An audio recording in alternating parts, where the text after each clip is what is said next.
Got anything tougher?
Ah! Oh well.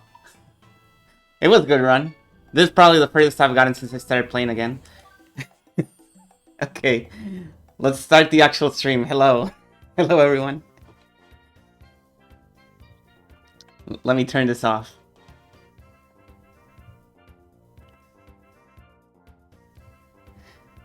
How's it going?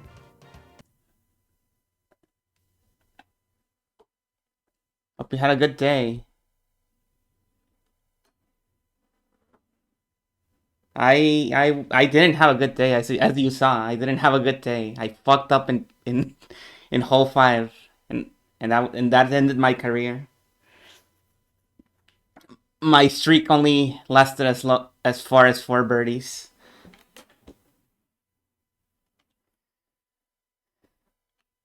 Hello Willow, hello Harmless, hello Camilla, hello Bug, hello Lobats.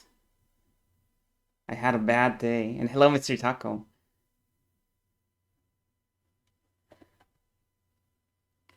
Sorry I started a bit late. I had to do some stuff regarding the stream and in relation to the stream. Something that I should have done since a while ago, but I forgot, and I kept forgetting until the actual moment when I had to start the stream, and I was like, "Oh man, the thing that I wanted to do is like probably gonna happen today, and I haven't prepared for it, so I just have to do it right now."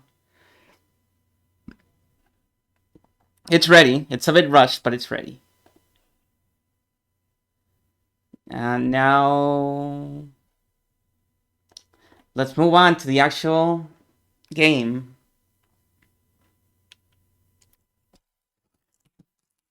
By the way, if I didn't lose my streak, I was just ready to do the entire 18 holes there.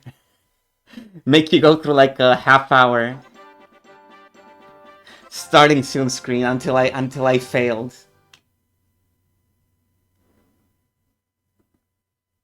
Thank you, Bug, for the 11 months and number 1.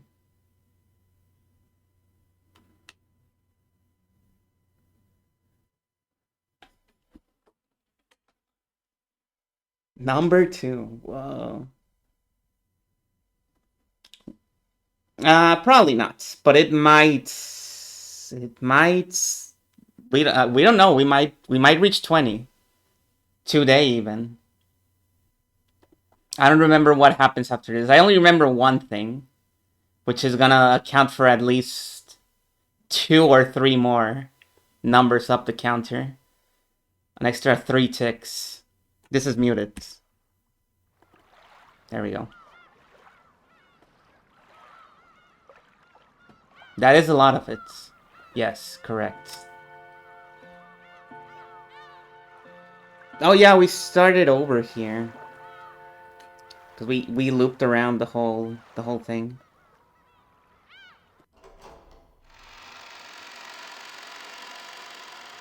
So what happened last time? Have you guys been thinking about this current game in episode 4? Have you made your theories on who's the culprits?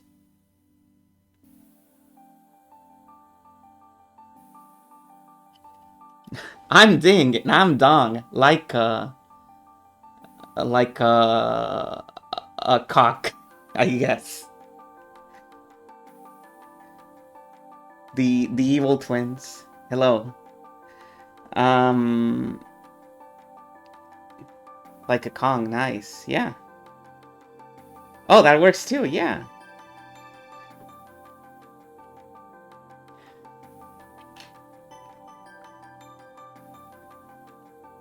But yeah, have you figured it out? Or do you have any theories on who the culprit is for this specific game?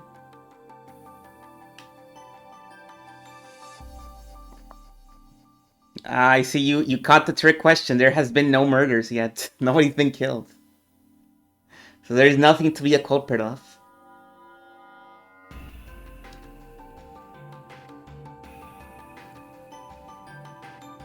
We aren't even fully in the island half the time. I don't remember if this is the future or the past. Let's find out together. That's right. Just once in the past, I underwent training in order to step into the world of witches. This is the future. Okay. Thank you. I accepted the only power that could save me from those sad, painful days at St. Lucia Academy was a thing called magic, and I received Maria's introduction to the basics. Badler did it? No, not. I trust Badler with my life. Imagine a vast space. The scene from when I looked down at the mountain's base from a rest stop at the peak.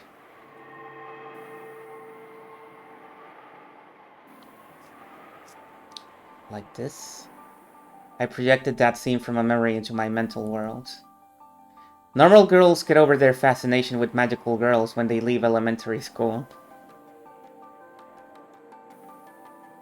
Can anybody in chat chime in on this? Is this true? Did you all lose your fascination over magical girls after elementary school?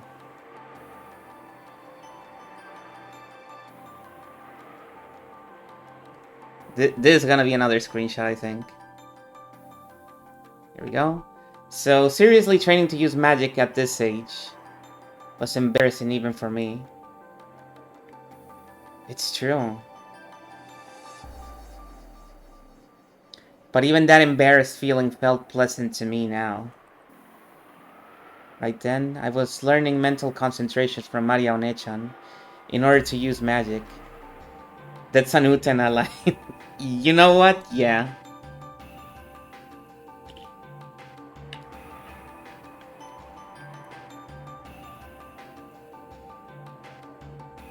Utena literally seconds before having the most immature and childish thought saying this. But it wasn't going very well. It was about as hopeless as teaching a person to wiggle their ears by showing them. It seems that you need to imagine the vast space to gain the mental concentration for using magic. So I remembered the time from my younger days when my family had gone on a small vacation.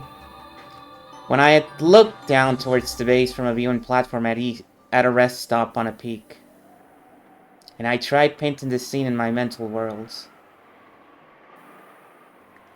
When your family went on a small vacation, I'm trying to imagine in my mind's eye your other 3 family members here hanging out. No, still too small. Imagine a much, much wider space and create your own mental world. Your image is still way too foggy. There's no temperature in the air and there's no wind. No smells either. The world is still very faint. You can leave those for later, so for now, imagine an even wider space. What do you have to imagine a vast space? From the time of their birth, humans inside of them have a toxin that blocks magic. If that toxin isn't purified, you can't use magic well. One effective method of achieving this is to imagine a vast space. Just now, I thought of the world as seen from the window of an airplane. But that didn't work. I can't even think of a world more vast than that. In that case, Maria just has to teach Angie about the vast world Maria has. Won't that make it easy for Angie to imagine as well? What do you... That's right. And I'm interested in the kind of world One-chan imagines when she uses magic. I'll use it for reference. That won't work. Hello, Jam. The mental world must be vast and isolated. A world with no obstructions other than yourself. So, if you teach someone about that world, it won't be isolated anymore. Oh, thank you. The storyteller model. That's why you mustn't reveal your mental world anymore. I have a version of it that's crying, for reasons. And if you draw up a good mental world, you too must keep it as a secret only for yourself. What are you... so stingy, Maria? Thanks, Actaro. I guess there's no shortcuts in training. I'll make an effort. It's okay. I've been given plenty of hints. What do you... do your best, Anjay. Until recently, I thought there was no way something like magic could save me. After all, magic doesn't exist in this world. The kind of thing's supposedly nothing more than an illusion. A delusion. A daydream. However, Maria One-chan showed me that she could fill her own world with happiness using a power that's impossible for me. I used to look down on that happiness as something empty.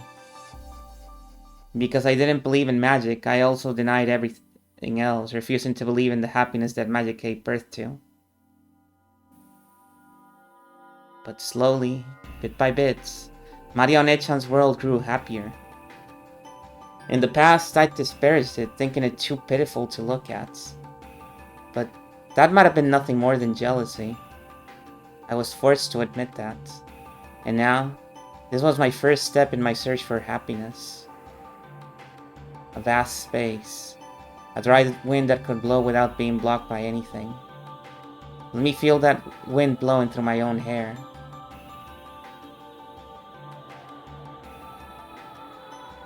I see. Even the ground might get in my way as I am now. Then I don't need a ground. Brush the ground away. Downwards. Downwards.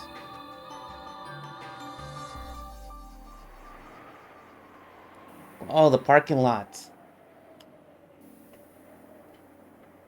In other words, it is so bizarre to see a parking lot out in the wilds in Japan.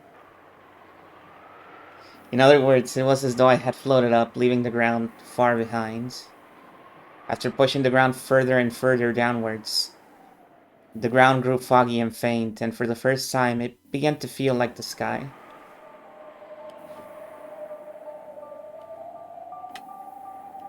Then I understood its vastness. In that instant, I felt the vivid wind go right through even my body. In other words, blowing through me without any resistance.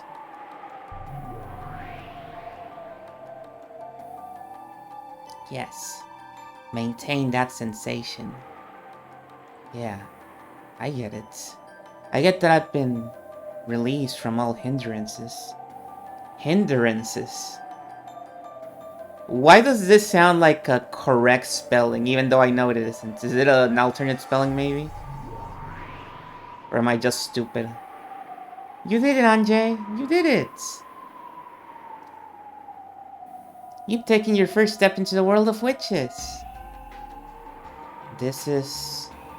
the world of witches? Yeah. So let's try practicing the magic that you always wished for, Anjay. Magic that'll summon friends. Magic that'll create allies who'll save you from your loneliness. and thereby bringing you happiness. Will Anji also be able to summon friends like me? Oreo! As she is now, it's still far too early for Anji to summon friends like Sakutaro from the Sea of Zero. To begin, let's start by practicing with friends that are easy to summon. It's too early for you to be doing OCs, Anji. You need to start with fan art. The classics, you know. Sonic, Mario, Goku. What will we start with? Because you're a witch of Maria Sorcier.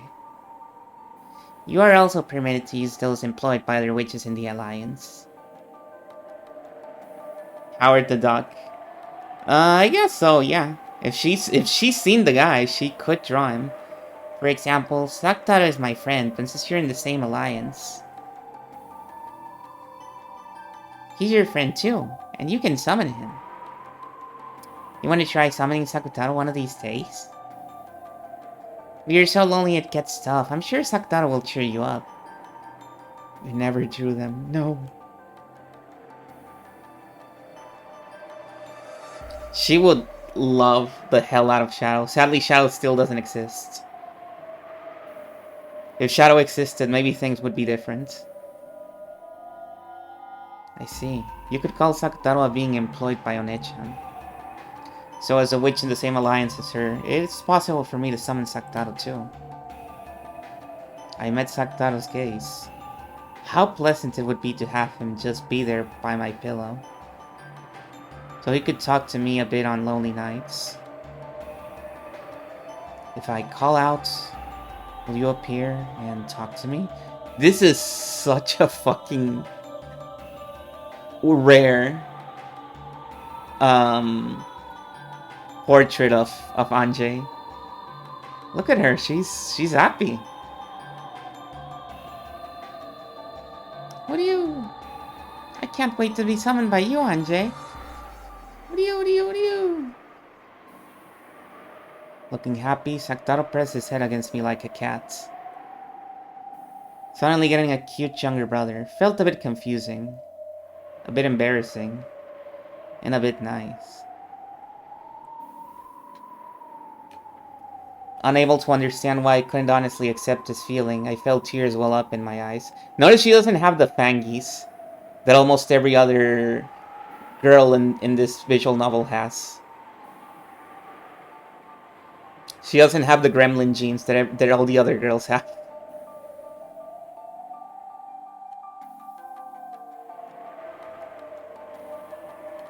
Right. I'll give it all I've got on it, Chan. Maybe she was defanged by Eva, you're right. Then let's practice. Let's try summoning the furniture of Beatrice, a witch from the same alliance. Beatrice's furniture. Hearing Beatrice's name gave me a slightly strange feeling. When it came to the crime on Rokkenjima, the public kept going on in a frenzy about how it was a sacrifice ceremony performed by a witch. And that witch was Beatrice. So if the witch did commit that crime, that would make her the culprit who stole my family from me. However, Maria One-chan said that Beatrice was a good witch.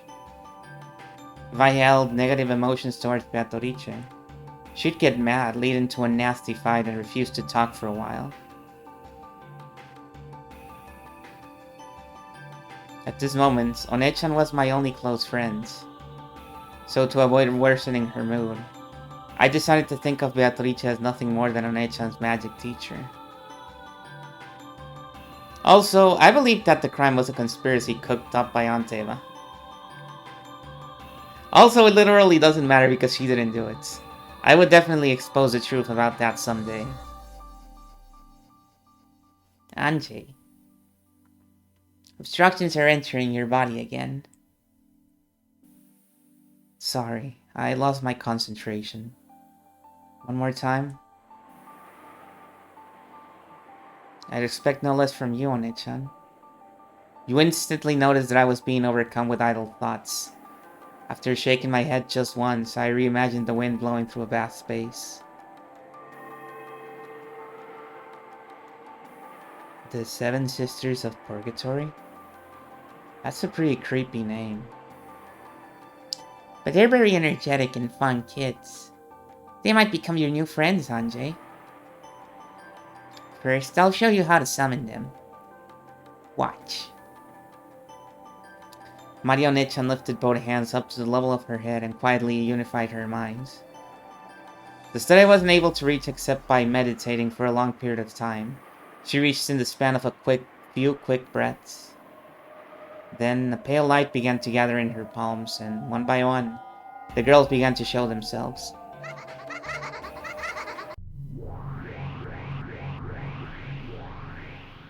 One, two, three people. 4, 5, 6, 7 people. The way they were summoned one after another in a line was a masterpiece. Incredible. Just like the illustrations in One-chan's grimoire, the Seven Sisters of Purgatory.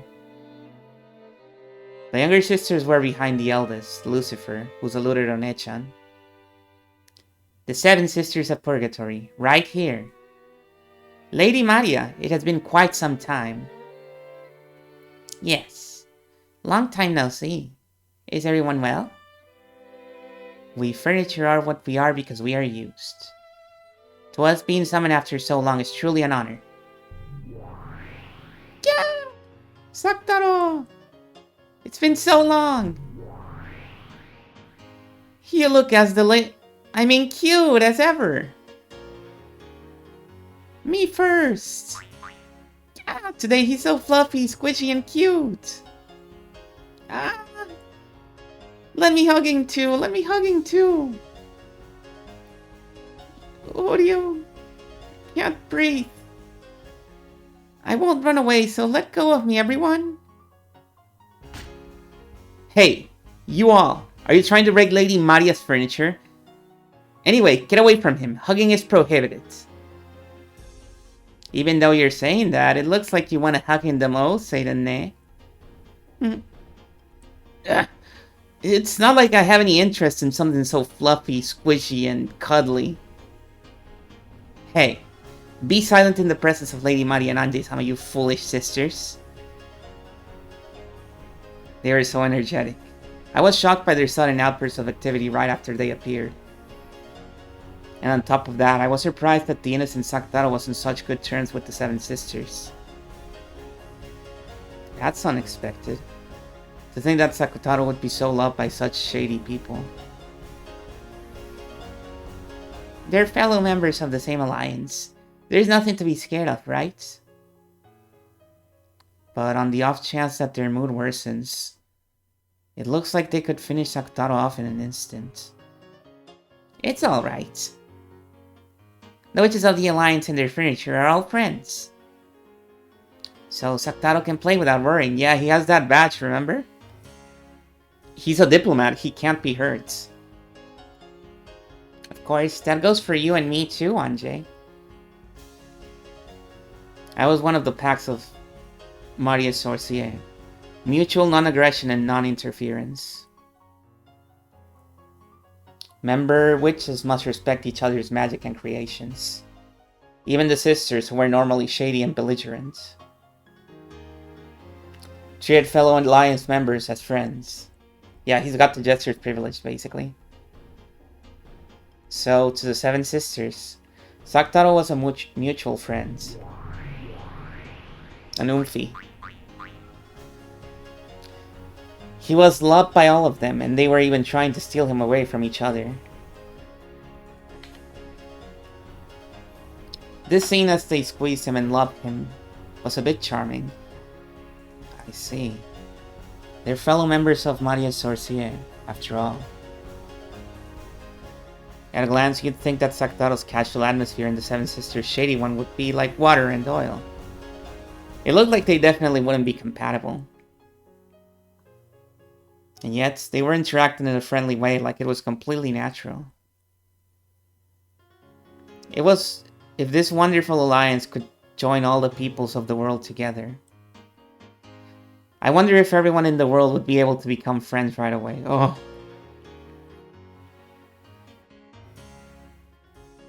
What a nice thought. All you sisters, listen. Right now, Anja is in the middle of magic training. So I want everyone to lend their power. Certainly, Lady Maria. But what specifically? The magical power materializing you will move from me to Anja. In that state, I want you to be by her side all the time. You just have to talk with her. My apologies. But I wonder if Anjay-sama's magical power will be able to easily summon all 7 of us around the clock. To the oldest sister, Lucifer gazed at my complexion as she advises, speaking reservedly. In other words, she was saying that the burden might be heavy for me at this point in time. That's the kind of training it is. Anjay has more talent in magic than everyone imagines. It'll be pretty tough, but I think it's worth it for Anjay to take this challenge as she is now.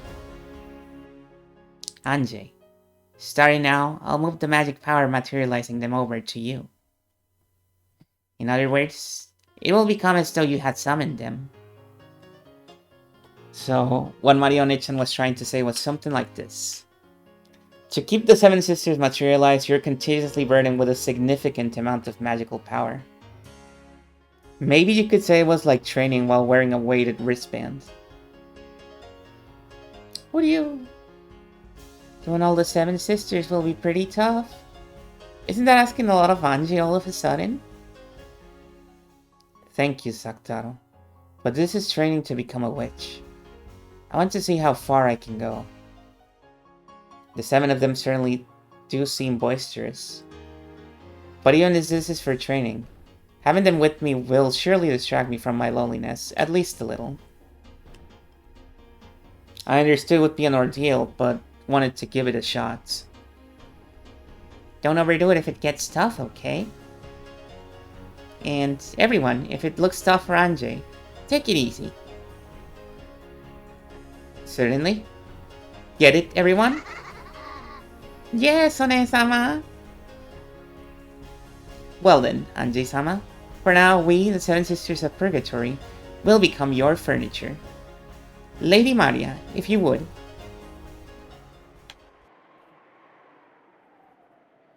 Yeah.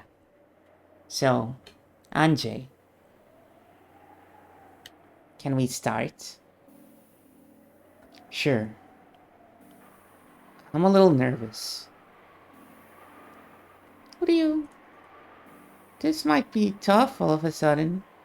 If you feel like you're getting a headache, lower your magic power immediately. Okay, I'll move the source of magic power over to Anjay.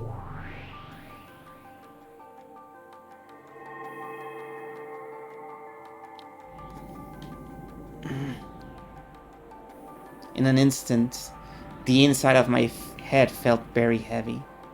This is... yeah, it's tough. Until then, the inside of my head had only been used for myself. It was almost like it was now being used for 7 other people.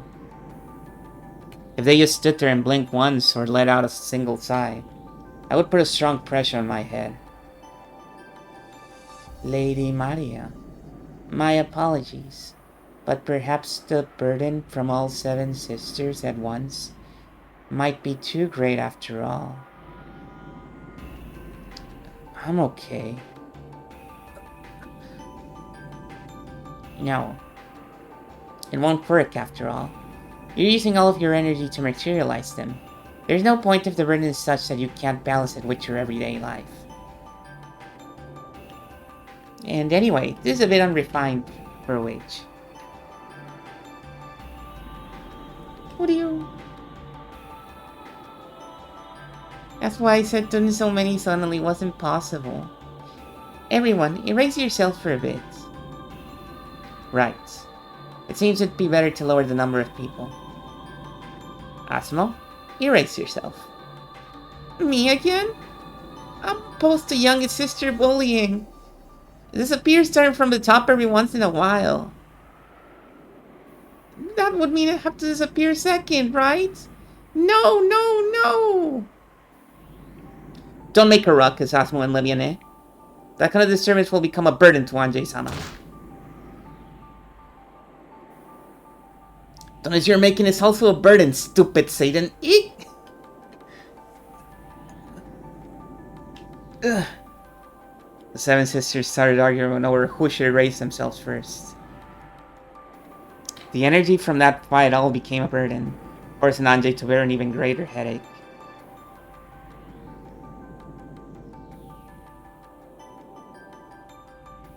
In the end, they decided to order with rock, paper, scissors. And 1, 2, 3 of them disappeared. But even at that level, Anjay was still far from comfortable. In the end, 1/6 of them had erased themselves. I was finally able to calm my breathing.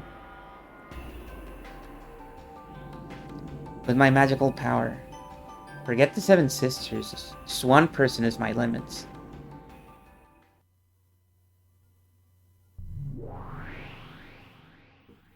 Sheesh. This way it's not the seven sisters, but just me, right? You're a bit unreliable, Anjay-sama. Mamoon, who had won all the rock, paper, scissors magic and was permitted to remain until the end, grumbled. Mamoon, you shouldn't say things like that. Anjay is still just starting her training. Are you alright, Anjay? Is your headache okay? Saktaro stretched up on his tiptoes, trying to pat Anjay's head. Mamoon stays on top. Yup. She is the incredible kid, as mentioned in the previous stream. An incredible kid. Watching this, Maria scratched her head, acknowledging that this sudden training had been too difficult.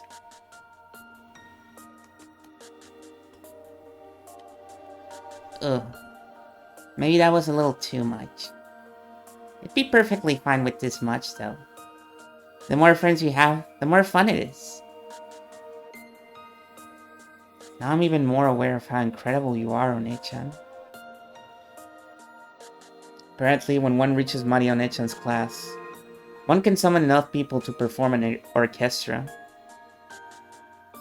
The entire peanut gallery summoned. For a witch apprentice, that's awe-inspiring. Are you okay?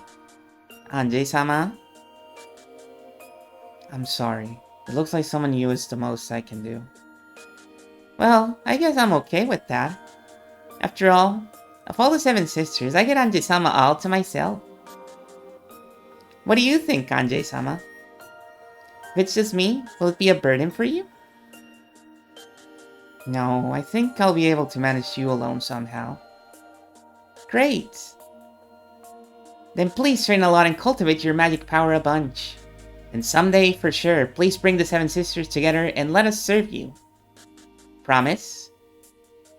After confirming that, for the time being, our materialization wasn't causing any issues. Mamoon immediately became cheery again and tried to make me promise to work harder. I see. That definitely fits with her being greed. But maybe you could also call it having a positive attitude. Yes. I promise. I have to be able to do at least that much someday. Thank you, Anjay-sama. I, Mamoon of Greed, will surely serve you until that day. My headache finally abated, and I relaxed both hands, which had been clutching at my head. Then Mamoon stuck out her hand, helping me stand back up. What are you? Maria, Anjay, it's about that time. If we don't return to the room, you'll be scolded.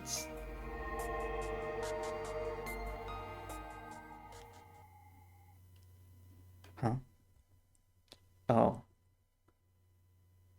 I hadn't expected Saktaro to talk about the time. I was brought back into reality. As though the light had disappeared, the vast world sunk into the darkness. and I was in a tiny, tiny bathroom stall, sitting on a toilet. One-chan's grimoire was open on my lap. I looked at the clock. It was almost 8 o'clock, time for lights out. If I show up late for the roll call before lights out, not only will things get pretty annoying, but it'll cause trouble for my roommates and floor mates. I couldn't care less about causing them trouble, but I don't want them messing with me later. My free time by myself is already over for today. I'll sleep, wake up, tomorrow will begin, and another long, long gray-colored day will repeat again. I closed the grimoire and rose from the toilet seat. At that time, One-chan appeared again and spoke.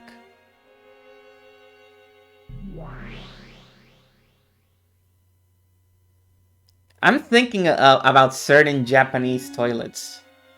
You know, the squat ones, and I'm like, damn, you can't even do that with those types of toilets. You can't even sit on them and chill out. Hey, Anjay, you've forgotten your training. Take Mammon with you. I'd forgotten. Hello, Cube. How's it going? The moment I returned to reality, Mammon's materialization had stopped. One more time, I created a strong image of the existence of Mammon in my mind. There she is. Sheesh, you're so mean, Anjay-sama. Why'd you erase me so suddenly? At this rate, you won't be able to call all 7 sisters easily. I'm sorry. I got careless. It's been incredibly long since I've materialized in the human world, so I'm interested in absolutely everything. I'm getting a bit excited. Where is this? The St. Lucia Academy dormitory. This is a stall in the shared bathroom. Each room has its own bathroom, so no one comes here. It's quiet and perfect for reading books. So, in this storm, you have to hide in the toilet seat even to read a book? Do they burn books or something?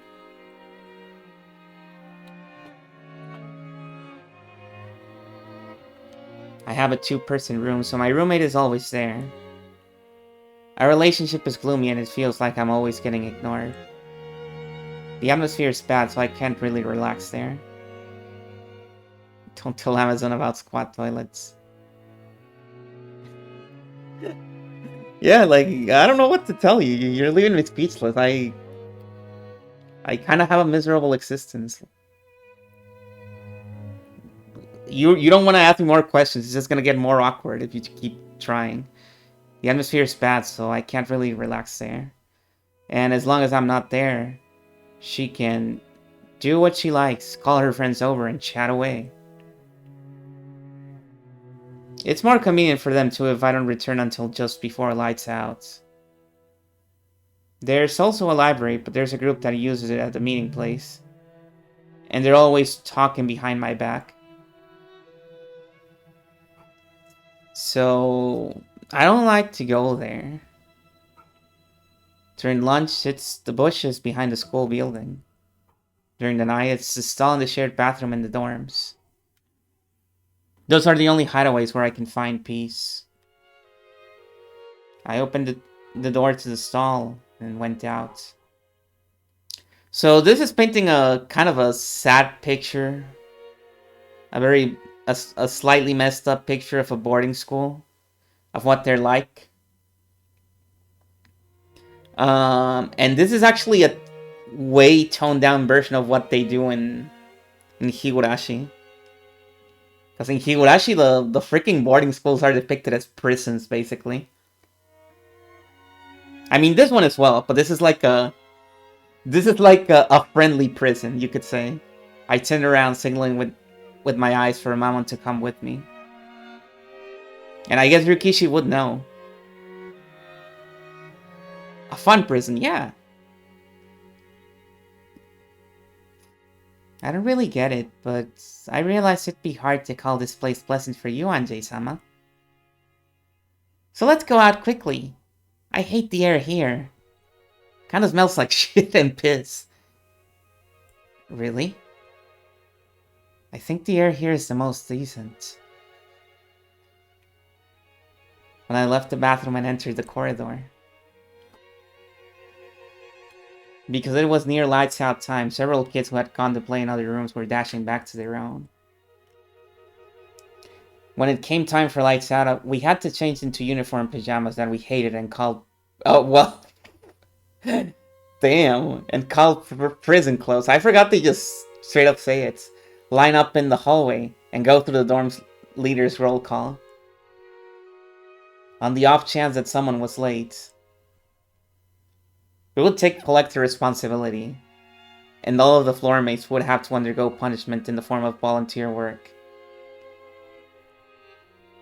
But yeah, and Higurashi is basically like, oh, and if you missed that roll call, oh boy, they're gonna put you in freaking solitary confinement. And that's only if you're lucky. They might just shoot you on the spot. As long as I avoided this, the girls would look at me coldly, but they wouldn't get in my way. That alone was enough for me.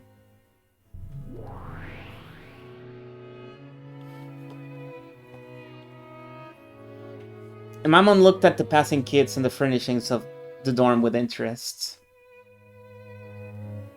Without paying her any particular attention, I hurried back to my room.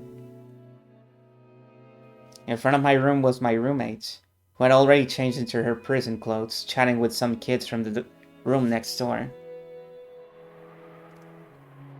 When they noticed me hurrying back, the topic of their conversation noticeably changed.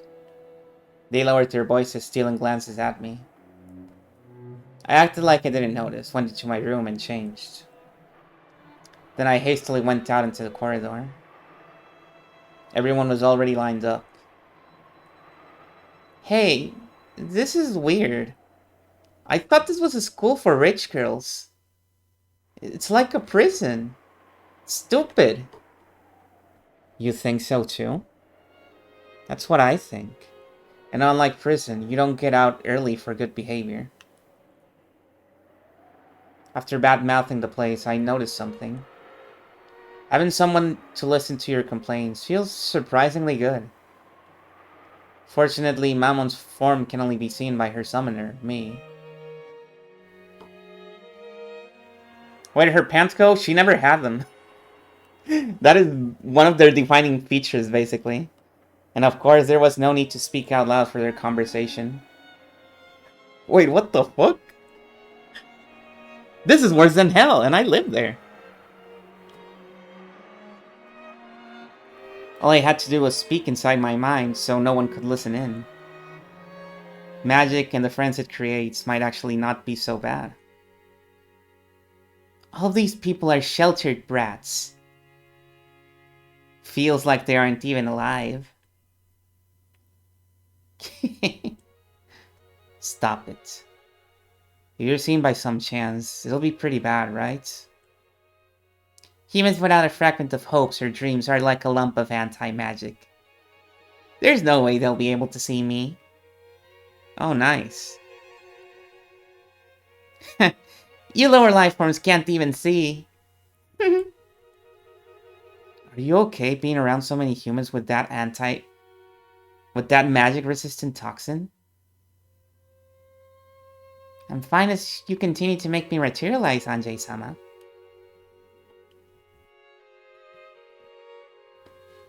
Although, since you'll probably have to keep concentrating to materialize me, there's a chance you'll neglect your everyday life.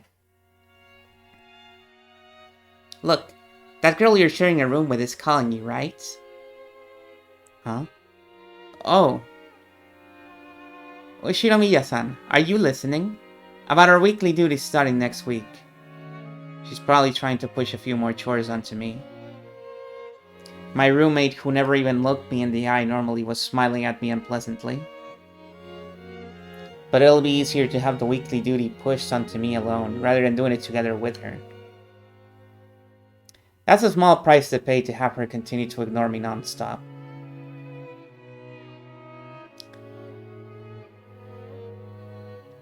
See, Anji's got this whole bullying thing figured out. Even so, with a completely shameless excuse, she sidestepped the issue for some reason, and insisted on flipping the situation around, as though I should have come forward and done it of my own initiative. One of the special traits of this academy is that it's full of girls who don't know how to ask a favor. That kid. She pisses me off. I'd love to just gouge her right in the forehead. Yeah. I hope you do, one of these days. Yeah. Having a friend nearby all the time to complain to makes me happier than I thought it would. It really was lively with all the 7 sisters gathered together. I'm sure just watching them mess around will be a lot of fun. I want to gain enough magical power to summon all the 7 sisters at once. And soon. So I'll train much, much more. And finally summon the thing I really want to find. What is it you really want to summon, Anjay-sama? Mammon noticed my conversation with myself inside my head and asked about it blankly. I hesitated to talk about it, but then figured that there was no reason to hide it and told her. My family. Dad. Mom. Oni-chan. That's Battler! So you mean the souls of the dead? Calling a resident of another world is summoning, but calling back the souls of the dead is called resurrection. And they're completely different. Resurrection is supposed to be a very high-level magic. I know. So much so that even Maria One-chan can't do it at all. But that's the thing I want to find with magic. The most. I've been warned that it's a very difficult, high-level magic. So great that, in the worst case, I might not necessarily reach that point even after training for my whole life. Furthermore, I have no vessel. A vessel is vital for making magic succeed, whether it's summoning or resurrection. Because I don't have that. A magic that would already have been difficult is now hopeless. That's right. I have nothing to remember Dad or Mom by. However, by an extraordinary coincidence, I do have something to remember just Oni-chan by. And that's this. That hair accessory with the pink jewel? What the hell? I hate to say it, but it looks a little cheap for you, Anjay-sama. Long ago, without telling Dad, I went with Mom to meet Oni-chan, and we went to play at an amusement park. This is a prize from the crane game there. I know it's cheap, I realize that it doesn't match my style, and I get that it's too childish. But this hair accessory is the only thing that makes me feel as though Battler Oni-chan is by my side.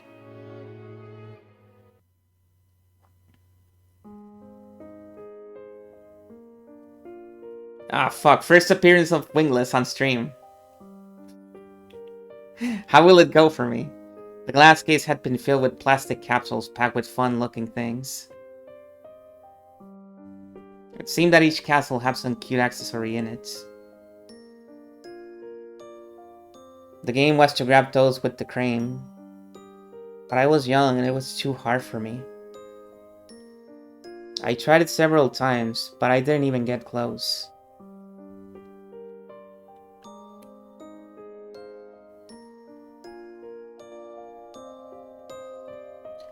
Mom said that whatever was inside was probably cheap anyway, and we didn't even know what we'd get.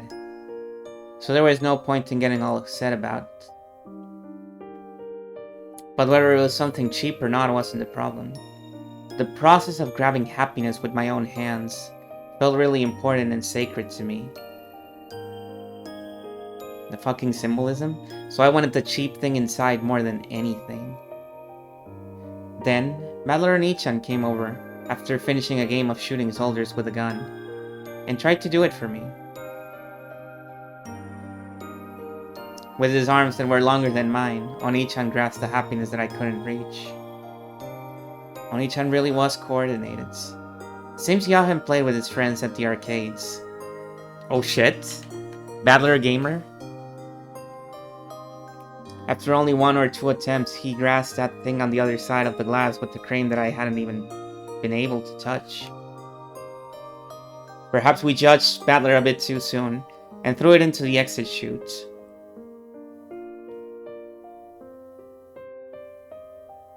When Oni-chan tossed me that capsule, I remember that he looked very, very reliable.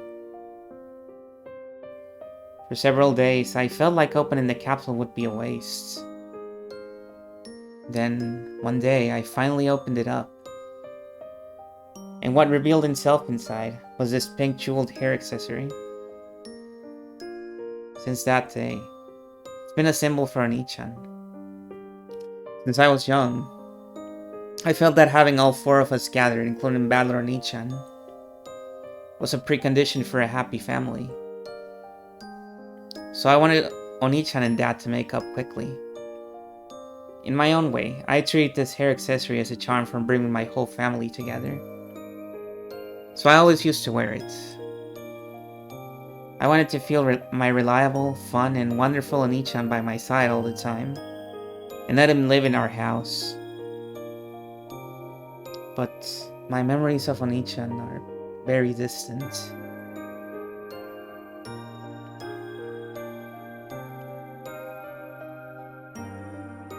And grab some water.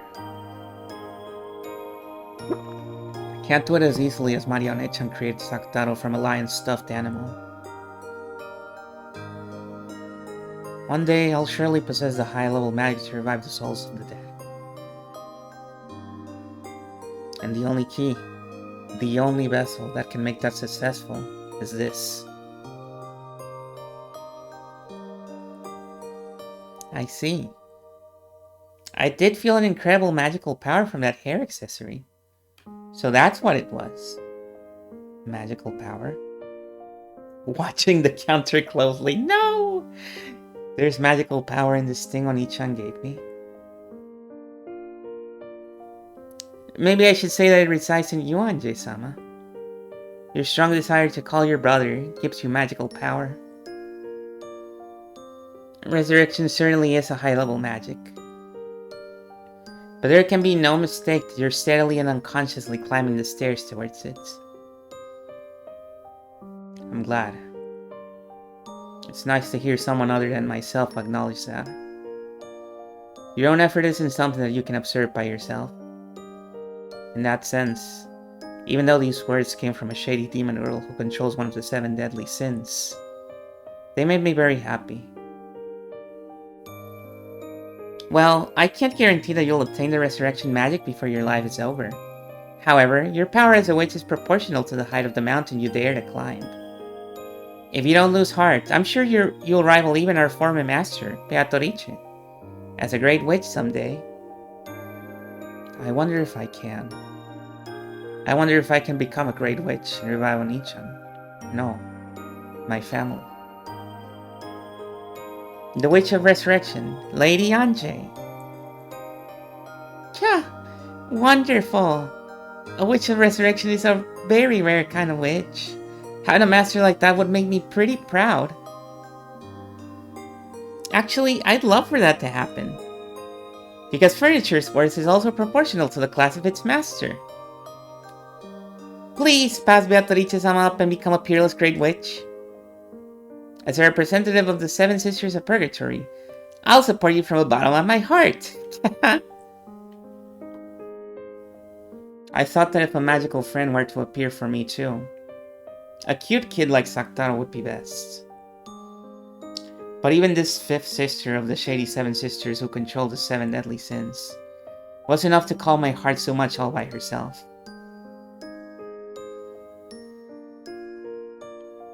Marionette-chan has probably known that since long ago. That's why she recommended the world of witches to me over and over and over again. And I kept on stubbornly rejecting her. I should have given in and started my training as a witch sooner. A year for a child is worth 10 years for an old person, right? Now I find my past self, which only ever complained, deplorable for wasting my precious time. Long after I turned off the lights and slipped into bed, Maman continued to talk to me alongside my pillow. I promise, one day, for sure, I'll develop a magical power that can summon the 7 sisters. And I'll let them have a lively and fun time. The 7 of them make a single whole. None can be left out. Family must be together. I must bring them together.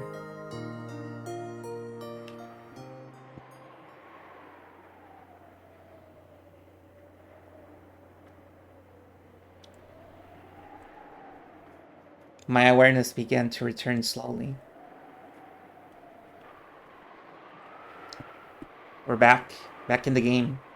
Unable to stand watching Aunt Rhoda and Maria Onechan's relationship. I ran away from Beato's and Onichan's game, didn't I? I've got to go back. I've got to go back to support Onichan and quickly bring him back from the strange world of the witch's game.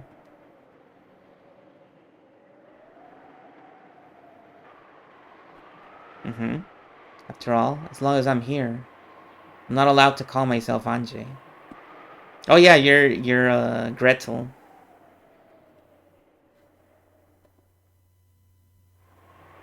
You are Gretel.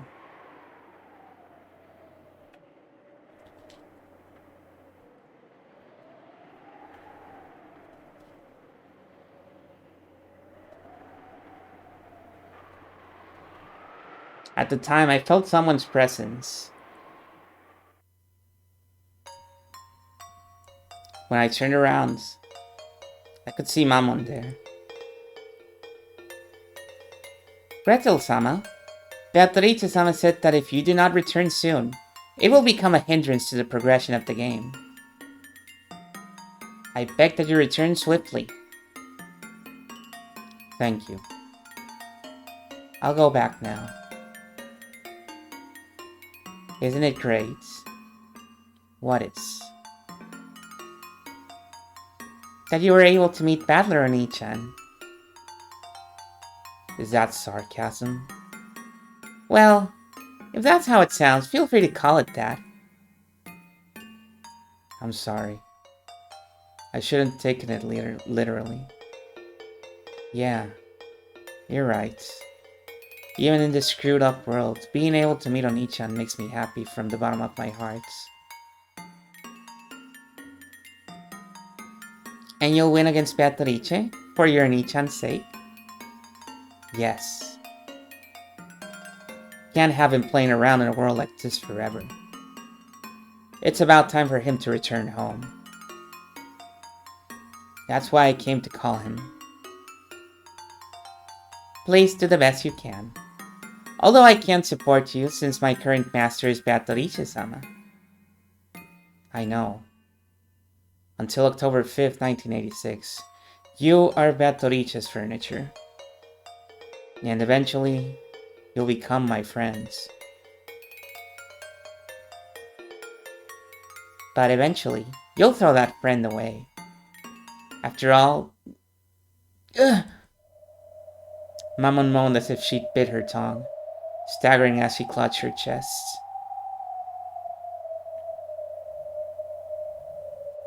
Apparently, the rules apply to people other than me as well. Are you okay? It's pretty painful. Excuse me, Gretel-sama? No, thank you. I'm glad I was able to meet Oni-chan. That's my answer to your first question. Well, let's go back. If I grumble too much, you'll get in trouble with your current master. Yes. I'm glad you understand. Well then... Mammon? Huh?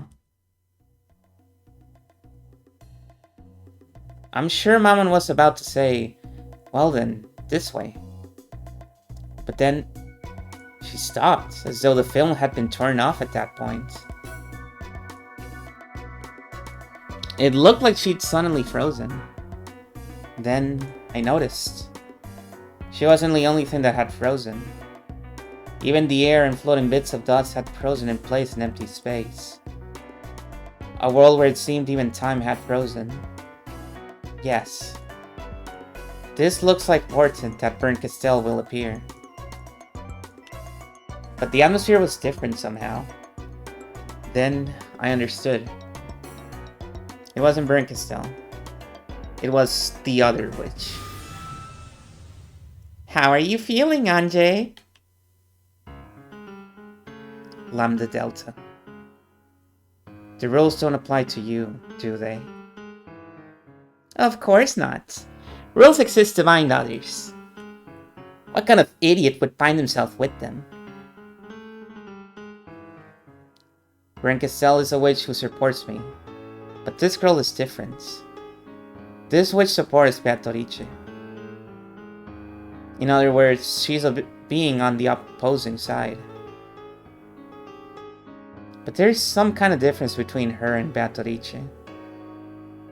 Even compared to Renkestel, there's something strange about Lambda Delta's existence. It's...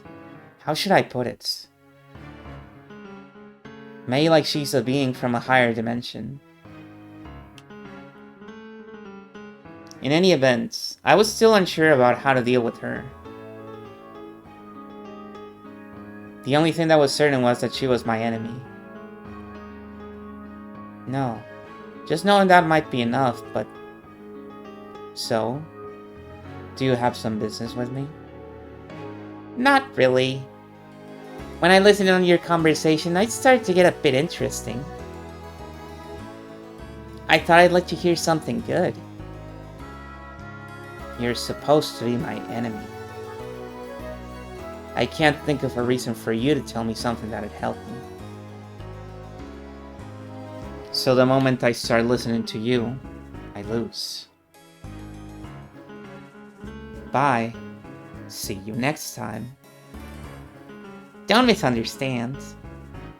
My opponent is Bern, not you. In other words, it's possible for there to be a topic that benefits both you and me. Sorry, but I don't feel like listening. Although I said that, I probably won't be released from this frozen time until Lambda Delta is satisfied. This itself might be proof that she's in a higher dimension than me. I haven't been given the option of not listening to her. All I can do is try not to be shaken by anything she says, and strengthen my mental guard. She'll probably try to make me believe something disadvantageous to me, threatening me. There's no need to square off like that. I just came to resolve your misunderstanding. No, that's not quite it. I came to let you know about the lie Brinkestelle told you. Brinkestelle lied?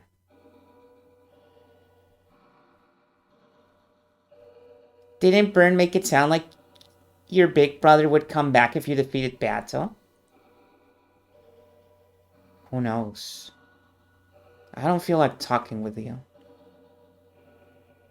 My brother coming home. I hadn't been promised anything that dreamlike. Getting just one person only if I was lucky. Had been a promise without very high hopes. But that's enough for me. After being promised an eternity of isolation, having a faint but still non-zero chance was like a shining beacon. In a way, that promise of Bern wasn't a lie. If Bern promised, then I'm sure that if you defeat Battle, Battler and your parents will be released and will come back to you. Then there's no problem. Seriously? That kid is surprisingly cruel. To think that she deceived you even though she knows. how are you saying I was deceived? Damn. I'm letting her take the initiative. But I won't be released until I lend an ear to her. So it's something I have to hear anyway. Even though I realized I was falling into a trap, I urged her forwards. What year is it now? You're talking about the world of the game board? In that case, it's October 4th, 1986. That's right. So if you win against Battle, then on October 6th, when the typhoon has passed, the people who were trapped on the island will return. Wait. On October 6th, 1986. That is, right? So what? How was your October 6th, 1986? You were at your relative's house, right? I'd been at the house of the only sumadera my mother trusted, Grandpa.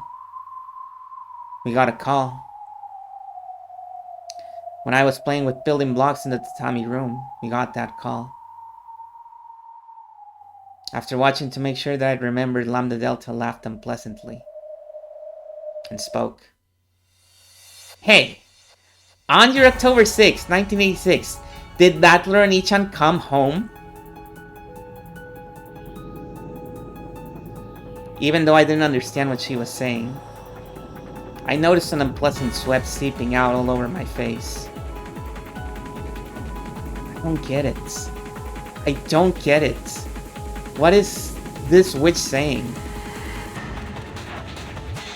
See?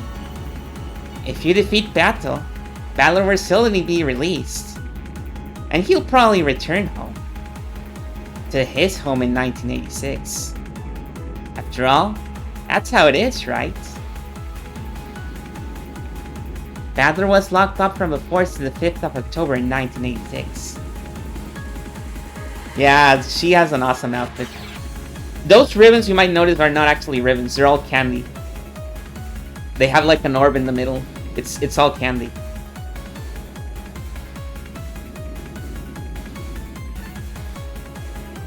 It's only natural that he returned the next day if he were to be released, right? And you? You're a person from the year 1998. You're Ushiromiya Anjay of the year 1998, where Battler did not return. Know what that means?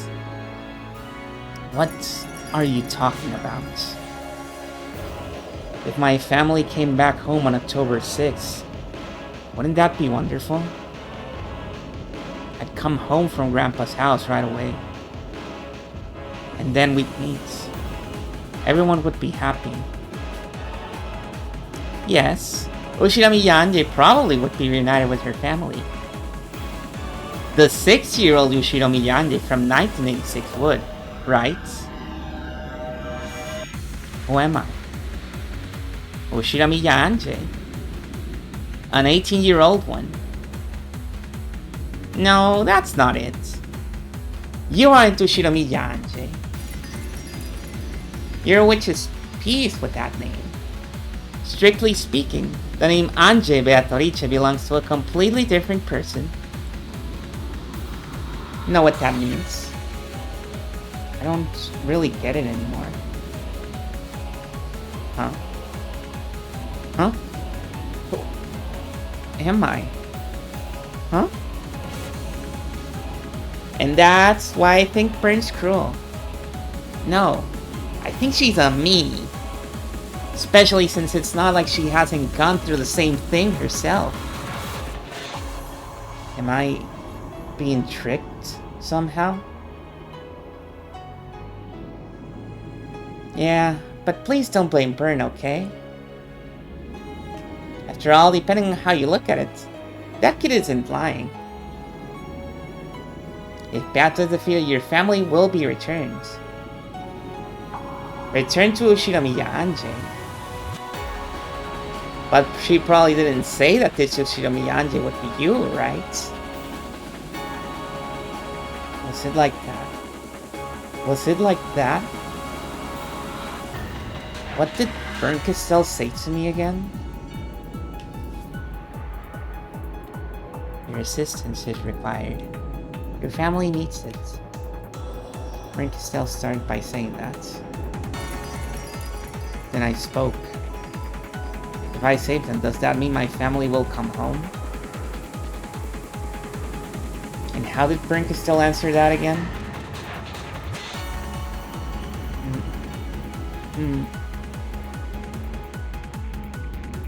I cannot promise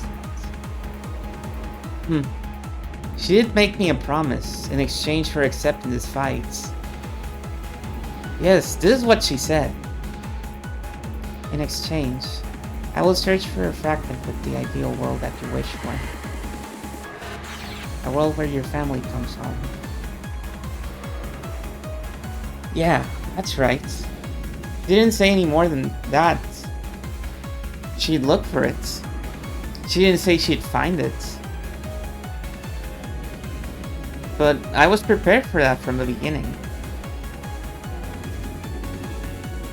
But even so, that child promised that as long as I didn't give up, there was a faint chance of it happening. And in the end, she said this. I'm giving you a chance for revenge.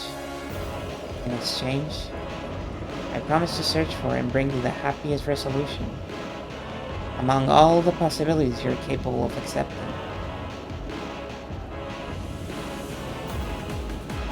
I've known it was a tough bet from the very beginning. After all, I have no family in my 1998s. Even just a small chance of shaking that absolute zero would be worth it. I was warned beforehand that even if I succeeded in my revenge, it might be a wasted effort. So... yeah, there's no lie in that fight. Yato's game board is perfect. Even having you around makes the chance of Beato losing so slim that it's doubtful you could even dream of it happening once in your life. In other words, your chance of winning is almost zero. So, absolutely that it could be regarded as infinitely close to zero. So, Bern can be forgiven for saying that part in such an evasive way. But I can say for sure that she's tricking you when she let you get your hopes on it. After all, even if you could overcome astronomical odds and win, the person your family will come back to you isn't you. It's the 6-year-old Anji that exists in 1986. The true Ushinomiya Anji. Not you. Bern will still probably go around the billions of fragments searching for the best world for you. But didn't she tell you that she planned bringing it to you as a present, but wasn't able to find it? She did.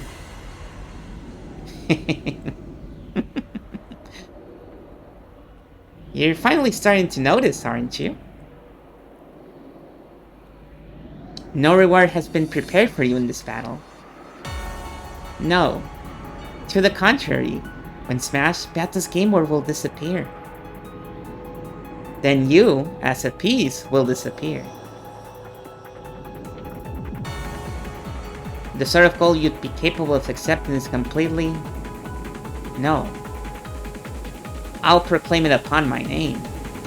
Upon the name of the witch's certainty, Lambda Delta, I proclaim that it certainly doesn't exist. That can't be. That's what Bern lied about. Or should I call it speaking in riddles? She made you misunderstand and think you could be saved. I came to clear that up.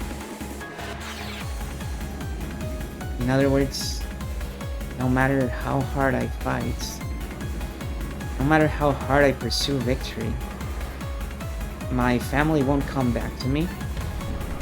Right! They won't come back. With certainty. Oh, the witch certainly says it with certainty. Isn't this incredible? Several ancient kings had dedicated historical buildings to me because they wanted me to give them certainty. And here I am, graciously giving it to you as a present. Isn't this really incredible, cute, and marvelous? But I have a single good proposition for you. Damn. I'm getting completely overwhelmed. I knew I shouldn't have listened. And now I'm starting to be overwhelmed by this witch, Lambda Delta.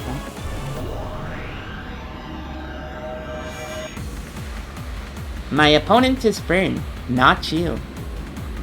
Didn't I just say it's possible for the two of us to talk about something that benefits us both? I've said that from the beginning. Now listen to me. You have no choice. Okay, I'll listen. I just gotta listen, right? I finally lost control over my emotions and exploded from the inside. I don't have a clue anymore. I believed that I was Anjay. But at some point, I stopped being Anjay. That's right, I'm Anjay in all caps. Not Anjay. Who am I? I'm not my parents' child, nor my brother's little sister.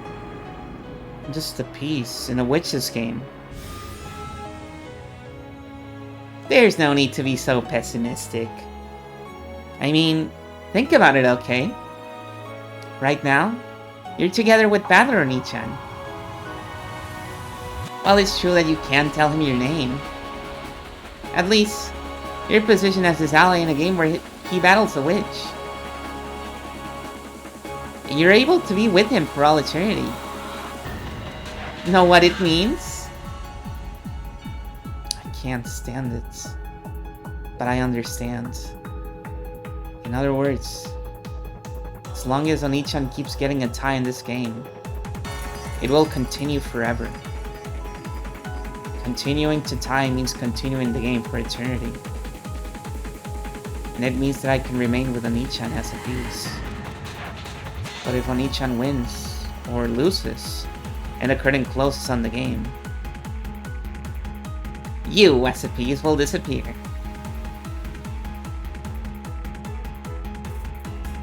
How do you define happiness for a game piece? Getting used by someone playing the game? Nothing more. You won't find it when the game's shut in a closet gathering dust, right? In the past, the Seven Sisters of Purgatory said it as well. Furniture's happiness comes from being used, not being stored away. That's right. I am now the witch's furniture. This is just like Deltarune. No, I don't know. I haven't read the final two. Let's change things around a bit. To be honest, I want this game to continue in a tie for all eternity. An unending game is an eternal cage. An absolute closed room that never opens for all time. And that'll finally make Bern surrender.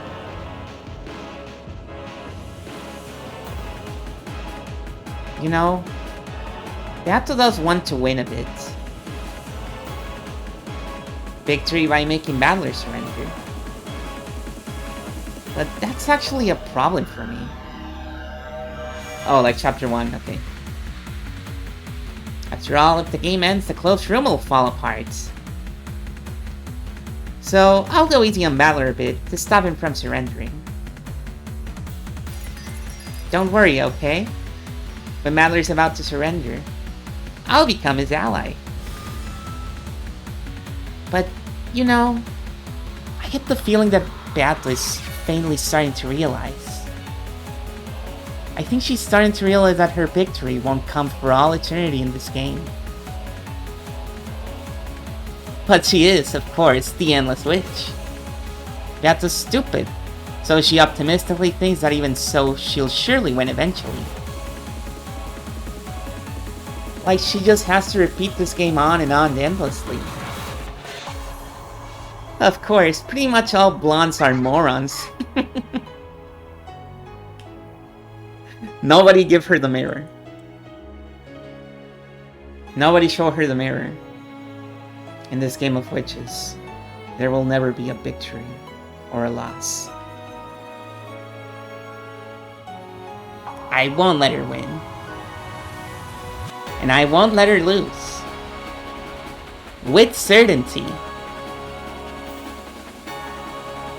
Byrne noticed that. So, she looked for the most powerful piece for breaking that deadlock.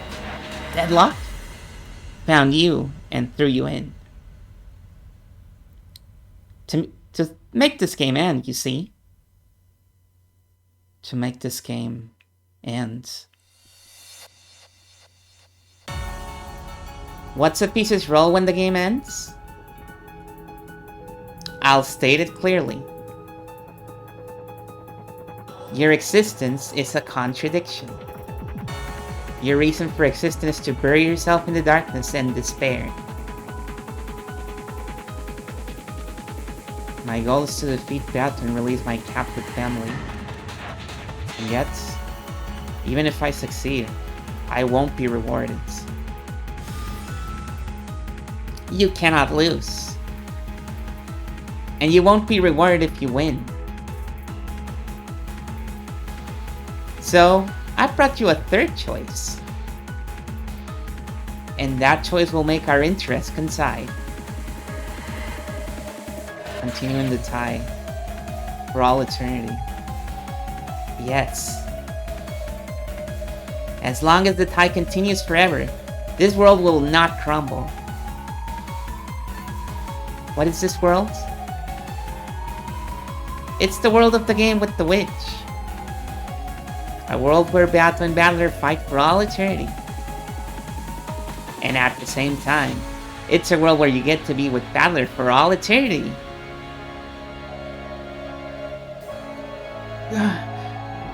My head was spinning. That confusion became a hot liquid, and I felt it pouring from my eyes. It was so hot that it felt like it had burned my face. Right? Anje Beatrice? Since Byrne Castell's goal is to end the game and end the world where you and Battler can interact, why should you be her ally? That kid tricked you see? She made it look like you might be safe if you became her piece. But I won't deceive you there. So I'll say it, Anje. Become my chess piece. Like Byrne, I won't offer you rewards based on lies that certainly will never be granted. As long as you become my piece and help me so that this world certainly never ends. Then, with certainty, I'll swear upon my name, this world will certainly continue. That's not all. I'll add on a bonus. This rule that binds you, I'll clear it away for you. Well, of course, I'll do it after you've sworn to become my piece, okay? In my own throat, there was a thick, loud gulping sound. I shouldn't have listened. If I hadn't listened, I could have remained an innocent little sister, praying for my brother's victory.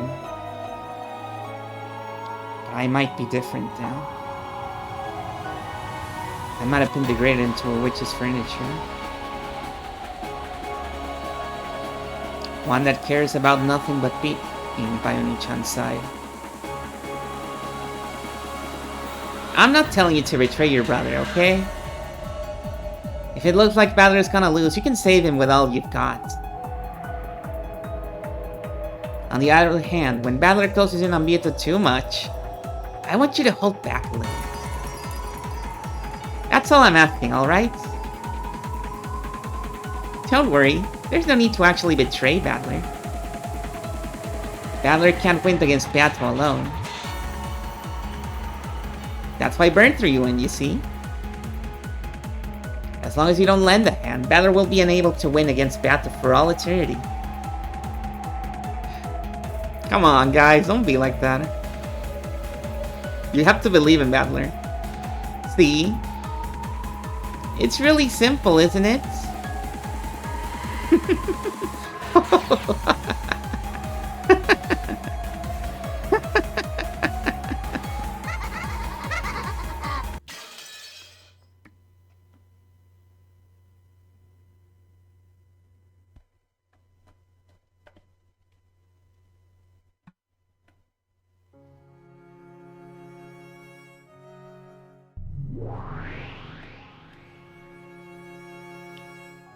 Yeah. You know, back when I first read this, in my top, like, 3 characters, Lambda was up there. And you know, seeing this scene, I'm starting to remember why she was up there. She's a really good character.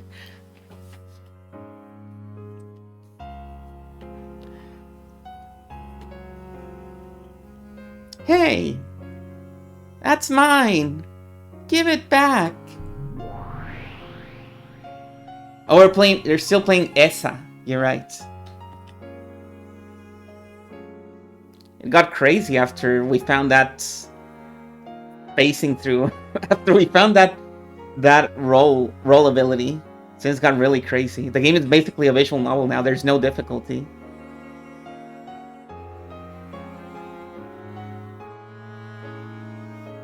The iframes just make it too easy.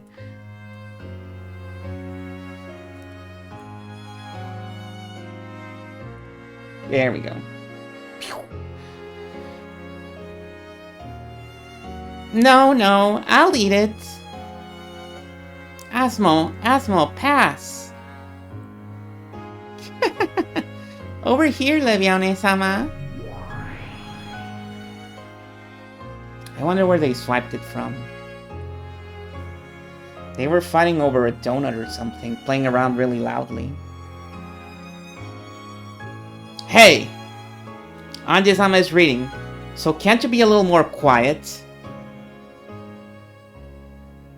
Yelling stuff like that makes you the loudest one, Satan. Be silent. You foolish little sister. You're loud one, Lucifer One-sama. Is there something you'd like to say to me? He was already used to the oldest and third oldest sister arguing with each other. Even though they're both so quick to anger, it's a bit funny how they're both having to hold back a little. They might be surprisingly like each other. You were told to be noisy, but this is a bit too much. Should I make them lower the volume a little? They can mess around all they want. It's 100 times more pleasant than that shrill laughter in the classroom. Anje-sama, go to the next page quickly. You read really slow. You like to read, Mamoon?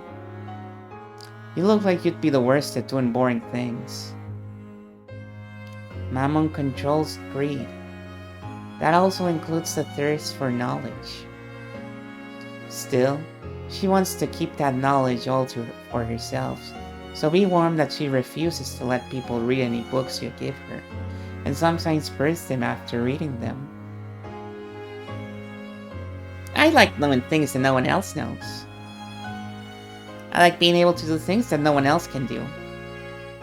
So I like studying and practicing, because I want to keep wisdom that no one else knows about all to myself. As Mamoon said that, her eyes sparkling, she peered down at the page that was open and read through it again. You could see the greed that made her covet that page even more thoroughly than I did. As you can see, my magical power has grown stronger than it was on the first day I summoned them. I think this is the first... Oh, sorry. This is the first flashback we get without any sort of lead up to it. It just kind of happens. Nobody's going, I remember when this happened or anything. By now, I've gotten so that I can summon all of the 7 Sisters of Purgatory at once. I'd still calmly read a book like this. This place, although I can't recall exactly where it is a quiet and calm street-side bench. I'd been young back then, so I don't remember the details of its location. Anji, you're 18 years old. I was young and stupid back then. Still, she's a lot like April in that sense. Still, I remember that my days walking here were a lot of fun. Together with Dad, Mom, and even Oni-chan. It was a memory of a very rare and very happy day when everyone had been together. The people who walked by every once in a while didn't notice me. They just pleasantly ignored me and passed by as though everything was normal. Even the 7 Sisters' incredible outfits weren't embarrassing or anything. Because it wasn't like anyone was actually watching. Come to think of it, I'm getting pretty used to it. As long as they don't make me wear those. I was sitting on a stylish bench memorizing a timeline for world history. In an academy system where everything is based on collective responsibility, there's no tolerance for dunces.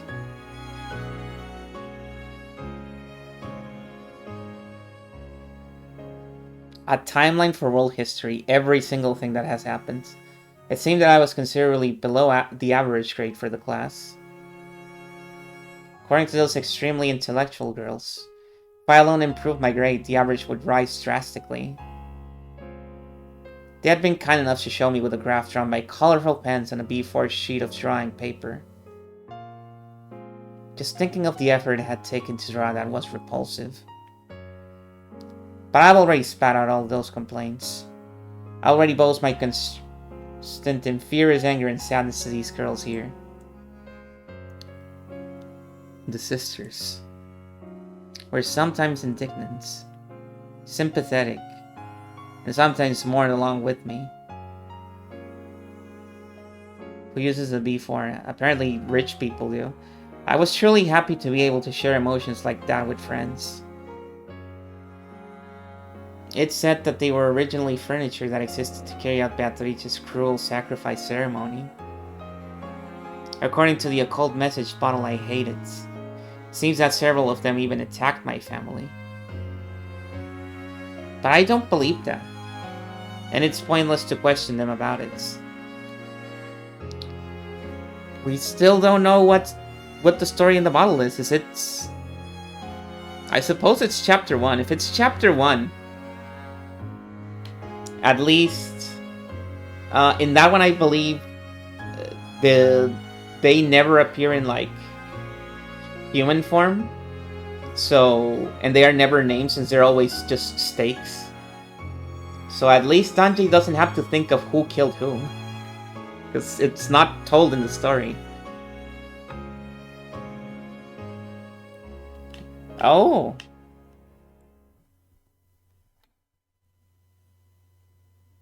But I don't believe that, and it's pointless to question them about it. They're furniture, so they only respond to their master's requests. Even if they really did attack my family, I can't hate them. They're so cute and sexy. And they're women. I can't hate women. What I really hated was the Golden Witch method. Oh, never mind. Or else that ringleader of Ushinomiya's suspicion, Aunt Eva. I guess Eva is stealing all the aggro. Anji-sama, quickly, the next page. Oh, sorry. I'm tired. Mind if I take a break? Anji-sama said, break. Let's play, let's play. Anji-sama, let's play. I don't know why I went British with that one. When they noticed that I had interrupted my studying, the most energetic youngest sisters gathered around me. And that wasn't all. Oh, hey! Even Maria One-chan and Saktaro showed themselves. They had probably been very close by, but they must have hid themselves so that they wouldn't interrupt my studying. Anje, how's studying? How's studying? Yeah! Saktaro, how are you? Wait a second, let me squeeze him too. Don't we always say that the first one to get there wins? Yeah, cute, cute. Oh, you're crushing me. What are you? Your luck ran out when you showed up while all the 7 sisters were gathered. Give up and let us hug you. Come on. It always turns out this way. I apologize for my stupid older and younger sisters. Saktaro's happy to meet everyone, too. How's it going, Anje? How's the studying going? Thanks. Well, not bad. They were nice enough to pass around printouts from a quiz that another class took earlier. Their beautiful sense of solidarity is enough to bring tears to my eyes. Well, at least it's probably better to put a timeline into my head. What are you? You sure are good at studying, Anje. You'll be able to get a lot of points, Urio. Good work. I was terrible at studying, so I'm jealous of you for being able to get a good score when you study hard. You're joking. When it comes to English, Latin, and knowledge of the occults, you're much more amazing for being able to remember so much.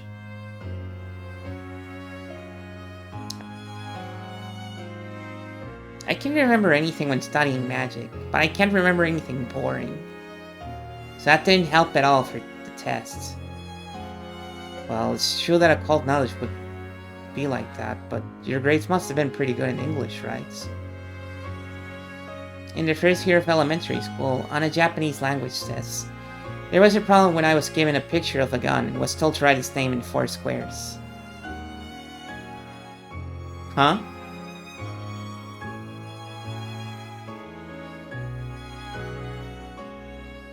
It got marked wrong because I wrote the English word rifle in katakana.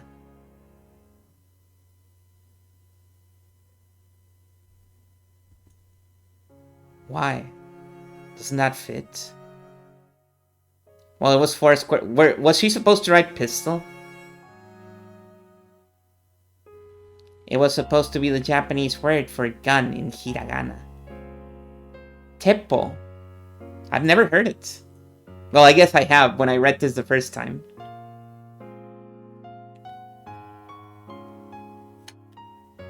I didn't even know if I could read hiragana back then. I was told that's wrong because you don't learn katakana in 1st grade. I didn't really get it. So from that day on tests, I wrote everything in hiragana. But I got in trouble with Mama for some reason. Got in trouble with the teachers too. Maya, you got fucked over. They fucked you over really bad. You were probably born in the wrong country, One-chan.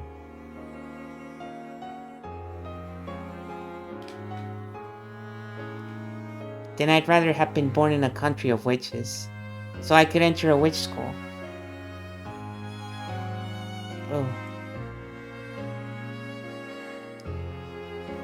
If that happened, you might have had a much more wonderful magical friends. What are you? Ugh. But it's not like I mind it now. After all, I can use lots of magic, and I got a lot of magic friends. Saktaro is all I need. I'm not the only one. There's also Satsuke and Sakichi, the animal band, Shimoda-kun the seal, Sanae the rabbit, Mr. Pig-kun, oh shit, and plenty more. Oh shit. Just straight up, Mr. Pig. Incredible. The number of One-chan's friends keep increasing. Every time I ask, the number of names for her friends grows. But there's no doubt that Saktaro is her best friend. I'm a little jealous of all those close friends. What do you think? How are the 7 sisters? Do you get along with them? Those sisters are really energetic. Yeah, just straight up. They just said Mr. Pig. We don't even have to do any paraphrasing.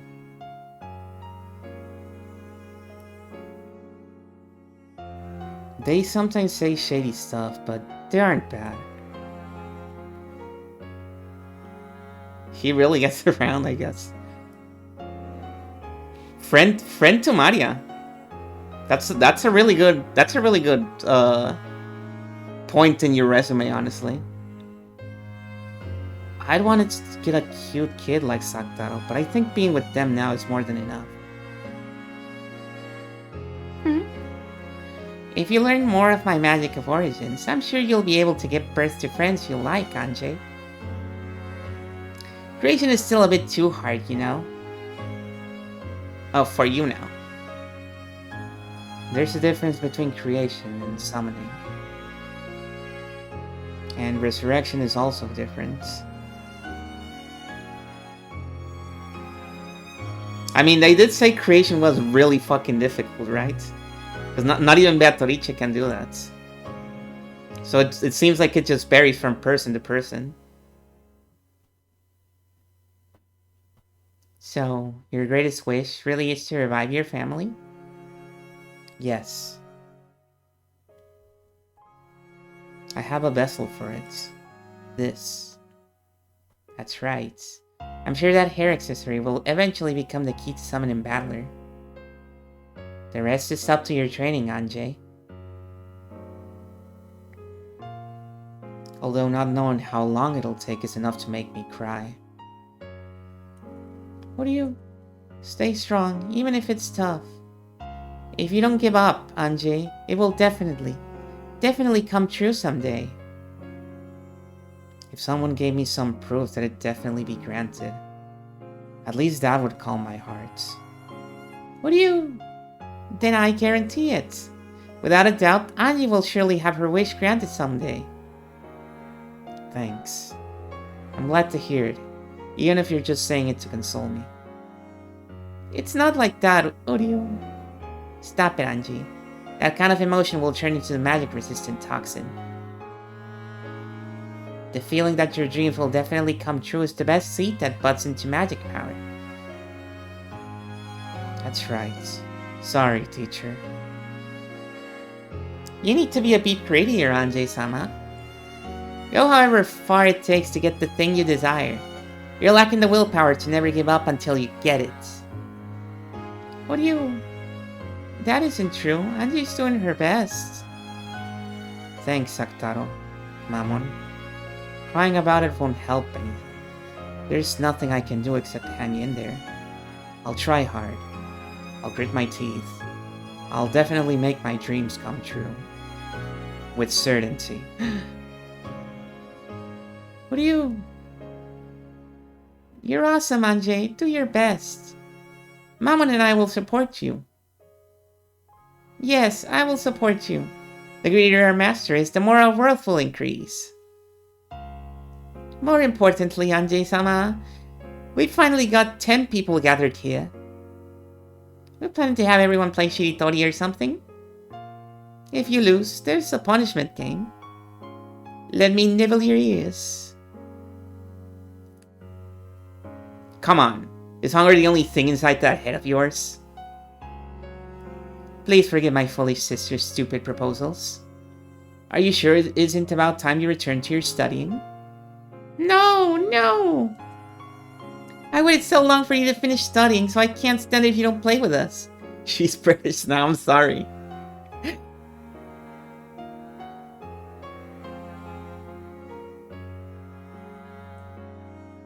I don't think it's a bad idea. Perhaps playing every once in a while is good for something in the mind. You govern Sloth, right, Belfa? Belfa! That's a really cute nickname for a Belphegor.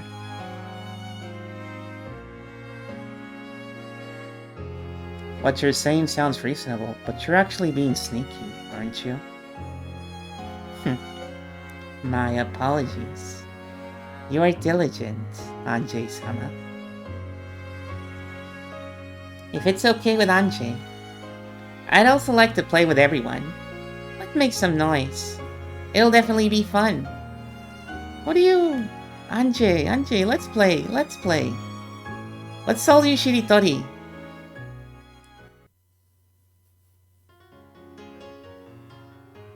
In that case, let's start with Sakutaro's Ryu.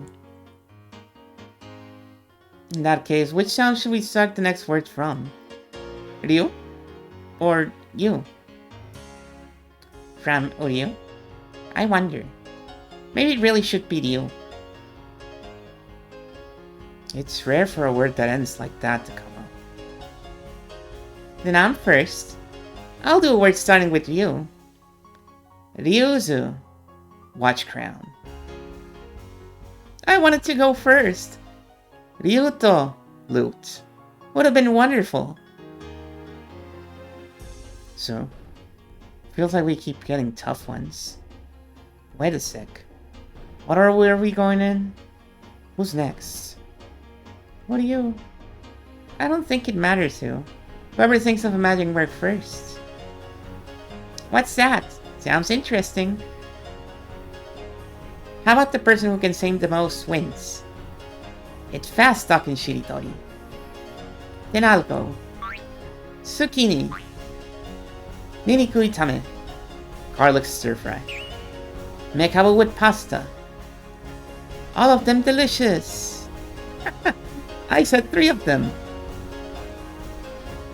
Bells takes 3 points. Can you use conjunctions? If you could use with, then anything would work. That last one doesn't count. Minus 1 point. Let's start from me. Me. And I'll go. Meringue. Okay. Oh. What do you... Quesito. Drainage system. Umetatechi. Reclaim land. Chikanitsu. Basement. Chikashitsu. My bad. How'd you like them apples? Onesama, those are all pretty crummy words. So what? Then why don't you try following up with something refined? Anyway, that's 3 points for me. The next one's Sue, okay? Sue. I've never played such a weird Shiritori before.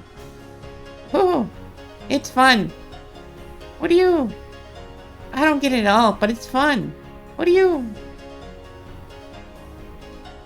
I played normal Shiritori before, but I've never experienced a Shiritori this weird. There's only the lively 7 sisters, Marionette-chan, Sakutaro, and me. I'm now surrounded by friends that are so fun to be with. The courage to accept the world of magic, a world of witches. That alone didn't change the fact that I was still locked up in an academy. Without a single friend in my class.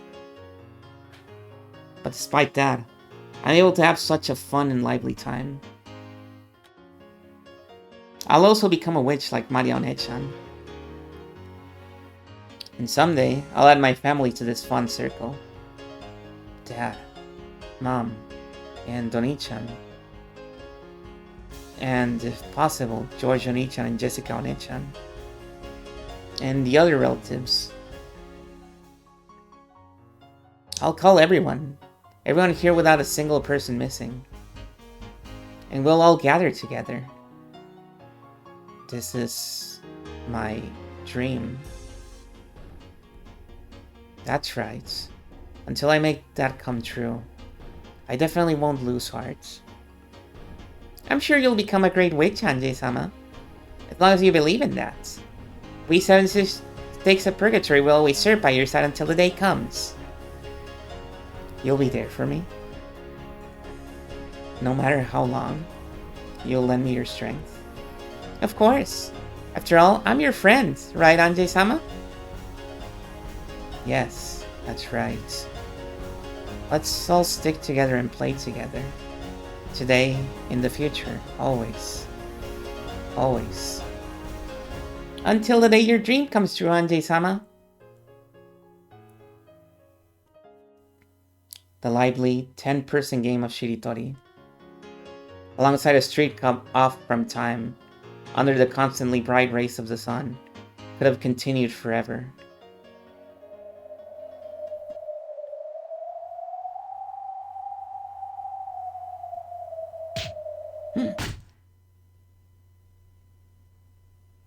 What? Seriously?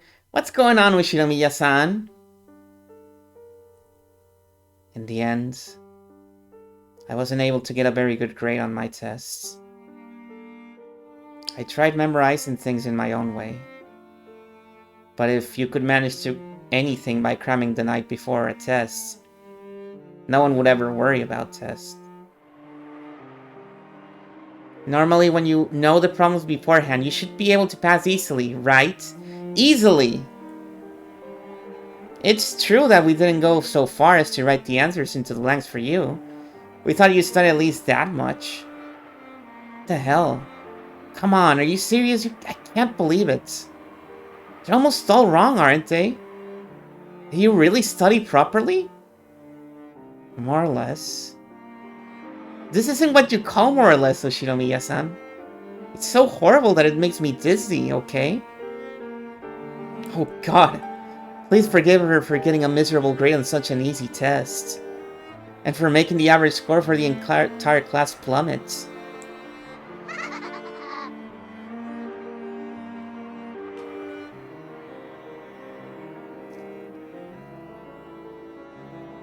The same test had been given in another class first.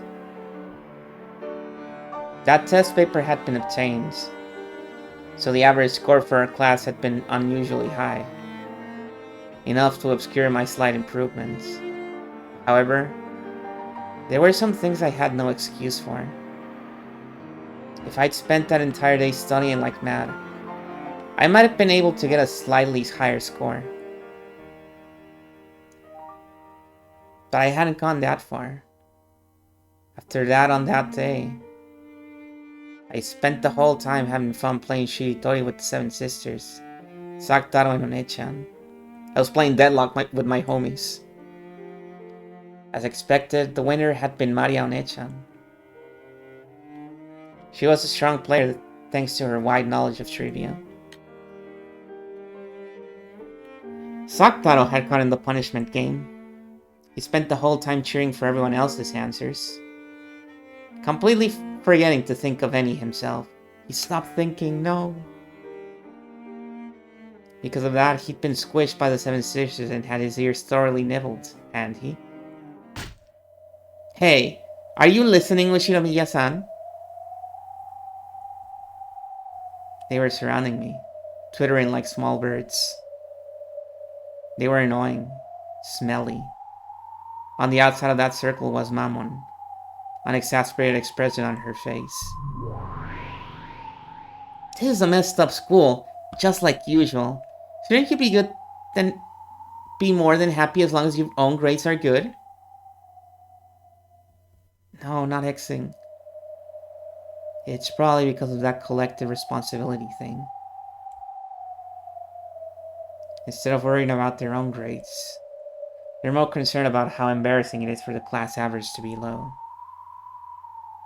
Or maybe it's because they really hate the volunteer work they're forced to do as punishment. So in other words, they aren't studying because they want their grades to be good, but because of collective responsibility and since they hate volunteer work? They're jealous and embarrassed. They don't want to be inferior to anyone, and they don't want to be humiliated. That's the only feeling that drives them to study. What noisy people. And they want to study, why can't they just do it themselves? In the end, without collective responsibility and volunteer work, they'd have no desire to study. How foolish it is to study without knowing the meaning of studying. Still, these guys really are annoying and stupid. Don't you dare disturb Anjay-sama's precious day for even a minute. I hate those people. Just get lost. I'm hungry. Go away now. Sorry, everyone. I wonder why humans are so shameful. It's probably because instead of working hard themselves, it's easier to make you work hard and earn them a higher class average to satisfy their greed.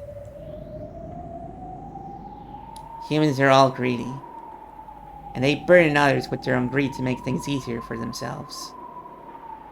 Well, we'll eventually be reunited with them on the mountain of purgatory.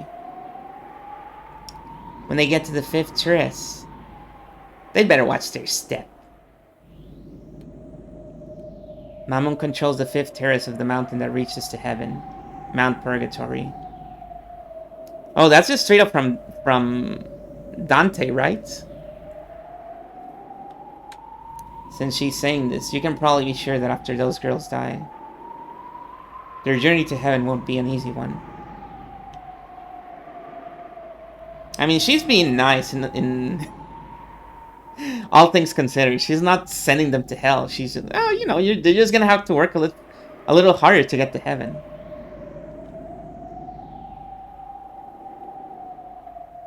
No, on the contrary, let them just fall into hell. See, I was like, nah, fuck him.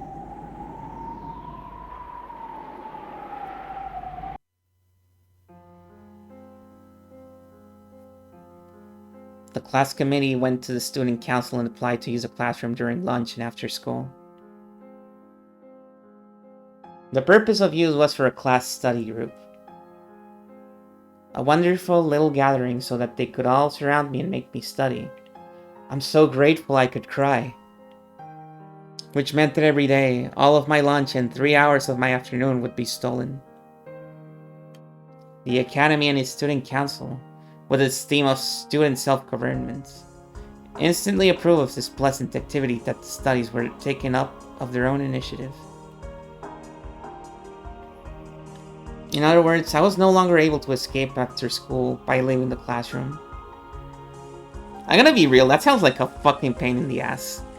Even if I was part of the class, I was like, you know what, I'd much rather do the volunteer work instead of having to stay every day until late helping this person study.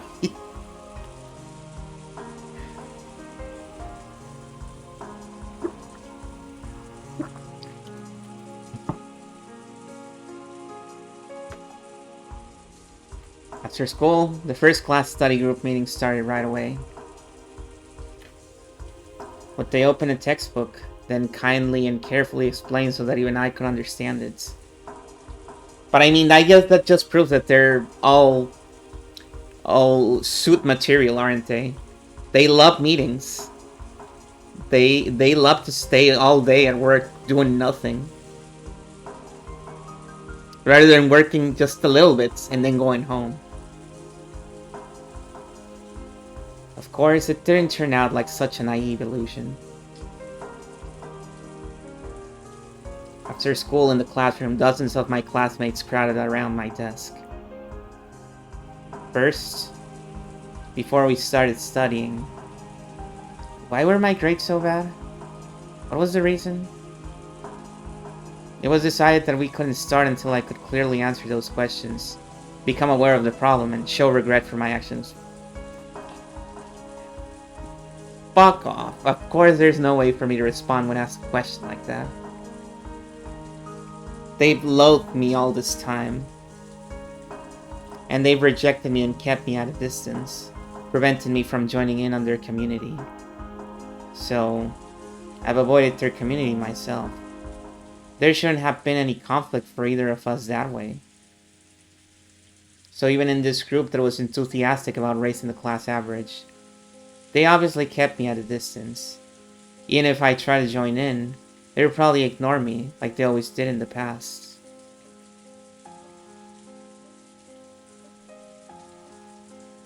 If you just asked, we would have taught you whatever you wanted.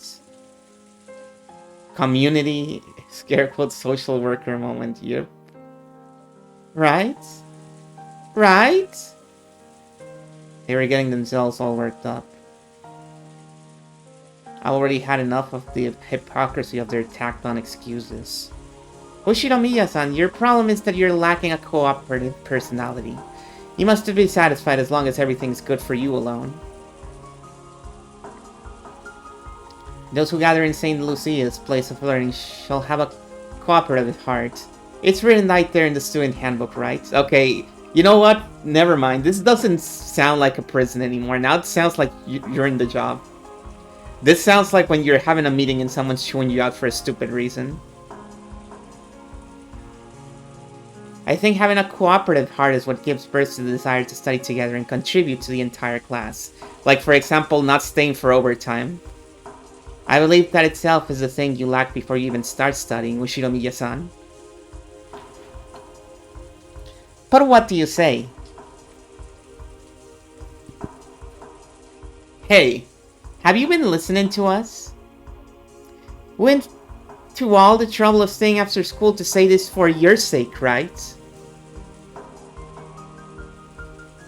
I'm so grateful I could cry. Of course, they didn't like that.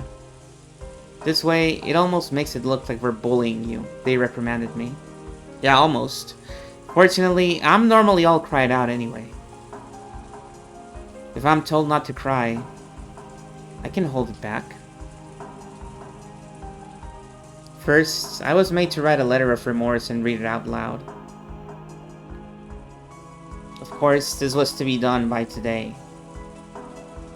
The class committee politely applied to the student council in the staff room for an extension on the use of this classroom. It seems it was accepted right away, which means that starting now, I'll be forced into self-criticism for at least a full 5 hours here. Ushinomiya Ange got a low score on her test and caused trouble for her classmates. That's not it, right? You're getting low grades and causing us trouble isn't the root of the problem, is it? It's cooperative attitude, right? A cooperative attitude. Come on! Why do we even have to direct Ushinomiya-san on how to write a letter of regret? Their abusive cheers flew about one after another. I followed their directions and erased it. Ushinomiya Ange didn't have a cooperative attitude and caused trouble for her classmates. Hey, wait a sec, it's pointless if you just write whatever we say, right? Do you really know what regret means? It's pointless if you don't write in your own words. Pointless. I always thought you were a bit strange, Ushinomiya-san, but you really are weird. I'm telling you, it's just like a job.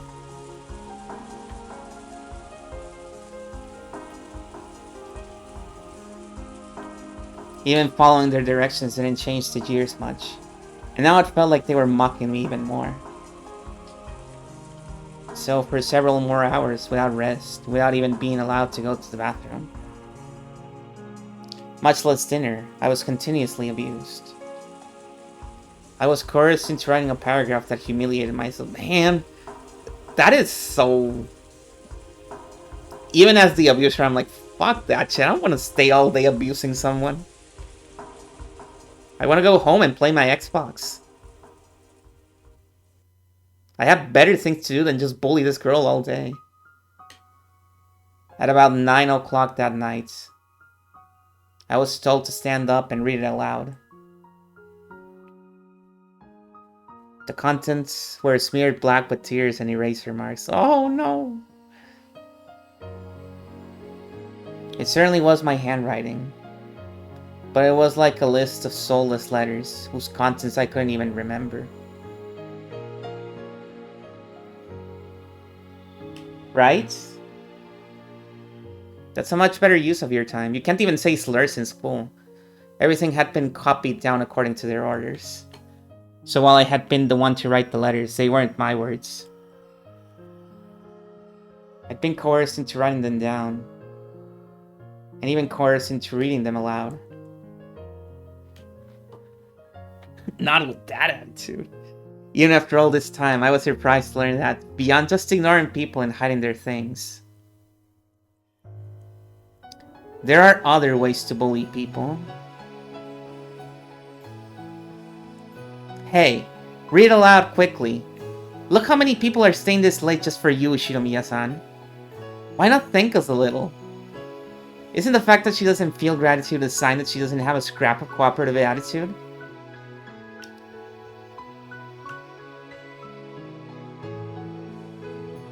It's okay, Shinomiya-san.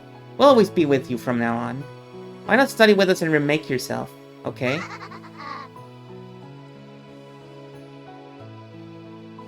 As I stood by my seat, surrounded by them, I dropped my gaze towards the blackened page. And then I spoke those humiliating words.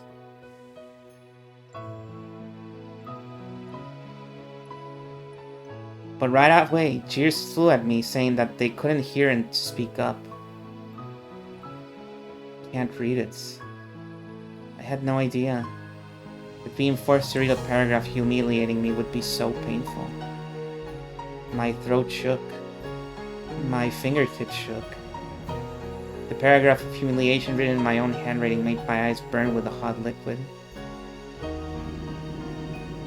So my world blurred and twisted. I saw the girls surrounding me twist and bend. I saw them twist and bend into the impression I had of them. In other words, this was my true field of vision. Beyond that twisted crowd of people, I could see my friends. Compassion could be seen in all of their eyes. Anjay, stay strong. What do you... Mario-nechan and Saktaro were looking at me with sad eyes. Probably because they realized that even cheap words of compassion would hurt me. They kept alternating between trying to say something and hanging their heads. What the hell's wrong with these people? They're just the worst. Really pisses me off. What's so fun about gathering around Anjay-sama and torturing her? It's resentment they can't voice despite their jealousy. They don't care who it hurts as long as they can let it out. What horrible people. Anjay-sama, in this kind of situation, it's okay to go mad with rage with your honor's sake. Anger is an appropriate emotion and an appropriate reaction. If you don't get mad now, when will you get mad? Stop it. Don't stir Anjay-sama up with that cheap anger. If Anjay-sama could do that, she would have done it already. You should only get angry if doing so will improve the situation. Hello, Laha. Come to join the bullying section? However, from an objective standpoint, doing that now would probably only aggravate the situation further.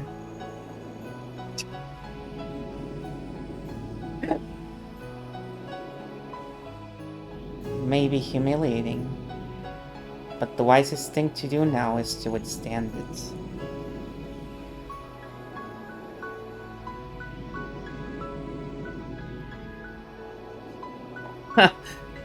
You really are a sloth, Belpha. Quit fooling around, I can't stand this. I can't forgive them.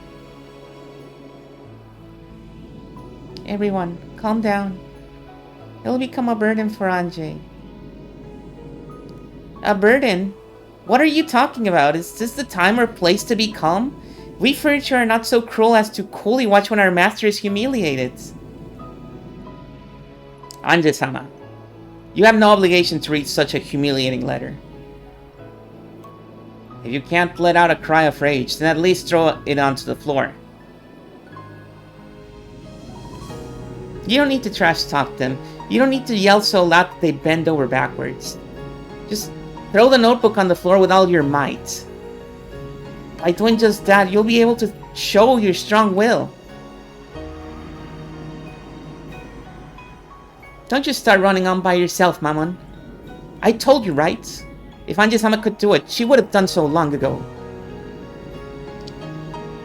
Nothing will be resolved by the eruption of momentary emotions. Can't you see that doing that will only make their treatment of Anjay-sama even more severe?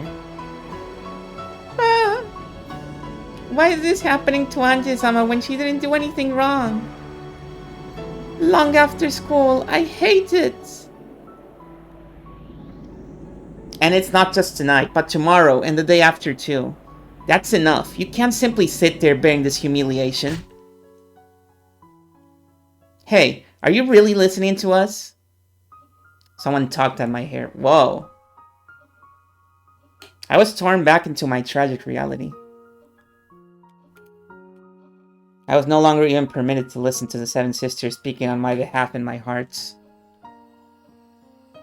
My hair was lifted upwards. One of my hair ornaments came off, and I could hear the sound of it rolling on the ground. No one picked it up. To the contrary, they casually avoided it as though something filthy was rolling towards them. I tried to follow it with my eyes, but my hair was tugged upwards again. Why do you never listen to us even though we're talking about something so serious? In one ear, out the other, is it? Does anything get into that thick skull of yours? Get a grip, okay? Are you really conscious of the trouble you're causing us? You aren't going to start saying that you just wrote it begrudgingly because we told you to, right? Until you really show regret of your own will, this seriously isn't gonna end, okay? It's not just for today. It'll seriously keep on going tomorrow and the day after, you see.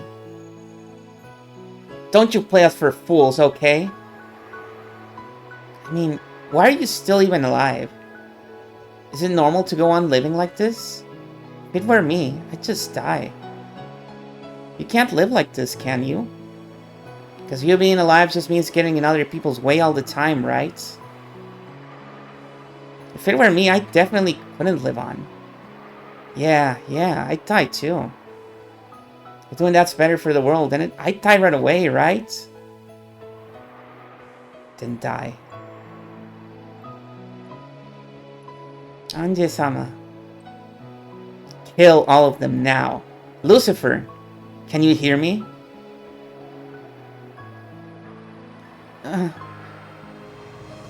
You Seven Sisters of Purgatory are incredible furniture that can massacre mere humans in a flash, right?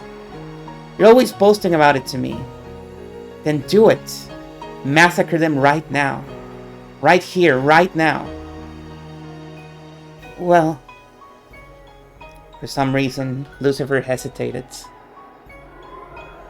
Why? What's wrong? You're certain kill furniture that can fly around faster than the eye can see, and instantly pierce the hearts of a witch's enemies, right? And I'm giving you an order as your master. Carry it out right away. Kill. Kill them all. Anje-sama, please, calm down. If they had immediately followed my brutal order, making heaps of corpses with me at the center.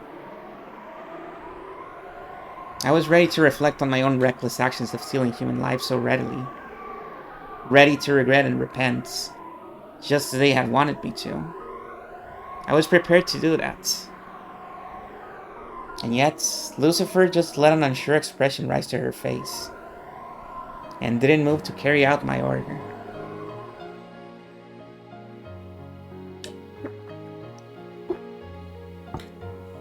I knew it. Yeah, I knew it. Vaguely. No, that's not right. I've known from the beginning. I've known that magic was all empty this whole time, haven't I?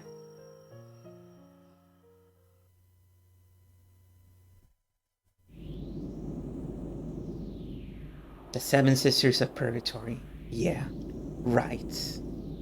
Stupid. So pointless. I've known it the whole time. Anje-sama. Ah! I glared into the worthless Lucifer's eyes, and pain seemed to accompany that gaze. As though she was being assaulted with a violent headache, Lucifer grasped her head with both arms. But it looked like she couldn't tear her eyes off my gaze, so she was assaulted with a pain that grew more and more violent.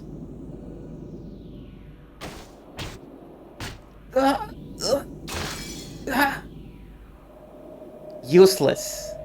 Useless. I hate you. Disappear. You're nothing but a delusion inside my head. Hopelessness and disappointment. Resignation and a dream's end. A cracking sound, like you hear from a frozen lake surface during a fierce winter, rang out just once. At the same time, Lucifer's form, which was being tormented by a violent pain, stiffened in place and grew cloudy.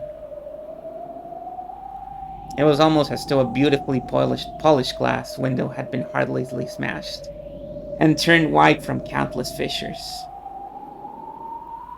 And that was an accurate analogy. At that point, Lucifer's form had turned into a glass ornament of the same shape.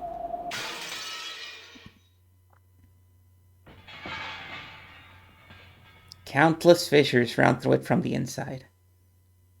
And as the head and arms collapsed, it crumbled to the floor.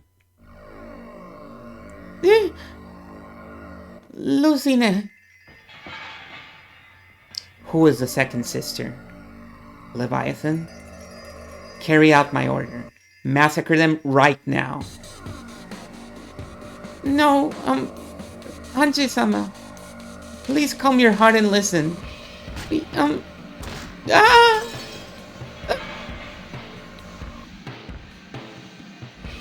I'm not looking for excuses or backtalk or an answer. I want nothing more than a swift confirmation of my order to eradicate the girls who are humiliating me. If you're going to say anything else, there's no need for me to listen until the end.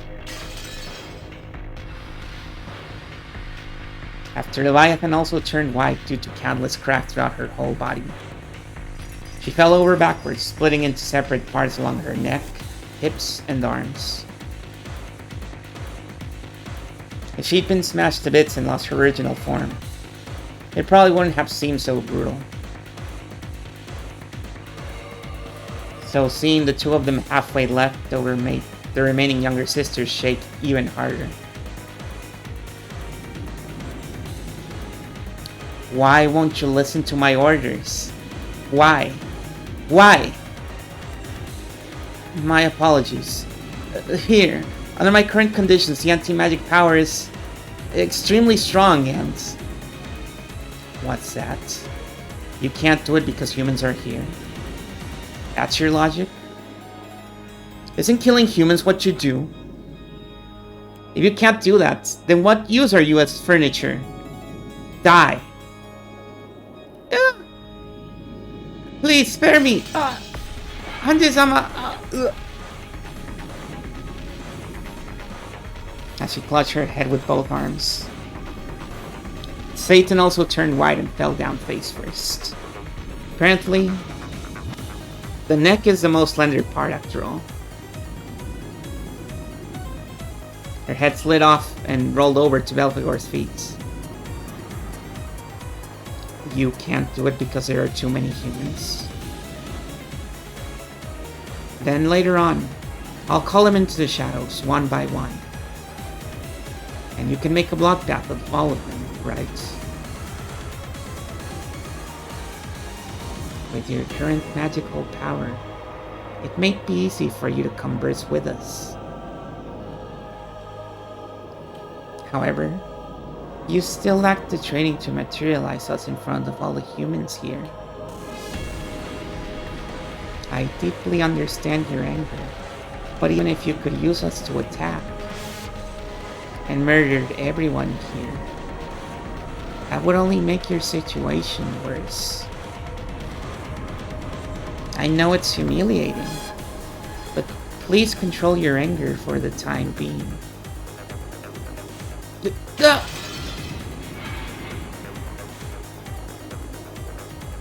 Will I get the same answer from the next three? Are you gonna tell me you can't do it because the anti-magic power is too great? Are you gonna tell me you can't do it because my magic power is too weak? Then I won't ask you to kill all of them. Just one person's fine. So try and kill them. Right here, right now. As Asmodeus and Beelzebub held each other, they crouched down, cringing in fear under my glare. If they'd been able to obey my order, they probably would have carried it out immediately. And yet, here they were, crouching down. Empty. Sad. And pathetic. That's right. I've known. These girls can't even touch reality with one of their fingers. No! No! Bells, I'm scared! Bells! Anje-sama! Spare us! Spare us! I don't want to die! Die, useless furniture. Why are you guys even alive? Why are you alive when your lives are worthless? It doesn't matter if you die, right? Die. I'm telling you to die. You think any idiot would leave furniture that has no use laying around? Ah. Please stop, Anje-sama. What is it, Mom? Are you gonna be the only one to fulfill my order? That's right. You're my best friends. You alone will do it for me. Get them. As you are now, Anje-sama, even if you use us, you are incapable of committing murder. It's furniture's duty to help with things their master can do. Things that even the master can't do, we can't do. Do you hate them, Anje-sama? You do hate them, right?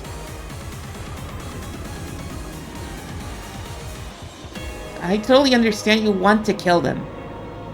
Okay. In that case, go ahead and kill them, Anje-sama. If you stain your own hands with blood, then we, the Seven Sisters of Purgatory, will go along with you for however far. However far you go. I'm asking you all because I can't do it myself, aren't I? Isn't being able to do things I can't the thing that makes you furniture? Yes, we are furniture. Furniture to be used. Please, go ahead and use us to kill. You'll be the one killing, Anje-sama. If you're saying that you want to kill, then go ahead. Be my guest. No need to hesitate. Go on and carry it right now. And once you prepare yourself mentally, once you're prepared to dirty your own hands, then we'll help you. But you haven't done that, Anje-sama.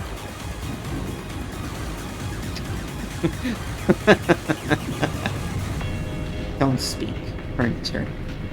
You delusion. I get it already. You don't all have to tell me.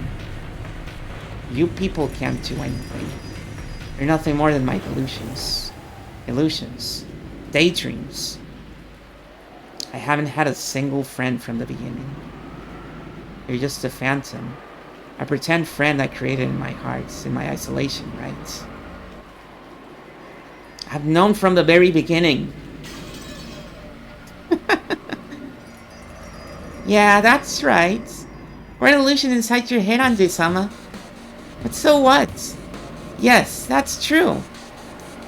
We're just imaginary friends created to soothe lonely Anje-sama's heart because he doesn't have a single friend. But so what? If you want to look at reality, just look at it. You can stop looking at us and return to being summoned and bathed in jeering over there. Come on, go back. Welcome home to reality. Just call us on us only when it's convenient for you and pretend you have friends. Then spur us on even though you don't have the guts to dirty your own hands. Then deny and erase us once you realize that it's hopeless. Yes, please enjoy it. And leave with a shriek of anguish just like you want, Anje-sama. Just copy the jeering that you've been showered with right now. And do the same to us to get it off your chest. That's also furniture's duty. Getting slammed against the floor when someone's pissed off is also a chair's important duty. If that alone can absorb their master's bad mood even for an instant, there can be no greater honor for furniture. Kill me. Deny me, your first and final friend. At the end, Mammon had a mocking expression on her face. But for some reason, it looked splashed with tears. Mammon, Beelzebub, and Asmodeus were smashed and fell to the floor.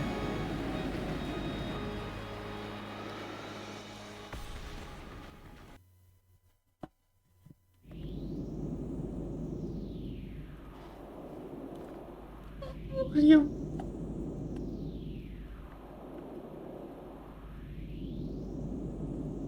Come over here, Saktaro. I'm just a little agitated right now. Sir, so you mustn't get close.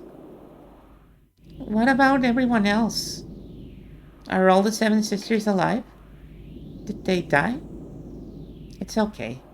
It looks gruesome, but those are the remains of their vessels after being deported from the human worlds. Shells that have been shed. So it's alright.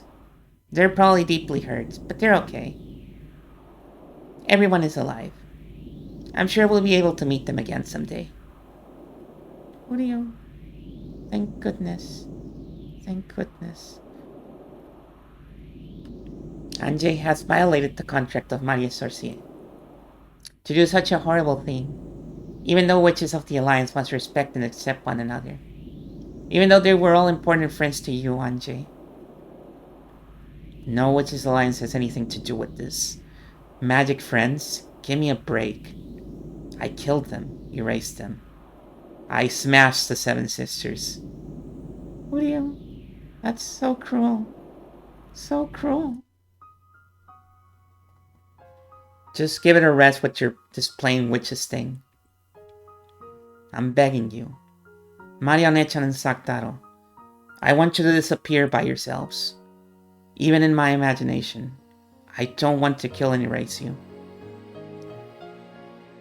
We aren't your imagination. We're your friends, Anjay. What do you... Saktaro said that as he hid behind Marionette-chan, sobbing. Saktaro doesn't exist. Saktaro is also an imaginary creature One-chan created to distract herself from her loneliness. What do you... It hurts. It hurts, Maria. Why? Why? What do you... Stop it. Denying my friend is the one thing I will not permit. The same power that had smashed the 7 sisters was probably eating into Saktaro as well. But Marionette-chan was apparently protecting him with some other power. So Saktaro's form didn't break and scatter.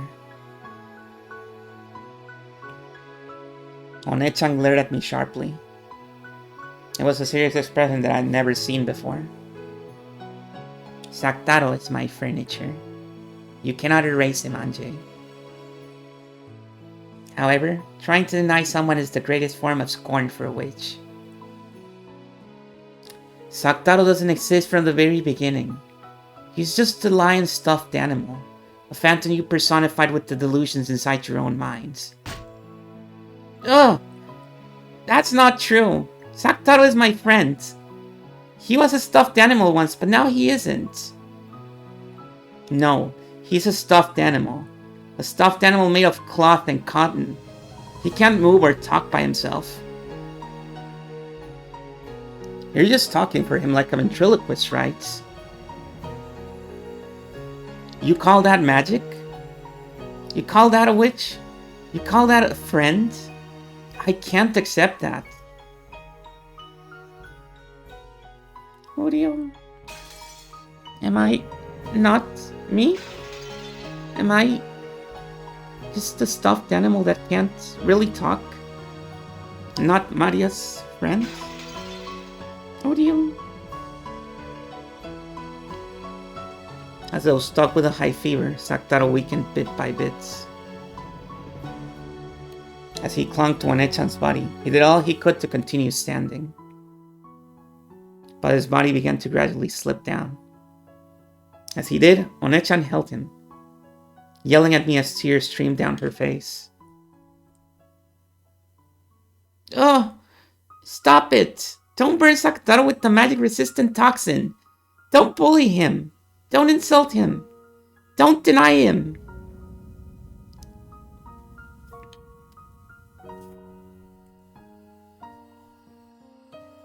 Marionette-chan, you're so weird. There is no Saktaro. Stuffed animals are stuffed animals. I learned from Mama that they're made of cloth and cotton. There's no way they can walk or talk.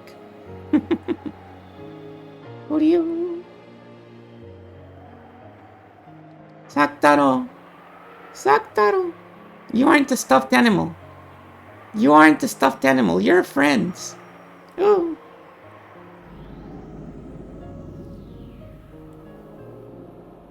Instead of playing with stuffed animals, it's better to play outside with everyone. I'm bored with stuffed animals already. I hate you, Anjay. Oh.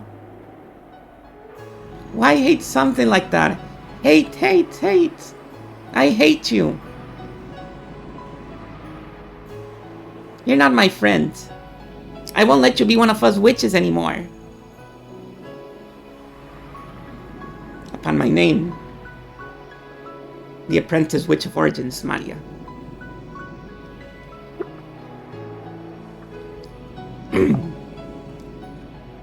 I hereby expel the apprentice witch Anjay from the Maria Sorcier Alliance of Witches. And then,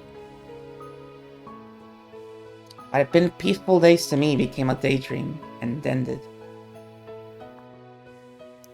By now, it's impossible to prove. No one can verify whether that really was magic or whether those really were my friends. Or else nothing more than a daydream. I, the sole observer, concluded that they were a daydream. So that became the truth. Perhaps in the farther future I'll observe it again. And when that happens, maybe I'll acknowledge that it wasn't a dream. That the Seven Sisters really were my friends. And that along with Maria Nechan and Saktaro, they did everything they could for me and my isolation. Something so vague is neither the truth nor an illusion. Maybe the reality here and now is the only world with the real me. Where is the real me?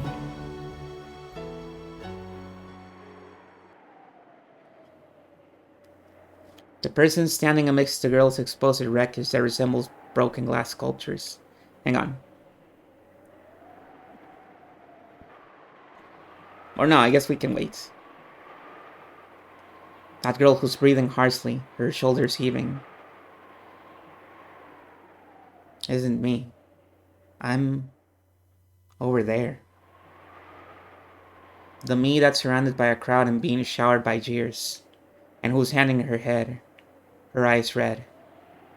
Isn't the me over there the real me? I won't dream anymore, because there's nowhere left to run. I'm going back. I'll return myself to the cage made of flesh. Hey, are you listening to us? It's not like anything will be resolved if you just stand there, hang your head, right? I hear you. Ah, you finally answered. You aren't thinking that this'll end if you stay silent, that we'll forgive you if you cry, right? We're asking if you're aware. We're asking if you're aware of the trouble you're causing those around you. I slowly nodded. I acknowledged it. I acknowledged that I had slipped into the world of my daydream, trying to remain separate from the others in my class. To separate myself from and disgrace those sisters who spoke to me with reliable and kind words. Despite being totally unable to help when I really wanted them to, I acknowledged that.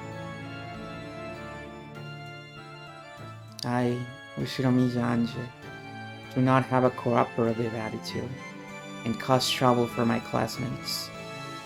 There is nothing to blame for that except my excessive inferiority complex towards all my classmates because of my inability to study. And it's a shame that I'm alive. Starting there, I was no longer reading the paragraph they made me write. It was me improvising. And it was what was in my heart. They noticed that it wasn't what they'd anticipated. But while they did frown, no one spoke. So I continued.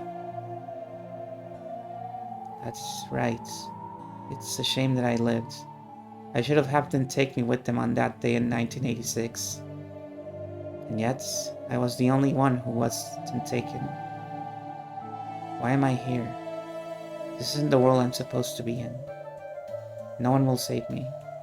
For a time, I felt as though only the fictional friends I created inside myself could save me. Those friends were nothing more than a delusion, and they didn't save me at all. After all, this isn't a world of imagination, but a world of reality. So, in short, up until today, I've been having the same daydream. I hated my real classmates and only lived by interacting with the friends in my mind. Just now, I split up with those friends, so I'm here. I have no family. I've thrown my friends away too. There's no longer anything left for me. Why haven't I died? Sometimes I asked that a short while ago. I think they're right. Why am I alive? I should have died in the year 1986. No, I must really have died. And yet, my dead soul is still locked up inside this cage of flesh. So I'll ask someone. If no one answers, I'll do it myself. Please, let me die.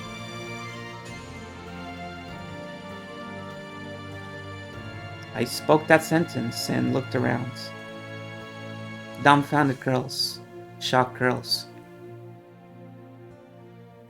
Girls whose faces seemed to be saying, "What the heck is this kid talking about?" And a bit late, more and more girls with faces that said, "Is this girl alright?" Whisper, chatter, and then giggle. When I ordered friends in my daydream to kill, they couldn't do it. And so, I asked real humans to kill me, but of course, these girls can't do it either.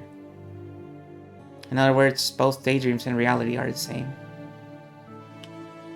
Doesn't that mean that, including this world, absolutely everything is a daydream? Then, there's no problem, right? After all, on that day when I lost my family, I was already dead. Everything that happened afterwards is going on in my head. My life flashing before my eyes after I failed to die. Once I understood that, it felt like the scenery surrounding me began to twist and bend slightly. Yeah. I'll finally wake up. I'll be released from this daydream world. I feel my consciousness sliding away. It's alright. Fade farther and farther away and take me to my family. Then, no matter what happens in this twisted, still world, I won't mind it at all. I saw the crowd get pushed aside as the teacher stepped in. Perhaps the teacher doing the rounds happened to notice a strange disturbance. The teacher was figuratively shouting something, moving to protect me. Watching that, I knew that an ally had appeared for me, even if there was only one. And I felt my awareness return very slightly.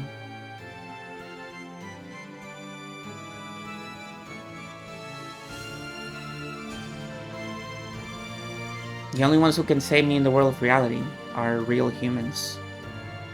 Never again. Never again will I seek rescue from daydreams. This is the world of humans. Nothing can save a human except other humans.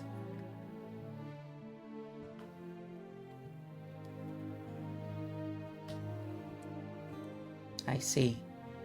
If that's what you think, and that's your world, Anjay. Can Anjay find happiness this way? If Anjay believes that's the only way to find happiness, and it's the only way, if she can't accept the bluebird in the cage for what it is, then she must go and search forever. What are you... Maria... Are you breaking off relations with Anjay? No, nothing like that. I only did that because that's what Anjay wanted.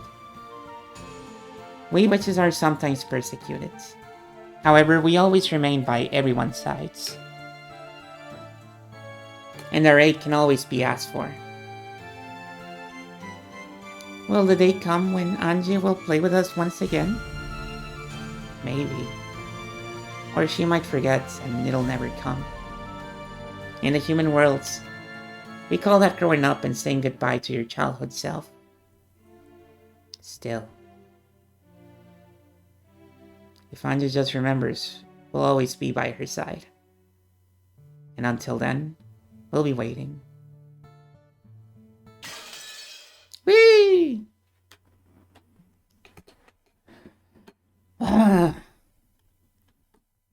So what do you think, guys? That was one of the big ones. That was one of the big ones. That was like one of the biggest reasons for me being so reluctant to read chapter 4. Right there.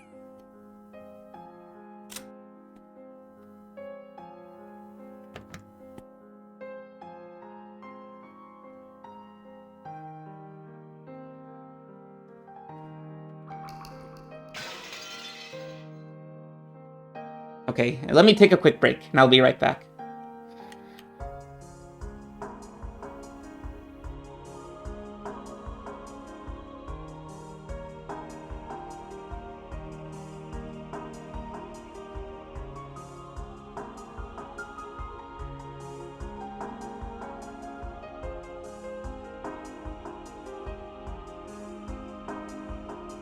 This does not look good.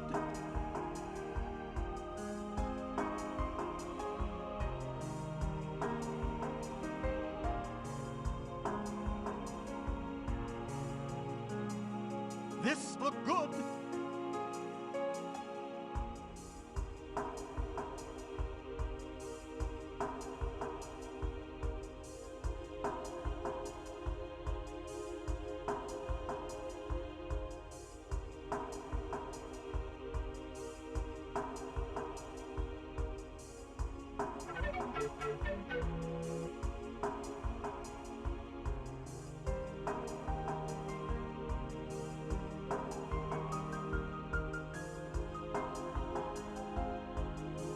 You gotta be kidding.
Yay, I returned. I'm here.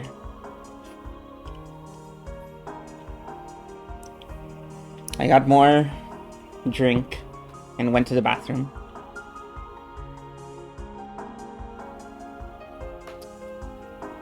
Thank you.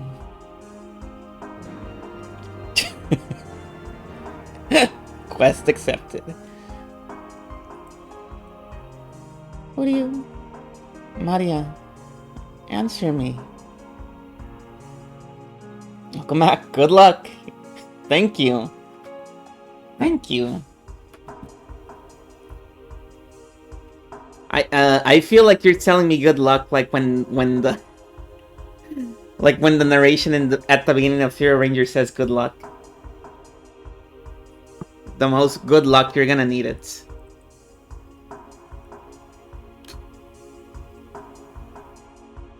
What do you... So I really am a stuffed animal? Or Star Fox 64, yeah. I mean, that one is more optimistic. The one in Saber Ranger is like, no, you're fucked. You're so fucked.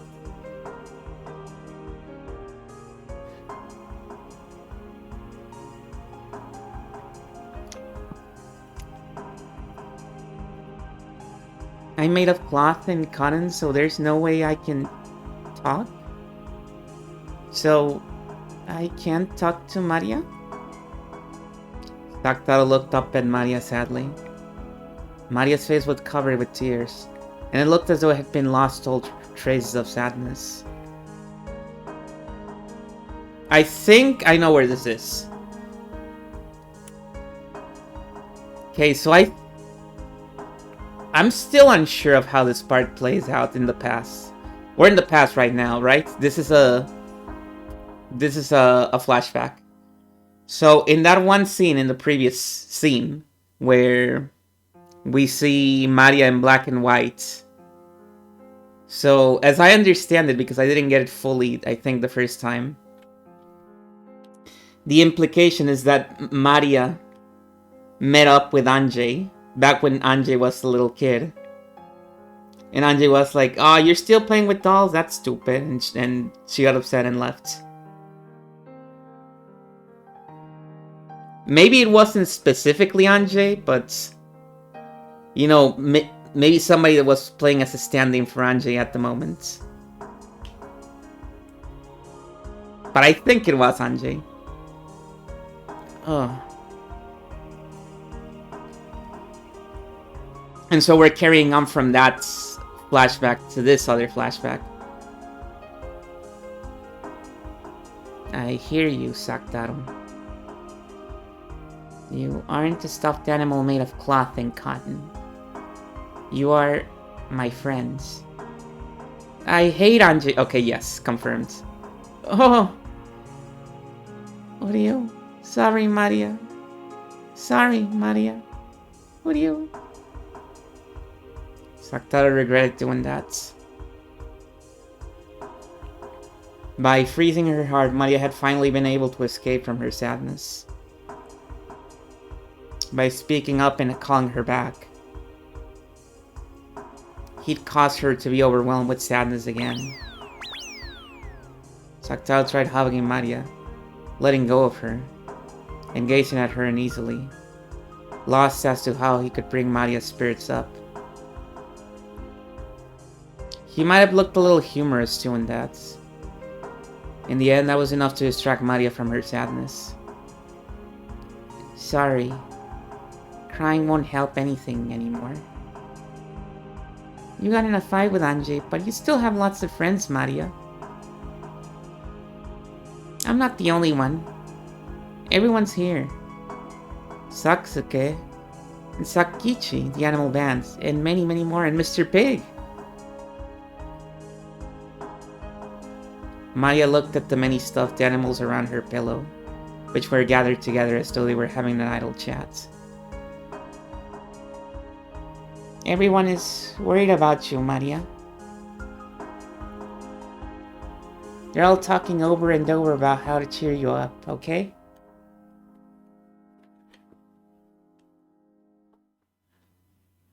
Everyone won't go away, like Anjay. They won't. We'll always be together.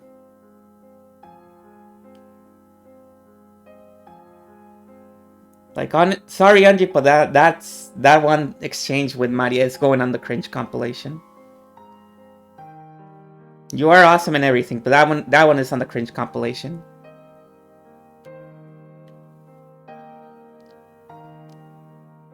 Really? All of you are only with me at home.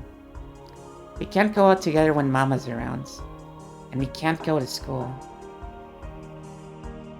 You aren't supposed to take us to school, so you'll get in trouble if the teacher finds out. But if no one finds out, we can be together at any time. Saktaro, you're big, so you'd be found. Then you can take one of the kids that are small enough to walk around with. For example, what about them? If you take the friends in the forest bands, look, they're small, so you can hide them in your pocket and go to school together. There's a lot of them in the bands. I can't fit them all in my pockets.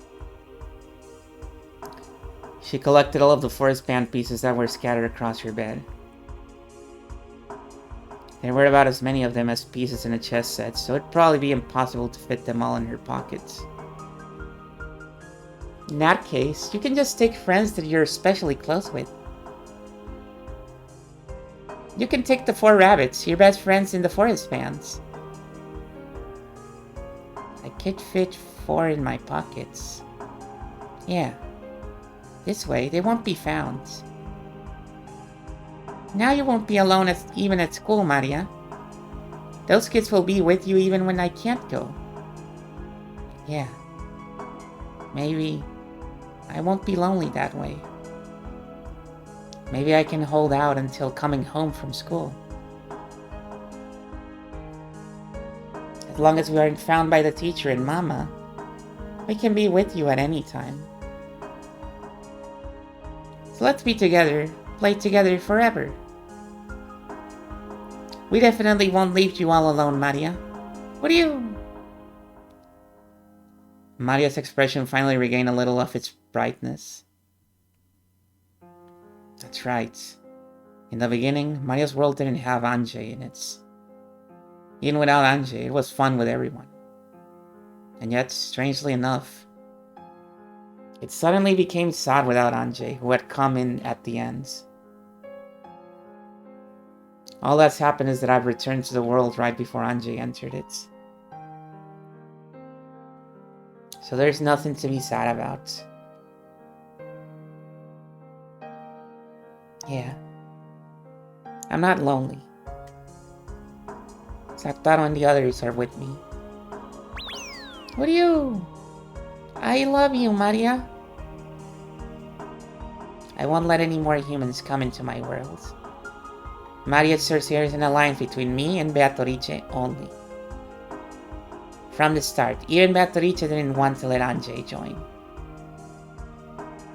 It's alright this way. Anjay was still too young. For now, until you can be friends with Anjay again, I think it's okay to forget about it. You can play together once you regain your high spirits, Maria. Until then, all of us will be by your side.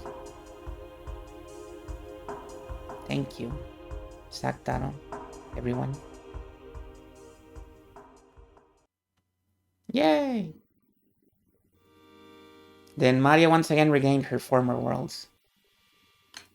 She regained the world that wasn't lonely, where she was surrounded by many friends.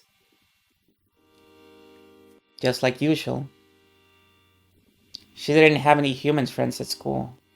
Yay! But her magic friends were always with her. The rabbit band she hid in her pocket stuck with her during class, sounded like they were having fun. Just listening to that greatly embellished the time she spent in class. Maria made it so that as long as Mama and the teacher didn't find out, her other friends could always be with her. When Mama told Maria to go play outside, Maria would secretly pack Saktaro and Satsuke and the rest into her bag and play together at the library or somewhere. Even when Mama was late coming home and Maria went shopping for dinner, she always went with Saktaro. Okay, have a good night, Jam. I'm sorry if this was your first time here, watching a Umineko stream, because... Woof, what a... what a stream to start with. I promise there's a funny guy doing stupid stuff in this too. His name is Badler, we just haven't seen him at all. The man at the convenience store and the other people were nice to Saktaro. He sometimes gave a second portion free to Mari for Mari and Sakdaro. Oh wow, it really has been like the whole stream and I haven't seen Battler at all, right? I mean, you're right. It is for Battler Sister. I wouldn't say it's okay. But you're right. Oh, you watched before. Cool, cool.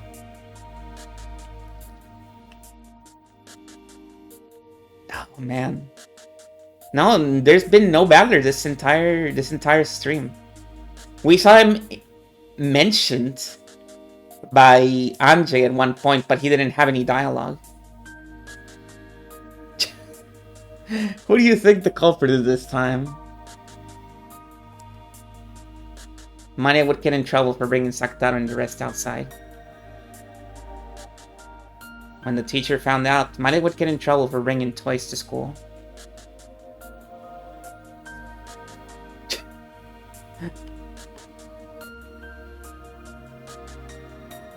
Like the funny image of the ludicrous proximity thing really applies so hard here with Battler. It really is hard without Battler. You really relate to Anjay here. Like, yeah, I would also feel really sad if Battler wasn't around. Case in point.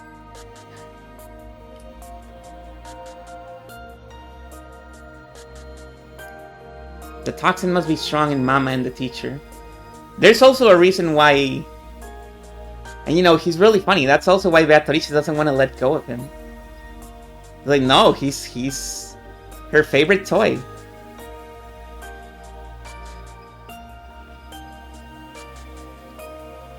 That's why Sakdaro looks like a normal stuffed animal to them. After all, the convenience store man and the others say hello to Sakdaro. Not all humans are hopeless. There are tons of people who, unlike Anjay and Mama and Teacher, can say hello to magic friends like I can. Not everybody in my life is a ghoul. Oh, Maria-chan. Welcome. Was your mama late coming home tonight too? Yeah. But I got Sakdaro, so I'm not lonely. Right, Sakdaro? What do you... It's not just Sakdaro today. Some other friends came too. Oh, other friends, is it? What kind of friends did you bring today?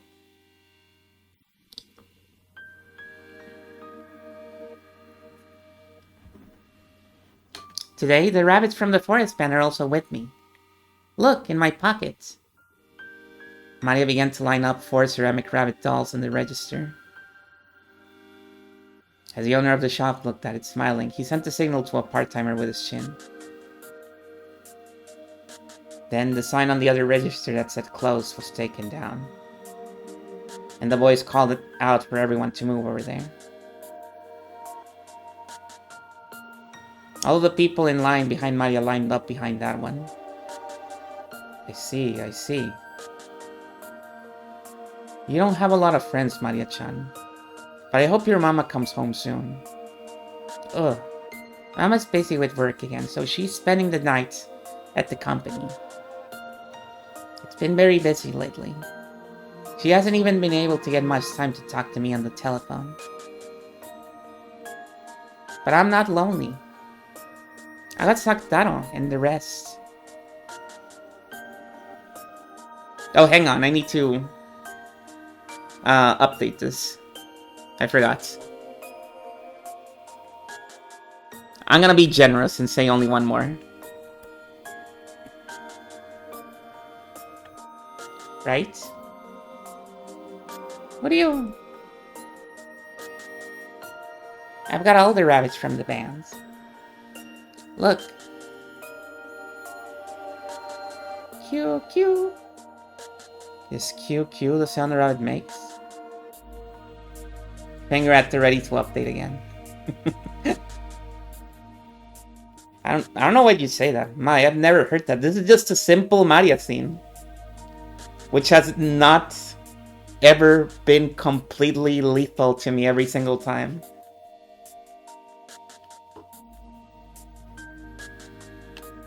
After smiling at Saktaro, who was poking his head out of her knapsack, she played around with the rabbits band on the other register, making them frolic around. Although the shop manager gazed at this pleasantly, he had a slightly pitying look on his face. This was apparently a single mother household, where the mother had to work hard and couldn't come home very often. On top of that, it looked like this girl didn't even have any friends, as he watched her play around happily with her dolls and claimed that she wasn't lonely despite everything. He couldn't help but feel a kind of compassion. And actually, this wasn't limited to him alone. Maria had become quite famous in this shopping district.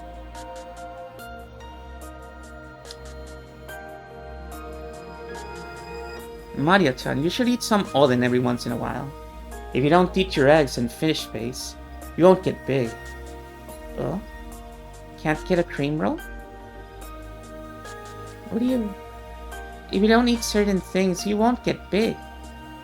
How about oden for today?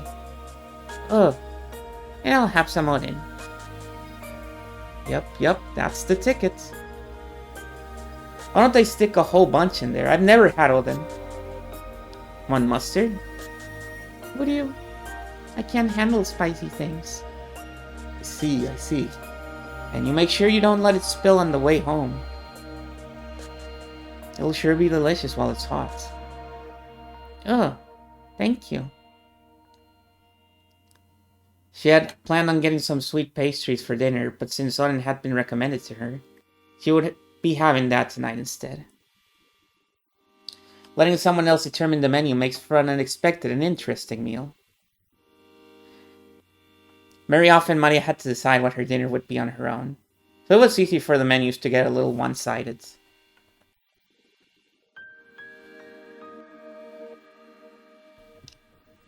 Sorry, a little coughing.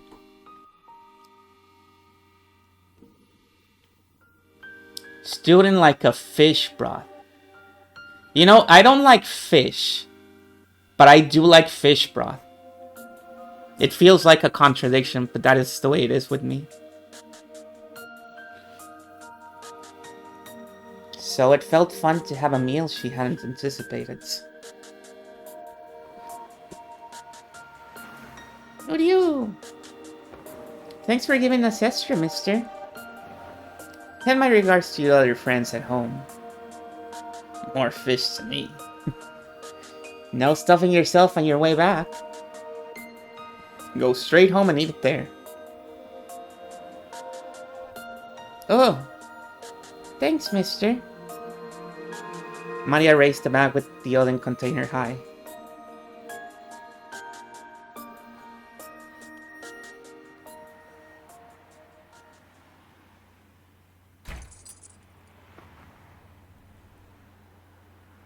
Huh? You? What is it, Maria? The key isn't in my pocket. Standing in the front of the door to her house, Maria searched all over her body. The key to the house wasn't there. She always methodically put it in the same pocket, so there was no way she had put it in another pocket. But she searched her whole body just in case. Unsurprisingly, it wasn't there. Did you drop it when you took your wallet out? No. When I took my wallet out, I definitely felt it. I also felt it when I searched my pocket partway here. It was there until partway. I didn't drop it. Ugh! Even though the late autumn wind had been bearable when Maria had been thinking of returning home, where the heater was. Now she was confused and had lost her key. That wind tormented her. But no matter how hard she searched, she couldn't find her key. She turned out all her pockets and even tried taking off her jacket and hiding it, but to no avail. Of course, she also turned the knapsack Saktaro was in upside down, but the key didn't come out. Something that should have been there wasn't where it was supposed to be. Why isn't the key there? When I didn't do anything wrong. Why isn't it? I'm sorry. Why? Why? I will say this part has crazy lore implications for characters that you wouldn't even expect. You'll find out. I don't know if this stream, but definitely next one. Maria was cold and frustrated and angry, and she stamped on the ground. The bottom of her foot dropped, but that didn't lessen her frustration. At the same time, her tears poured out. Oh! Oh! Oh! It wasn't her fault. So it was someone else's fault. But Maria didn't know who that someone was, and could do nothing but continue to let out a moan of anger. What do you... I'm sure you dropped it partway. Let's look for it, okay? Let's return on the road we came by and search, okay? Oh. Even though I went to all the trouble of buying Odin and got eggs and stuff for free. I won't be able to eat it while it's hot. Oh. Maria. I know it's frustrating, but let's search, okay? It's no one's fault, so let's search.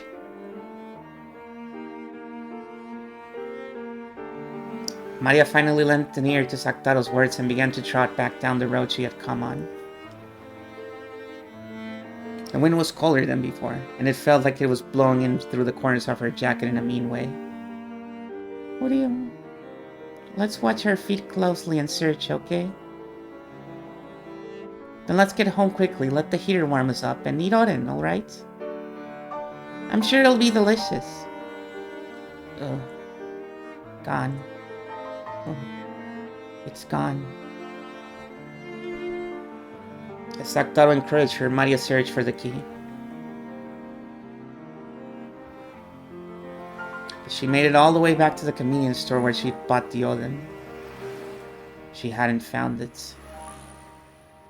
Just in case, she asked the man at the convenience store whether they had found the dropped key. But they hadn't found anything. One more time, she returned home, paying close attention to the area around her feet. But, unsurprisingly, she didn't find it. She was no longer frustrated enough to stomp her feet. But hot tears dripped down her face. The Odin had cooled down completely. Even though she had been told it would be delicious when warm, she hadn't been able to eat it. Even though that man had given her so much free stuff. What do you... Don't cry. Mama isn't coming back tonight. Let's do our best and search. Why can't I find it? Oh. Oh. Maria, don't cry. Let's do our best and search. Maria.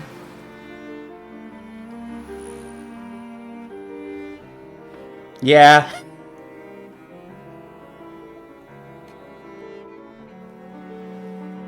Maria was no longer able to hold back her tears. They really drank from the hose. Maybe he drank a little too much from the hose. Or maybe he didn't drink enough from the hose, and that was his problem. Maria was no longer able to hold back her tears. Sobbing, she clutched Saktaro and held the bag of Odin, returning once more down the road she had come by. Perhaps because more and more houses and stores had turned their lights off by now, it was even darker and harder to search than before. And once again, without finding the key, she returned to the convenience store. Maria-chan, still can't find your key? Oh, my key, it's gone. Wasn't your mother away for the night, so you can't get into your house without a key? Oh, can't get in. Well, that's not good. Did you try going to the police? They might be able to help you. Mama said not to talk to policemen, even if they start talking to me. This is the pure definition of dark woke right here. Rosa is dark woke, confirmed. Oh. Well, why is that?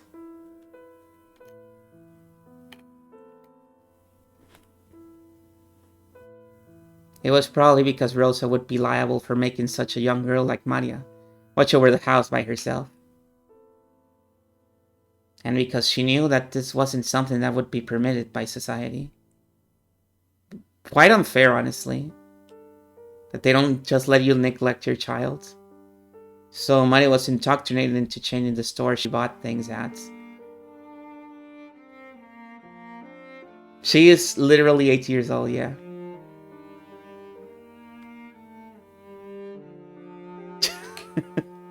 I guess so, yeah, you're right. Damn, she lost her Dark Woke's privilege title so fast.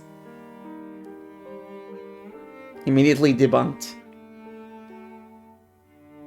Was indoctrinated into changing the store she bought things at, so that she didn't catch the eyes of adults. And into saying no more than a greeting to policemen, even if they talked to her. Maria had obediently done as she was told. Instead of considering why she must do that. She was much more concerned with meekly obeying because her mother had told her so. But the manager of the convenience store probably didn't think of it that way.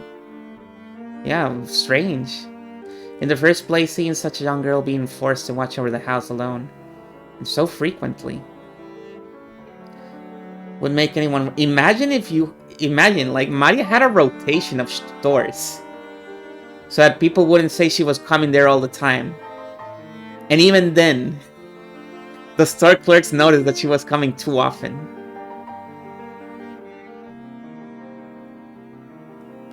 And then, after making the round trip between her home and the store once more, and arriving at the convenience store for a third time, a policeman was there. It's that child. Maria-chan, did you find your key? Oh, didn't find it. What's your name, miss? The policeman asked her name, but Maria didn't answer. Did your mother tell you not to talk to policemen? Don't worry. No need to be scared of me. Have you eaten dinner yet, miss? I was gonna say, oh fuck, what if it's Oishi? And I'm like, nah, there's no way Oishi's still working. That guy is super retired.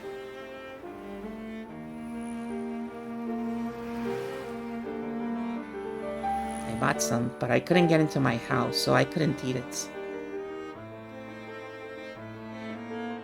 What's your mother doing? Is she not coming home tonight? Is it her work? Oh. Do you know how we can contact your mother at work?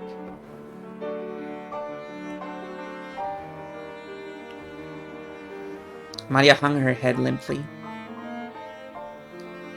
She didn't understand why the policeman was getting mad at her.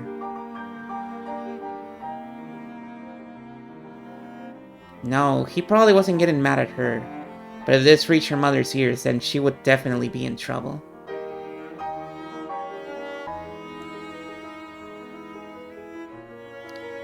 Even if she didn't understand the reason why she would be in trouble, she at least understood that much. But the policeman wouldn't let Maria go. And her head was swimming from hunger.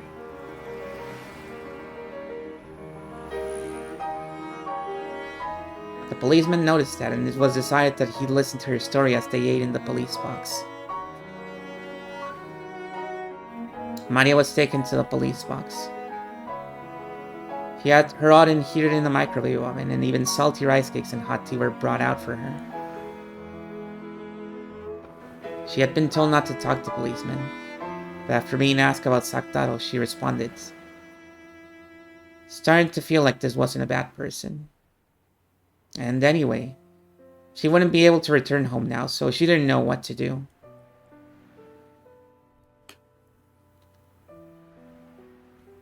She told him Mama's work phone number. She had been told to tell no one of, and to use only in a very, very serious situation. In the tatami room inside the police box, as she ate the oden that was so hot, it felt like it would burn her. She watched the policeman making the phone call, lazily thinking, I'm probably gonna get in trouble. Will Mama get mad at me? What do you...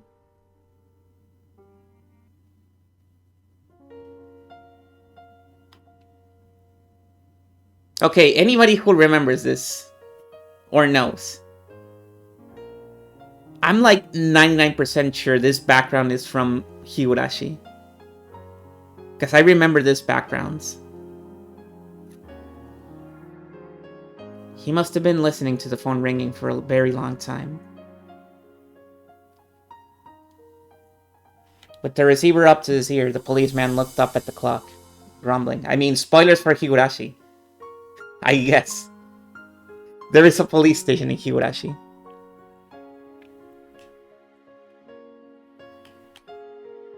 With the receiver up to his ear, the policeman looked up at the clock, grumbling. I feel like I've said a lot of Higurashi spoilers, but they're very... They're so taken out of context it doesn't matter. And none of them involve the character, so it doesn't matter either.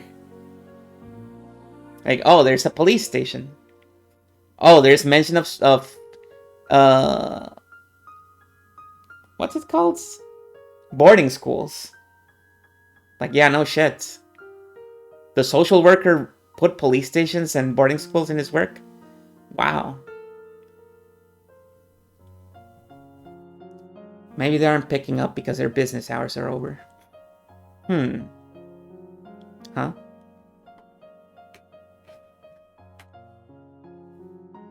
Yeah, I'm sorry. Huh? Hello? Hello? Is this Anti-Rosa Ltd? Yes, hello, you're speaking to Anti-Rosa Ltd. Say hello, everyone.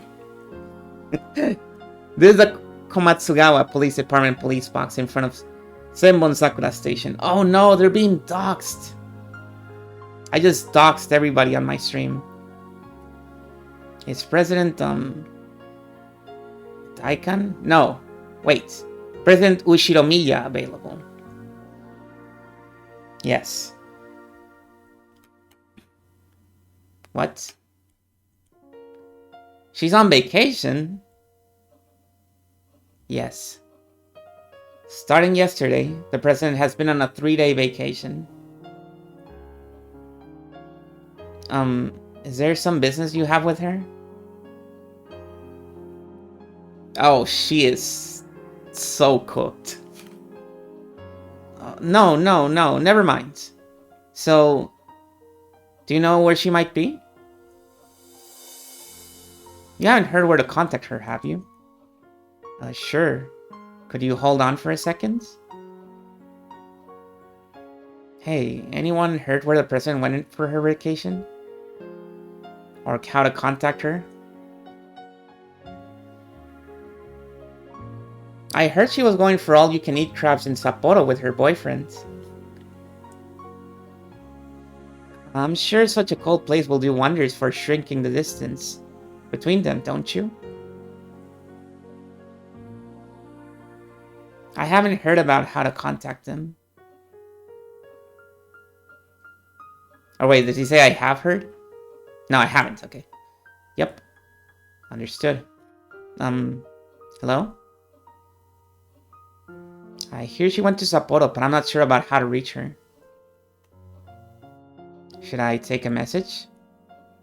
I see. What a shame.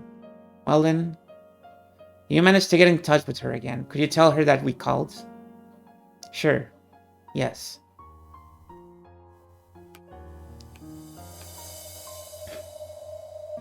After that, I was taken to the police department, which was even bigger, and ended up spending the night there. Then, they asked me various things about myself. A lady who called herself the district welfare officer came by and asked about a lot of things.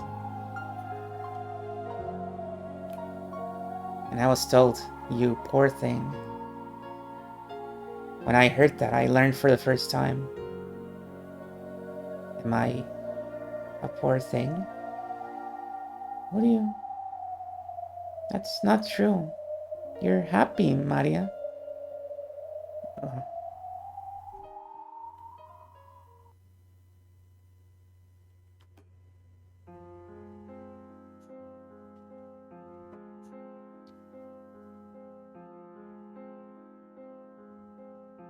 Then Rosa came back. Oh, nice. Hello. What's up, Rosa? I was really starting to miss the cast of the usual story, so I'm glad at least we got one of them back. Maria was told to go to her room. Yeah. On her way back from the bathroom, she hid by the entrance to the living room and listened in on the exchange.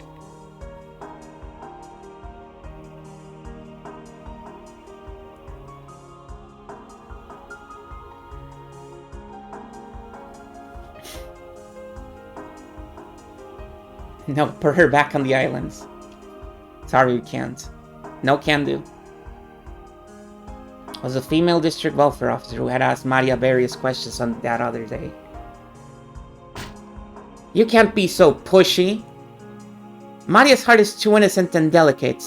If there's any insensitive kid there, she could be hurt. Please stop your pointless meddling. But in that case, miss, if the child is so delicate, why leave her home all alone? Shouldn't the mother be together with her child? I'm together with her as much as I should be. I don't need to take instructions from you for something like that. Oh, really? She's very well known in this area. They say your daughter frequently goes out at night to buy things and eats.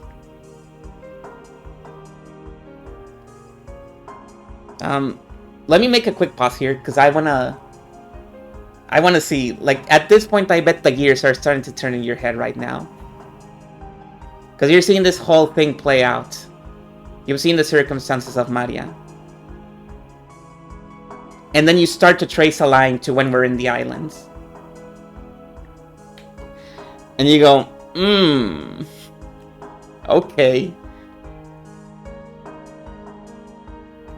They say your daughter frequently goes out at night to buy things and eats.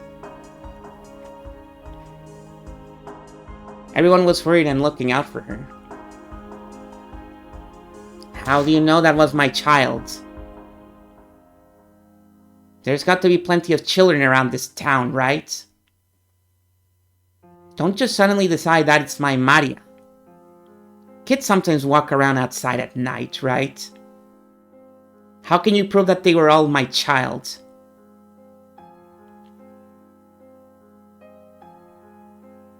Yeah. It's well known around the shopping center that a girl holding a lion stuffed animal often stops by to eat dinner and buy things. Everyone treated Maria-chan with care out of concern for her. Sometimes, people even escorted her home, thinking the night roads might be dangerous, you see? You can find lion stuffed animals anywhere. It was none of their business escorting her home. Are they thinking of kidnapping Maria? Don't bother her. Maria is my child. I'm raising her. I have no intention of putting her in some strange institution. Stop your needless meddling. Oreo, does that lion stuffed animal mean me? It's okay. I'm the one in trouble. It has nothing to do with you, Saktaro. Maria hugged Saktaro, continuing to watch her mother fearfully.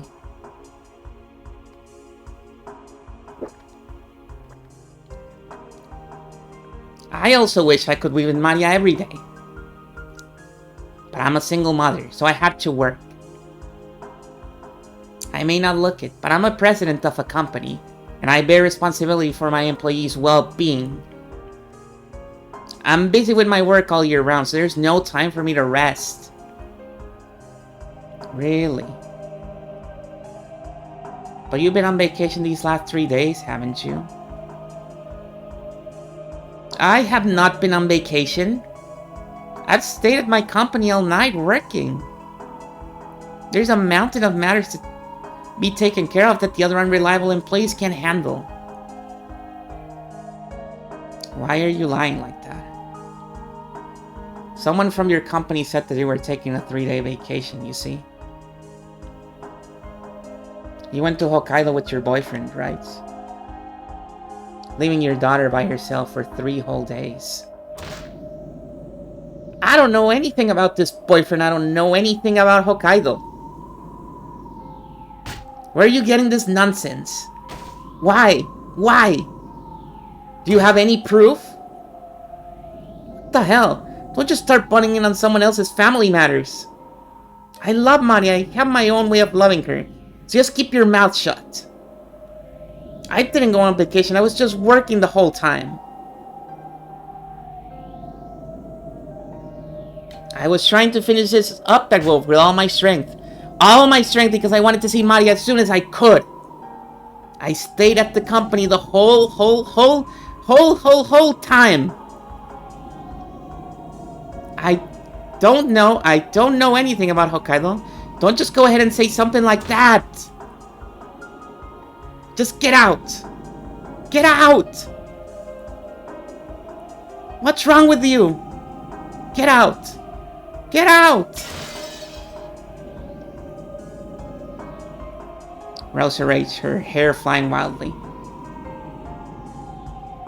A teacup was knocked over from the force of her standing up. But far louder than that was the sound of her beating the table with both hands.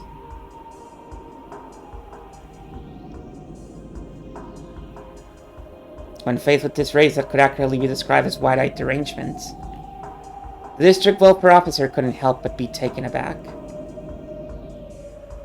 And the same went for Maria, who was secretly watching this from the hallway.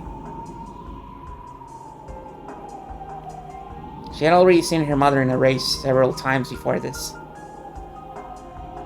But she had never seen her this crazed with anger. When she saw this, Maria was sure.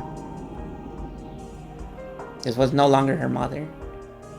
It was some other evil being that was possessing her mother's body. And then she herself was discovered by the evil being. Maria knew that she was being reflected in the evil being's eyes. Her mind went blank, and she felt as though her field of vision was racing off into the distance. After fiercely closing in on Maria, Rosa mercilessly slapped her on her small shoulders.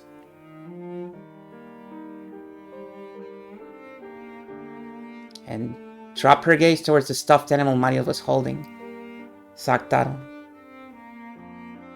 Maria, even though I told you so many times not to take that outside, you brought it with you, didn't you? Urio, it isn't Maria's fault. I told her to take me. That's not true. I brought Saktaro on my own because I was lonely. So Mama, it isn't Saktaro's fault. Urio, Maria. It's not Saktaro's fault. It's not Saktaro's fault.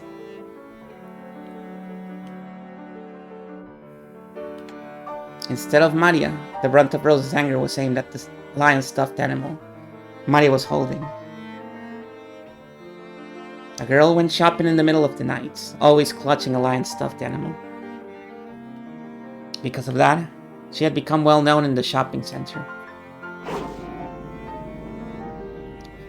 Didn't I tell you not to take stuffed animals with you? Why? Can't you listen to what Mama says? Why? Why? Why? Why can't you follow Mama's rules? With every single word, she stamped her heel and banged furiously on the wall. Of course, he didn't make direct contact with Maria.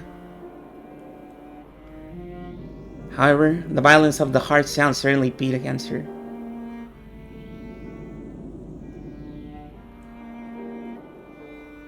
Miss, stop that! Let go! I said let go, damn it! The district welfare officer had come back to her senses and was pinning Rosa's arms behind her back.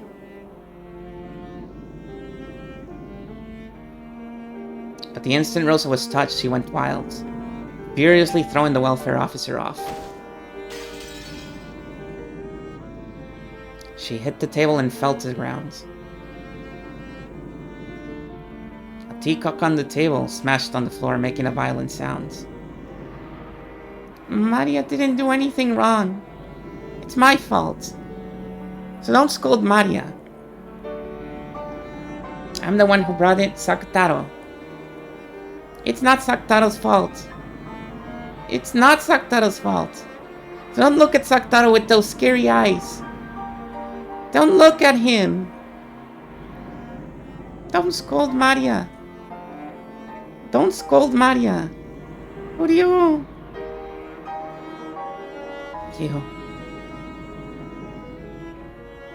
What were you doing just now?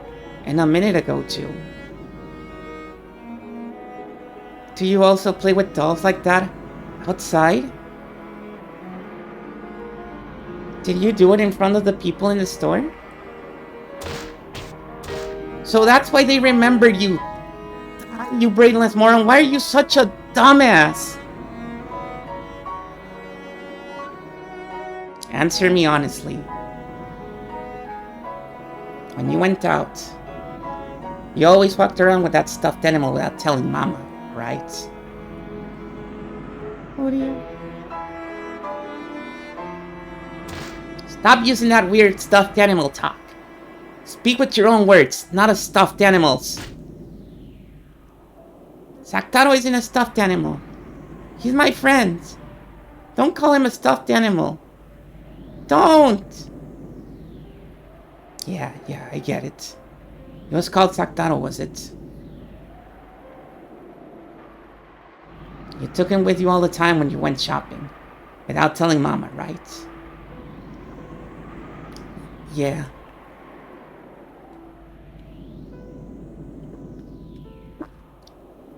Maria admitted honestly. If she hadn't admitted it, then Sakataro would have said something to take the blame. So by admitting it right away, she was protecting her small friends. Only Sakataro? Any others? You haven't been bringing weird things to school too, have you? Miss! Surely your daughter has done nothing wrong. Stop this interrogation at once. You stay quiet. I'm talking with my daughter, aren't I? Come on, Maria. Look at Mama when you talk. What's the answer to Mama's question? It wasn't just Sakataro. All the rabbits were with me too.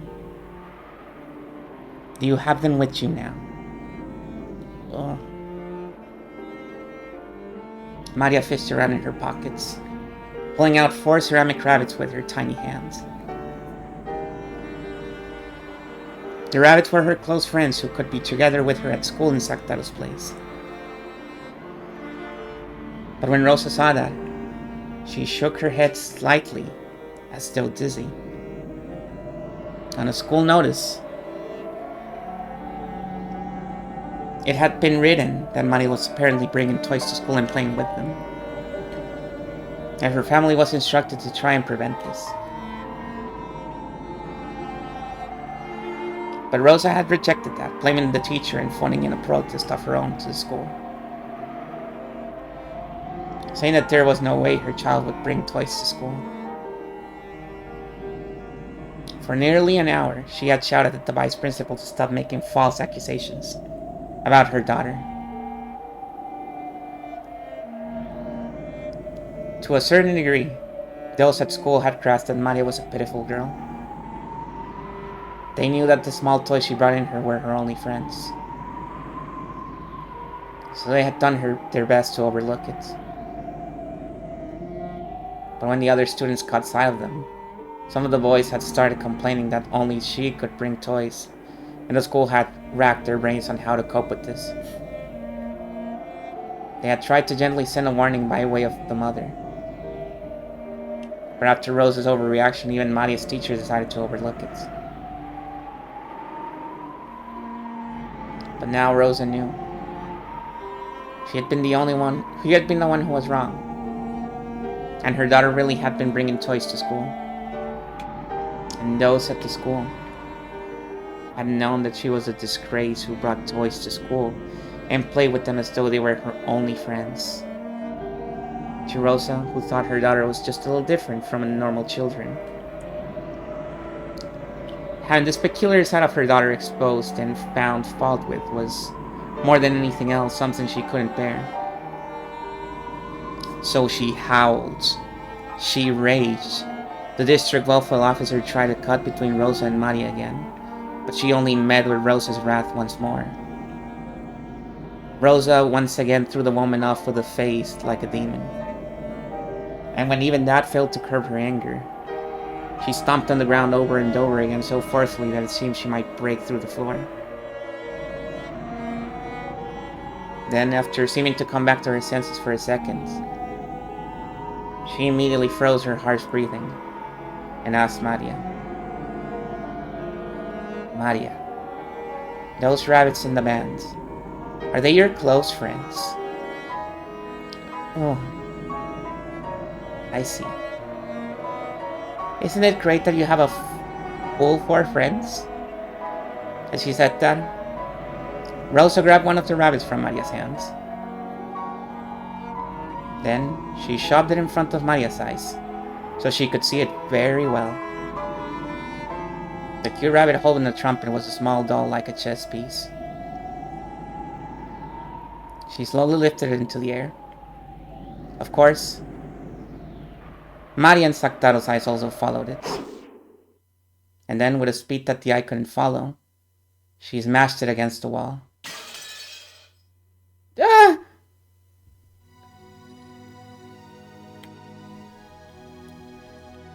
Damn, Kenster.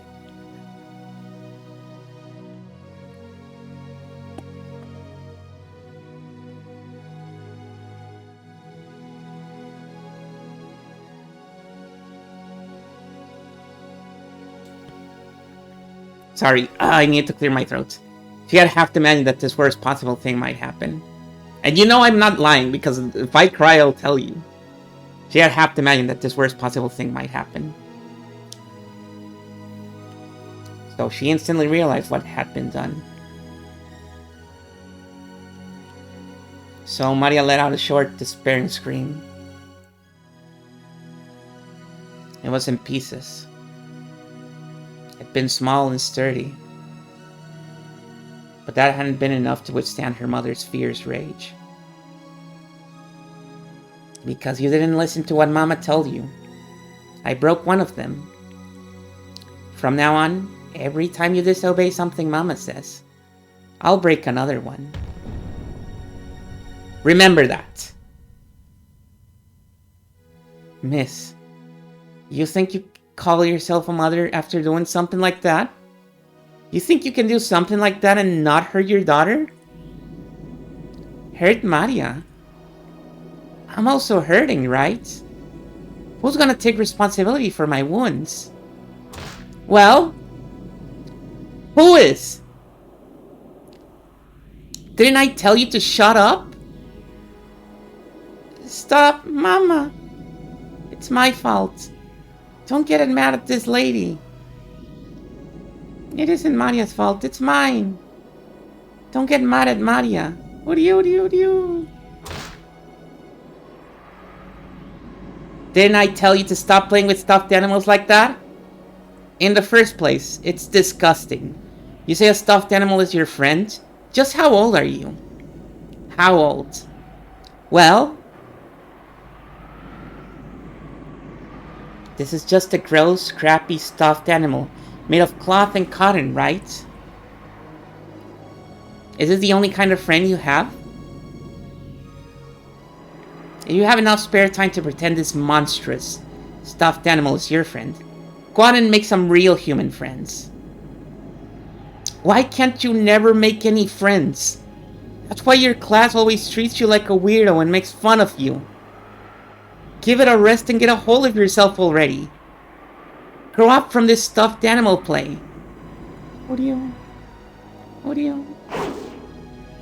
Like I said, stop playing with that stuffed animal.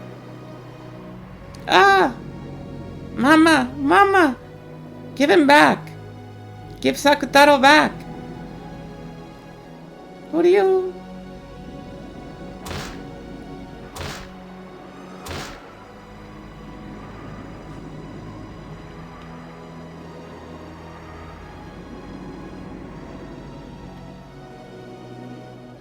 Mama grabbed hold of Sakutaro's head and took him from me. Then she smashed him against the wall, over and over. It hurts! I said stop, damn it! I told you to stop that stuffed animal act! It's because of the stuffed animal. That's why you can never make any friends. That's why you alone are pushed up to the side in your class and treated like a freak. I should never have given a stuffed animal like this. I should never have given you such a disgusting stuffed animal. Stop it! Give Sakutaro back! No! Sakutaro is my friend. My best friend. As long as Sakutaro's there, I don't need anything else. So give him back. Give him back. For some reason, my frantic request just added oil to the fire of Mama's anger.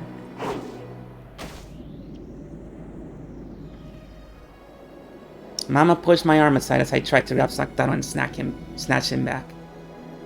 And in a bizarre way, she stuck her fingernails on both hands deep into Sakutaro, twisted him. The red muffler, which I had carefully wrapped for him every day, came off and fell to the floor. Sakutaro, who had been so precious to me, was twisted, smashed, torn at with fingernails so much. He was twisted painfully, his face curving sadness.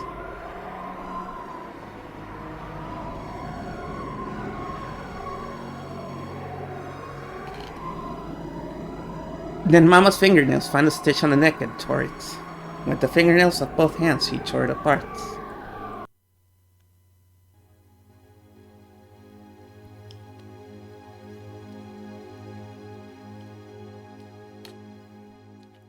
"15. In that instant, Sakutaro's yellow cloth and the cotton inside burst apart.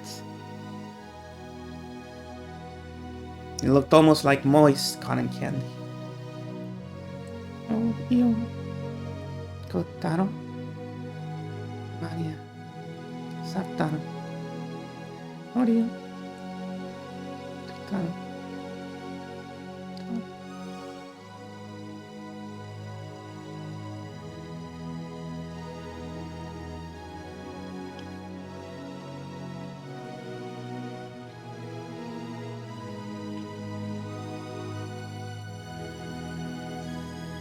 The crumpled yellow cloth and the cotton candy flowing out were thrust right in front of my eyes. Then, through Mama's face, the evil being stated it clearly.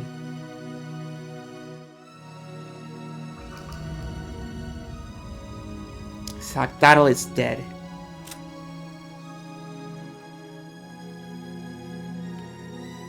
Lady Maria's white heart, which was torn apart.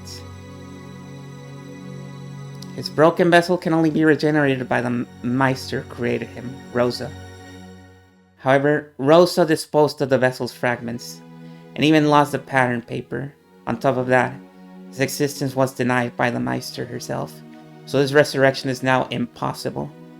The Meister died in 1986, and any chance for his resurrection disappeared for all time. Even the Endless Witch, Beatrice, could not manage it.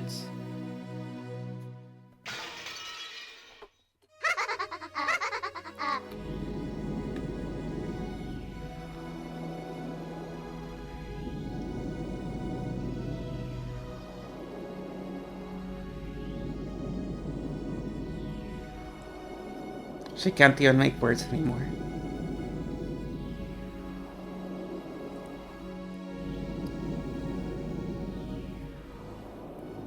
Saktaro. Saktaro.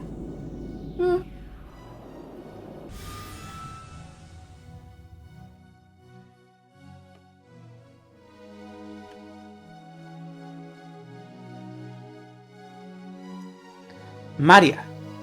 Maria! Do not cry. Beatrice. Beatrice.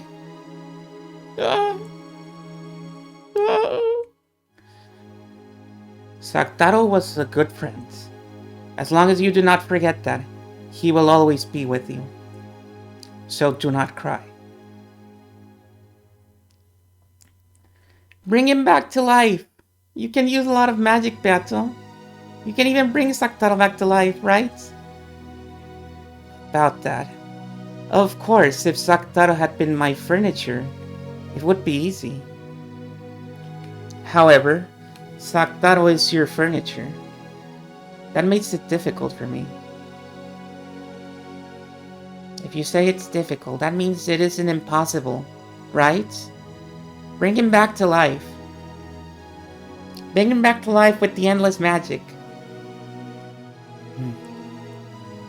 To tell the truth, Saktaro's vessel was the stuffed animal Rosa made herself, correct? That Rosa has denied Saktaro. A life that is not permitted by its own mother cannot exist.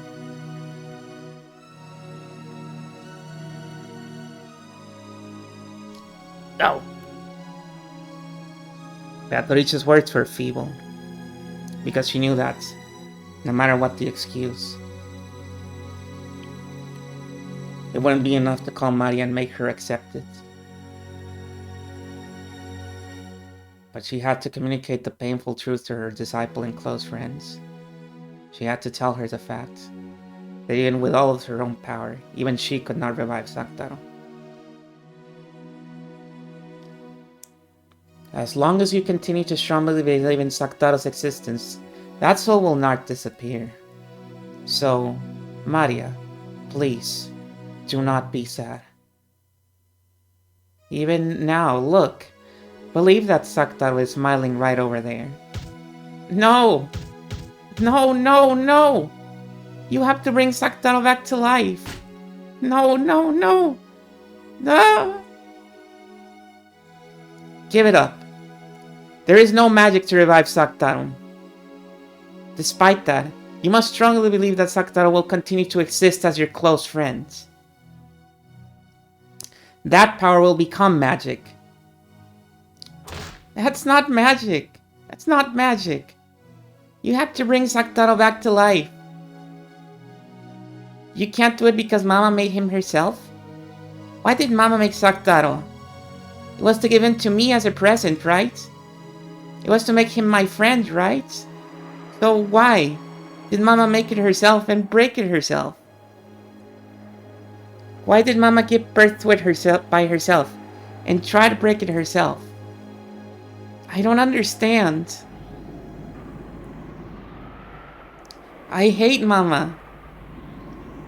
Can't stand it. Too sad. Wanna smash up Mama like she did to Sakutaro. Wanna stick my fingernails in and tear her. Turn her into cloth and cotton. Ah! I can't stand it. Can't stand it, Patorice. Sakutaro!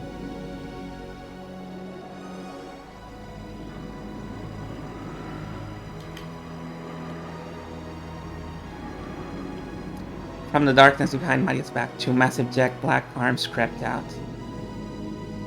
Twisting around Maria, she sobbed in anger. Then, massive fingernails stuck into Maria's chest and stomach.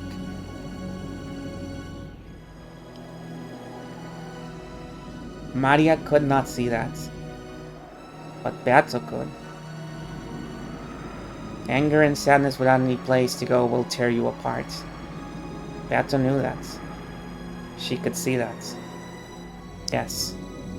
In the end, those massive arms were Maria's own. Those fingernails slowly started sweeping her to her chest and stomach. With their immense size and strength.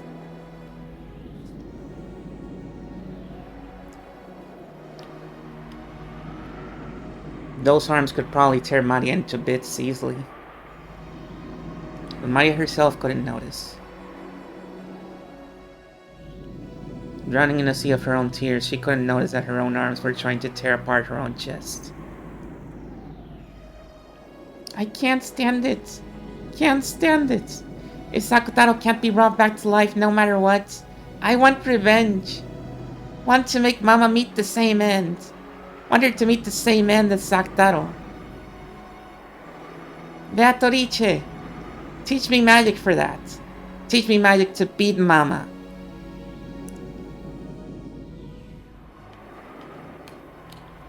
Is that truly how you feel? Kill Mama. I'll kill her. No, that isn't Mama. It's the bad witch possessing Mama. I'll kill the witch Mama. Oh!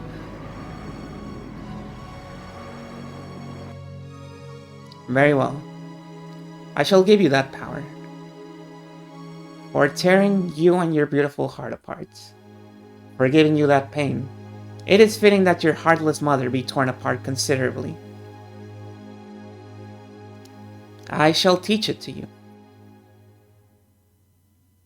I shall teach you of the abyss of the world, in the world of witches, of the depths where no light reaches. Sakutaro, Sakutaro. Hate. I hate everyone. I hate Mama too. Anjay too. I hate everyone. Everyone. Ah!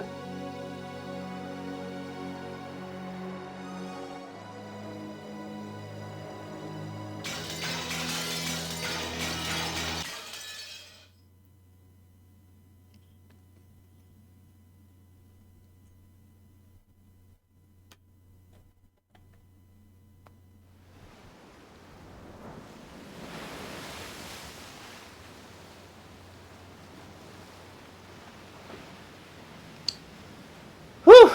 Okay. It's true.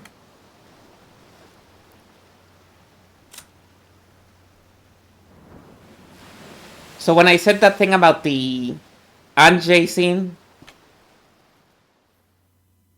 being one of the big ones, this was the big one. This is the fucking scene. Right there.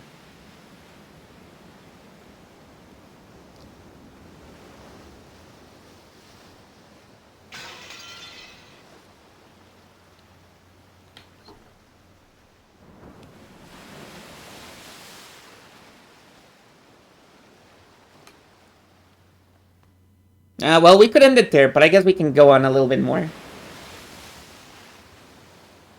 Thank you. We can go a little bit more just to not end it up on that sour note.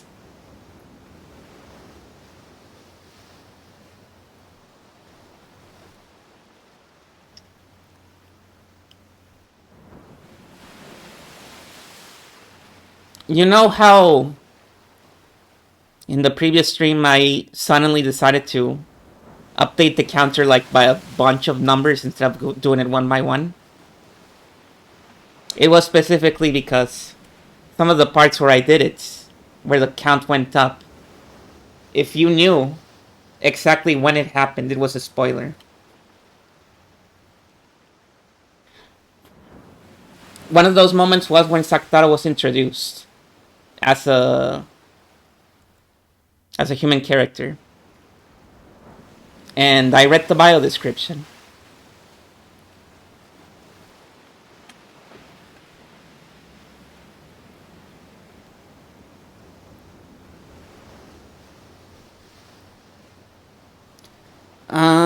Hang on. Here. I'll treat you to something real quick. How's that? We're not gonna read the scene again, don't worry. We are gonna look at Sakataro's description from back when he was still alive.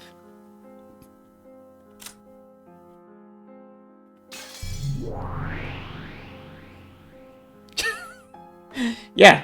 Hi. Yeah, we're done with that scene. Sorry, you missed it. I was telling the chat that one of the instances in the previous stream where I updated the counter, but didn't tell anybody and waited until later because it was gonna be a spoiler, is this. When they introduced Sakataro and I saw his bio. The beloved furniture of Lady Maria, a witch of Maria's sorcier. He is Lady Maria's white heart itself. You might even say he's a second Lady Maria and irreplaceable to her. He holds a decoration as a diplomat, and none may attack him. Not any of the witches, weapons, and furniture in the Alliance, nor any of the demons and divine spirits in contract with the Alliance.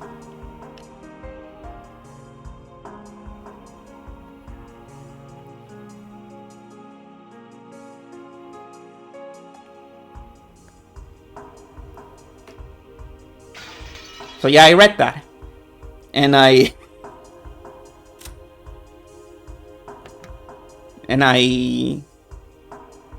know I was gonna have to update the counter later. But not then.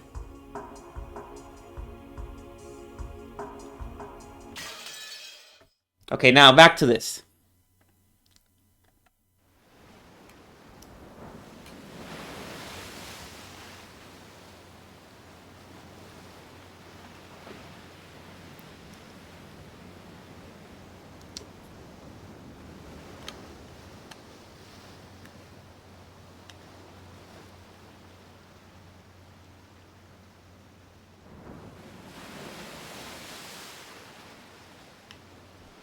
Uh-huh.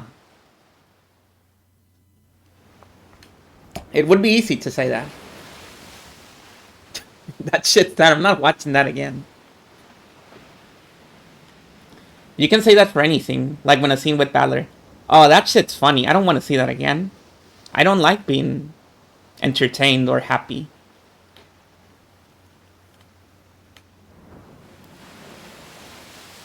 I had planned on taking a nap, but the boat really was shaking bad.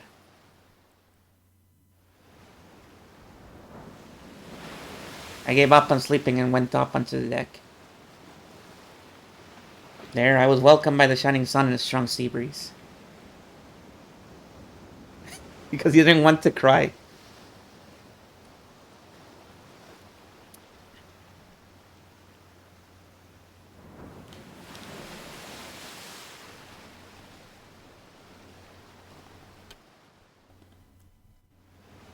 Let me do something real quick.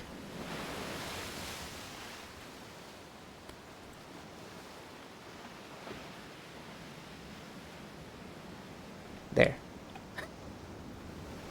Just to make it clear. Oh, it was only 3 times, so it's cool. This was a... Because someone seen the counter might think that. Like, oh, this stream was pretty light on sad moments because there were only an update of 3. Compared to, like, the 8 from previous streams.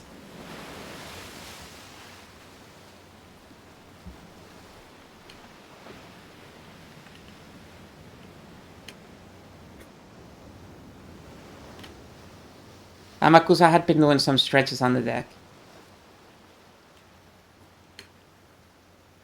He must have had a lot of time in his hands, too. After all, it'd be several more hours before we reach Nijima. Hey, nowhere to go but up here. They literally cannot go any further down on this story. Like, what are they gonna do? Are they gonna... Is Anjay gonna make good on her work? She already did. She jumped off that building. And she survived, so it's cool. What are they gonna do with Maria? We already know what happens to Maria. The social worker does not take her. She ends up going to the island with Rosa. We have that little Halloween candy incident in the train station. And then we make it to the island. And then we have that incident with the roses in the island.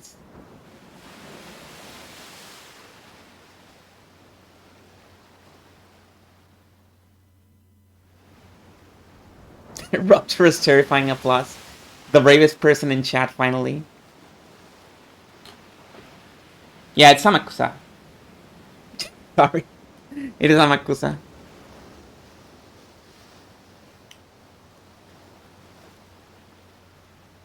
It would only have taken a couple dozen minutes by airplane. But there was a chance that the Nijima airport was under the Sumadera family's web. The harbor would probably be the same.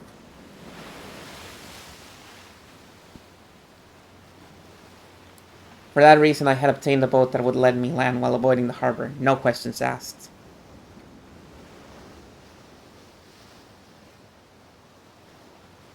I mean, there's a reason why he wrote 3? Well, I haven't read Siconia. It could actually be 4. 3 visual novels about it. So...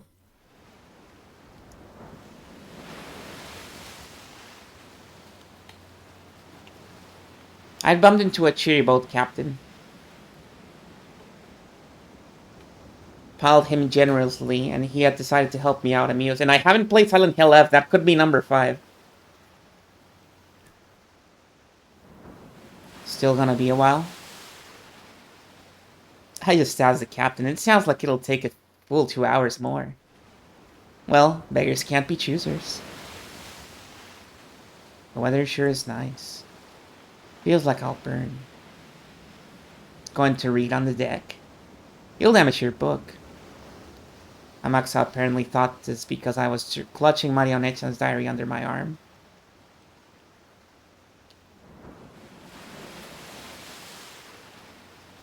You know, part of me was misremembering that she just, in that previous scene, that she just broke the diary, but no, she still has it.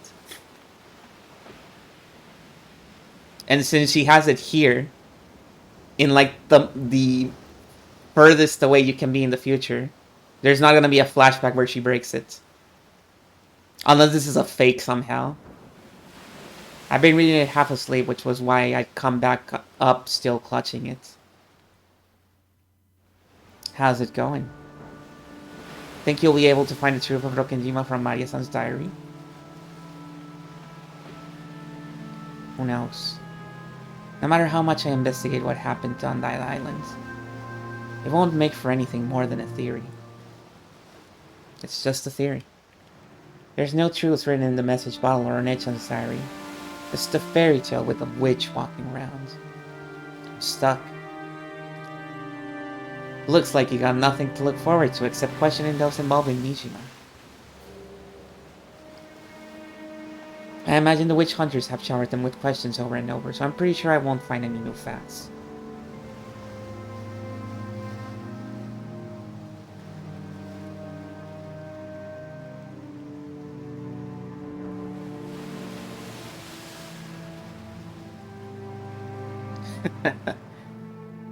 So even though your hopes are that low, you're willing to spend half a day trip on a boat to go to Nijima anyway? Talk about fickle. It's like a journey of self-satisfaction, so that I can say I investigated. I'm not so naive as to seriously think that the truth of 12 years ago will be revealed. And when you're done with your self-satisfaction trip, what will you do next? Who knows? I haven't thought about it. I'll go to Nijima, ask some people who were involved. Then, after going to Rokkanjima in the end and leaving some flowers, my journey will be over. Several days had already passed since this journey began.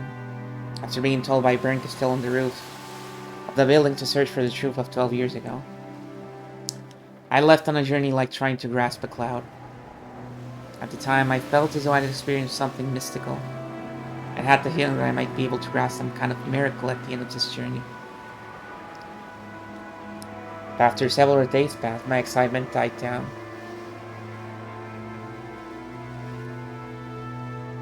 On that day, when I stood on the roof of that skyscraper, my heart was completely cornered and dead. So I'd wanted from the bottom of my heart to be released from the cage of my body and rise into the sky. And had crossed the fence in order to die. Maybe experiencing the desire to die and actually stepping forwards, throwing my body down, caused some kind of mystical experience inside my head, making me think I had received a message from a witch. The excitement from my jump lessened over time, and the more I came back to my senses, the more this journey lost its meaning. But I didn't even consider suspending this journey just because of that. If I stopped this journey, it only acknowledged that the message from that witch was an illusion. And I felt as though that meant throwing away the promise the witch made. And any chance that someone from my family might come back. So because it was hard to believe that those events were an illusion, I've continued on my journey. I don't seriously believe that this journey will change anything. It's even up to me to end this journey. It's up to me to choose where the final destination is. In the end, this journey is only for my self-satisfaction.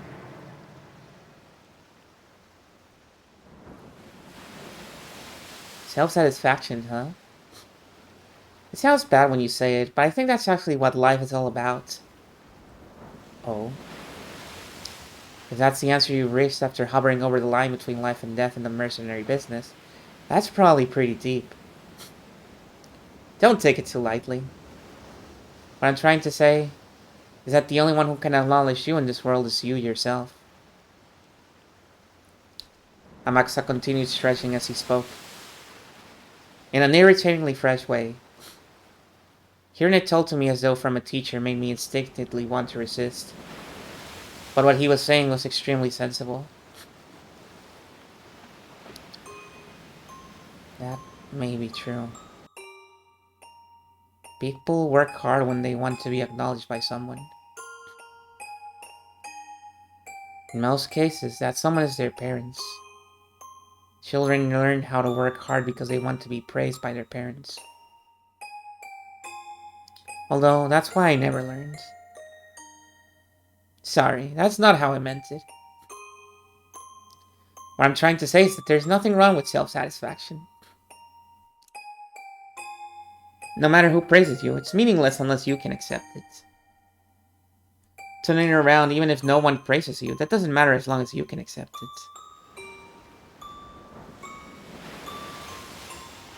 Self-satisfaction tends to contradict the desire to improve oneself, so we're usually taught that it's bad. Somehow, your argument seems like a pretty fresh take on it, Amakusa. The anguish of the human world comes when you want someone to acknowledge you. But you don't know what it is you should be striving for. I had a time like that too.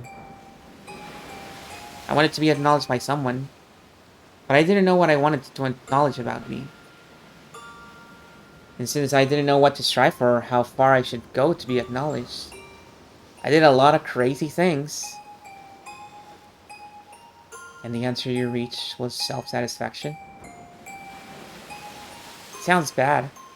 That's how it is. Rich is the one who is content with what they are, they say. If I'm satisfied with my life, it doesn't matter what other people say. It's the same for your life and for this journey. No one has any right to criticize you other than you yourself, Anjay-san.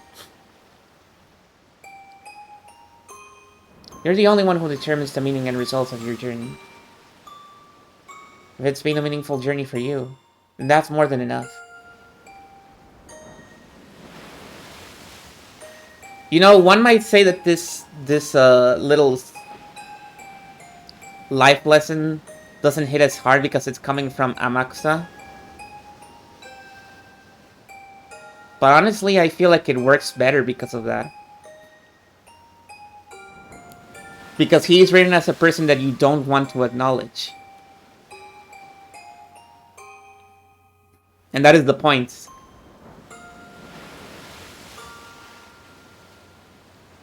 I always did take you for a flippin' ladies' man. But you really do say weird things every once in a while. I'll bet you think saying stuff like that will make you popular. Of course not, of course not. That's not how I meant it at all. Looks like you want to be alone. I'll head over to see the boat captain. Please, take it easy.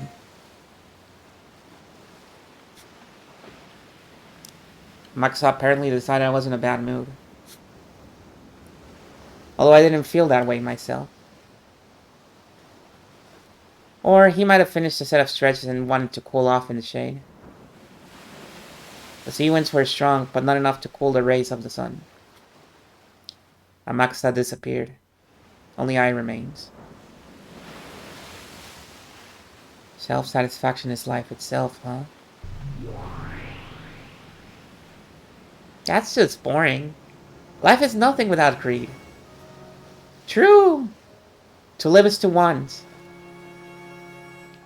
I noticed that Mammon had suddenly appeared, her abundant hair fluttering over by the prow of the ship. It's true that a life of greed would be fun. But unlike you, humans have a limited lifespan. If greed is eternal, that means a person will have desires even in the last moment before they die.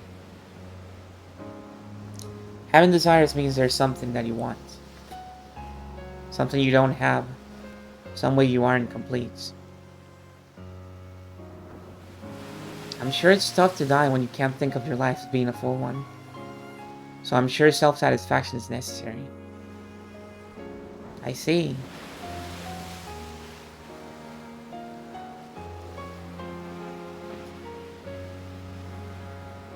Why would she do this? Yeah. Because of the existence? No, come on. Come on. Next you're gonna say that Satan is gonna pop up and say, you know, I feel like the life has no purpose if you're not pissed off all the time. She wouldn't do that, and hello, Neko.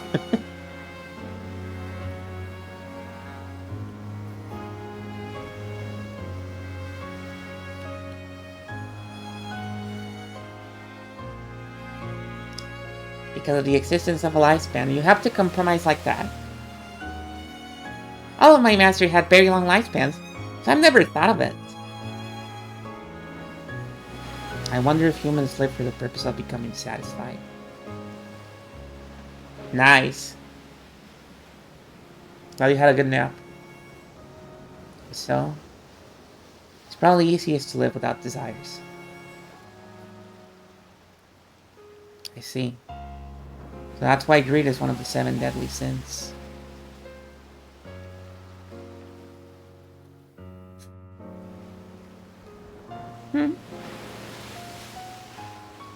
Your praise honors me. Apparently that counted as a compliment in Mammon's eyes. She turned and gave a graceful bow. Kanji-sama. Do humans live so that they can find satisfaction at the moment of their deaths? Wouldn't it be pretty tough if you felt like you were lacking something when you died? So, and humans live only so that they can meet a satisfying death. They live so that they can have a better death. Yep. Oh, another knower.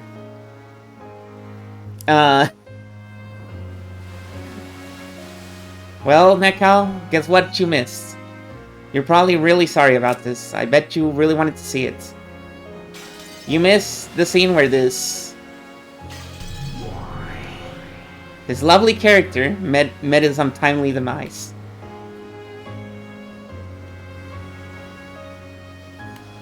It literally just happened.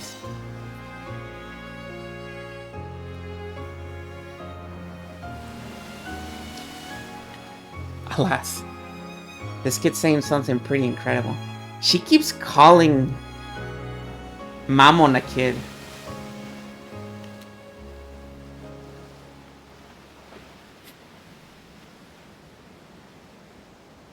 Yep.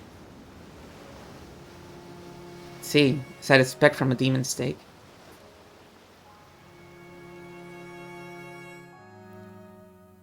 However, it might be the truth.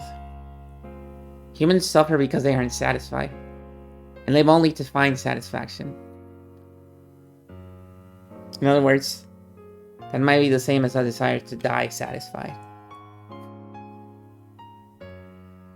I can't counter that. People live in order to be satisfied, and they hope to die that way. So, it's really painful when you don't know how to find that satisfaction. Just how can you find something like that in a human's life? By being acknowledged. By hearing someone say, "You are happy." Hard disagree, but okay. If it doesn't matter who acknowledges them, then I'll do it.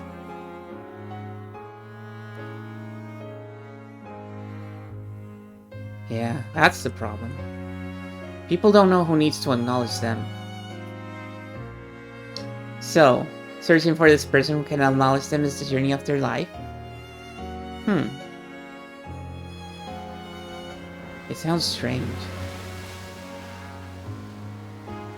Whether you're acknowledged or not, it supposedly doesn't change your circumstances. And yet, if you are acknowledged, you will be satisfied. Well, if you aren't, then you won't. It's almost like the blue bird. Because you can't notice the blue bird even though it's already in the cage.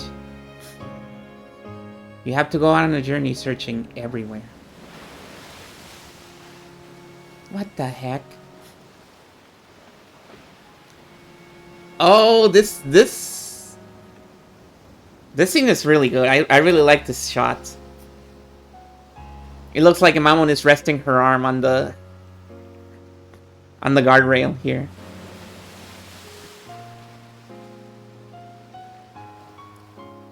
Human lives sure are stupid.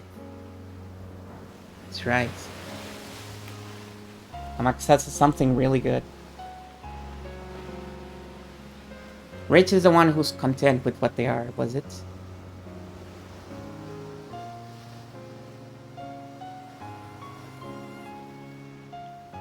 Yeah. Spraligment. I don't know where that proverb came from, but it's deep. Basically, if you can't find enough satisfaction unless someone else acknowledges you, that's the same as not acknowledging yourself. The ultimate in self-fulfillment is acknowledging yourself. That's right. Because if you can know that you're fully satisfied, there's no need to be acknowledged by anyone.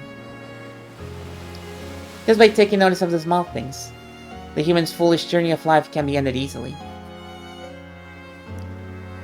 You can spend the rest of your life playing and having a good time. A human's life is so ridiculous.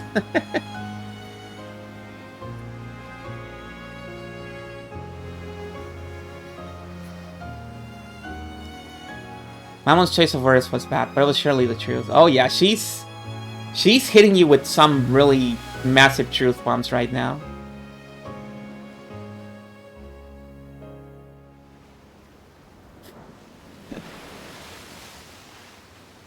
If most of a human's life is a journey with the hopes that someone will acknowledge them, so that they can achieve a satisfied death. And when they realize that the person who would be acknowledged isn't someone else, but they themselves, that pointless journey can end. Humans who have entered that journey can probably spend the rest of their lives as they wish, with their heads held high. How noble. How praiseworthy would that be? You know? Seems Amakusa's on pretty bad terms with his parents. That makes sense. How do you know that?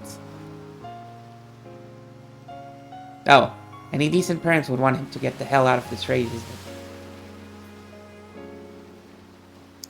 I mean, maybe not. They probably wouldn't want him to be constantly ditching his old jobs. Does that really matter, though? As long as it's fun for the person in question. Exactly. That's what it comes down to in the end. Criticism formed by the observation of other people doesn't matter. Your existence is firmly acknowledged by you yourself. That's enough. If you can live with confidence in yourself, you'll surely be able to accept and be satisfied with any kind of lifestyle. I'm sure Amakusa will eventually eat a stray bullet on the battlefield and get seriously injured. He might even die. But I don't think he'd view that as something unfair. Smiling warmly thinking about Amakusa eating a bullet on the battlefield. I'm sure he'd cackle about how that's also part of life. What a great way to live. I could fall for the guy. Me too, Anji. Pitiful humans who can't acknowledge themselves. Wonder about searching for that their whole lives, and without anything being accepted. They do nothing but grumble and die while still unsatisfied. How pitiful.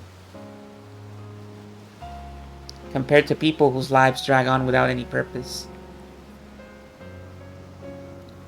Amakusa is more likely to eventually die by the roadside. But I think he's much more noble for living his life with his head held high. Aren't the winners in life those who achieve enlightenment? If they can do that even a little sooner, they'll be able to live that much more of their life effectively. It was Molly. I want to see it. Yeah. That's what Asmodeus would say. Not to typecast characters, but that is what Asmodeus would say, probably. With Mammon's words, I finally accepted a certain fact.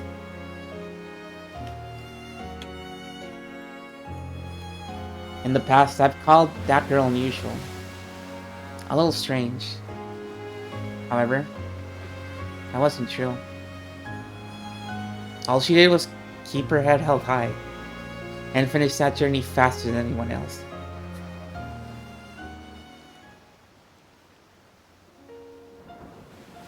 Maybe that's what made Marionette-chan so amazing.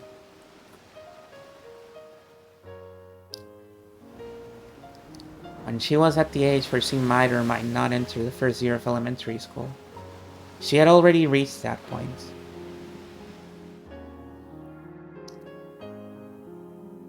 For people like us looking at her life from the outside, it wasn't something we'd call blessed. But even though days like that were engraved in her diary,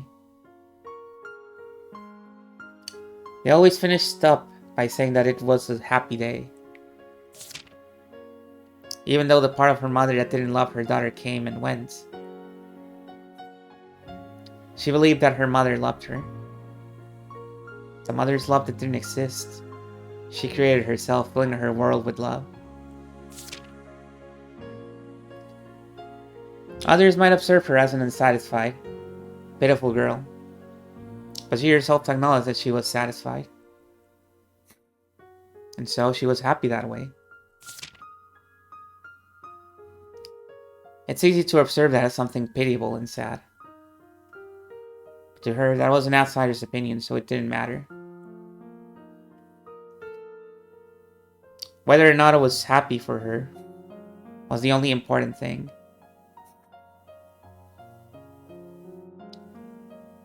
It's just like how when people who live in the city point to the lifestyles of adults in rural areas and mourn their inconvenience and feel sympathy for them, it's really none of their business. Yeah, I moved on to the country and it's awesome. If those who live there are satisfied with what they have, that's more than enough.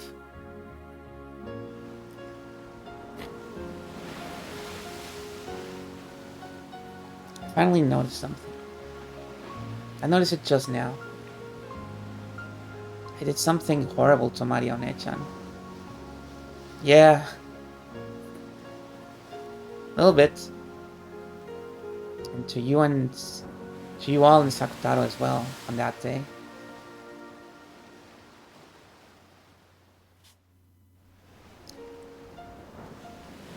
Whether magic exists or not, that's not up to other people to decide. It's up to you yourself. Whether magic exists to Marione-chan is a problem for Marione-chan to decide, not me. And yet, when I was young, on that day, I said it.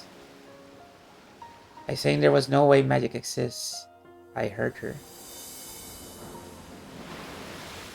The fact that magic doesn't exist in my eyes matters in my worlds.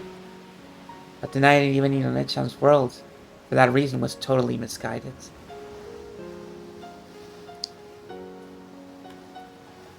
Maria Sorcier is the Witches' Alliance Marione-chan created.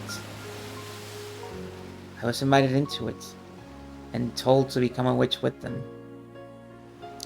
Thinking it a new interesting game, I went along with that for a while. But because of the cruelty of youth, I got tired of it halfway through. And I tore her pure heart apart with sharp words. That time, we must have gotten into a huge fight. I forgot about it right away, but she couldn't forget about it. After all, to her, magic was a natural power that really existed. And she believed that she'd be able to share it with me. To Marione-chan. Magic is a power that can interpret the world as blessed. No.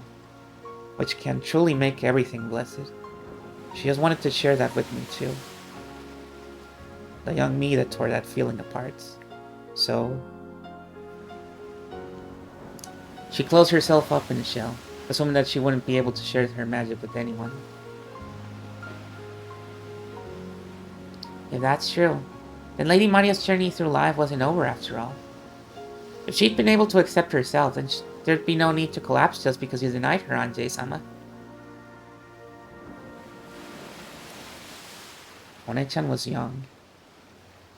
She still hadn't reached a philosophical viewpoint like Kamaksa. Yeah, now I understand. That's why the Witches' Alliance called Maria Sorcier was necessary. An alliance where each acknowledges that the other is a witch. That's right. I'm pretty sure that was the first article in the agreement of Maria Sorcier. Witches of the Alliance would acknowledge each other and respect each other. It's the deepest and only meaning of the Witches' Alliance. Marione-chan wanted to share with me the secret lost to make the world happy, called magic. But I was young. She was too. I hurt her with innocent cruelty. And that day I said cruel things. To you all in Sakutaro. I said there was no way you exist. How rude! We acknowledge that we exist ourselves. We're not like humans with their souls half asleep. I think, therefore I am. Whether you acknowledge or deny magic, the existence of a magic called the 7 Sixth of Purgatory is a fact. As long as we acknowledge it ourselves, to borrow your words. It truly would be violence for another person like me to deny it. I can't get it out of my head, I'm sorry.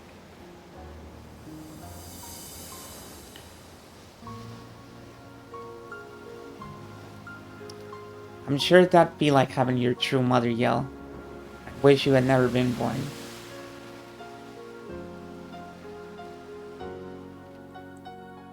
No. Disappear. Even after being slammed by all those words, Marionette-chan's magic made her believe in her mother's love. Saktaro, her magic friend, always encouraged her.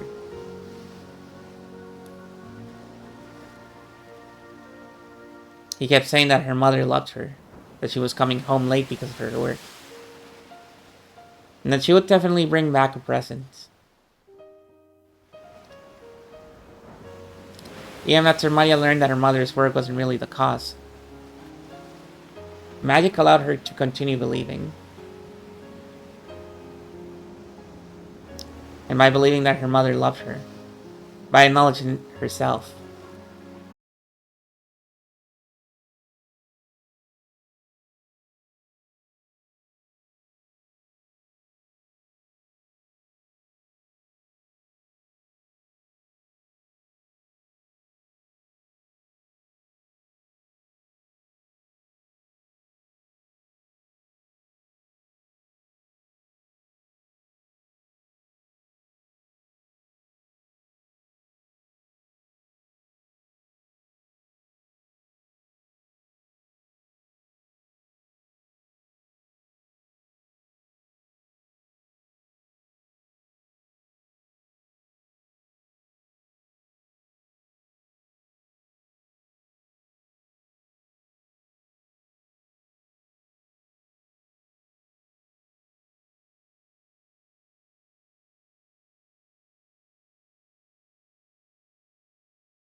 I could understand it if you said, "I hate Patorito for stealing my family," or something.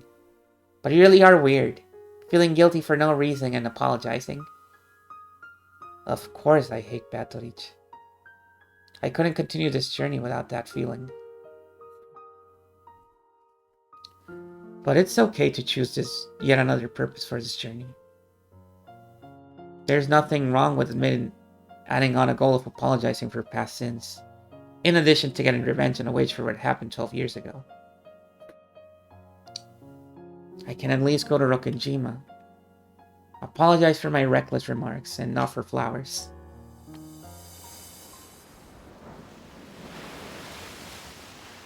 No, there's something better than flowers. And I think that would be more fitting for Onecha.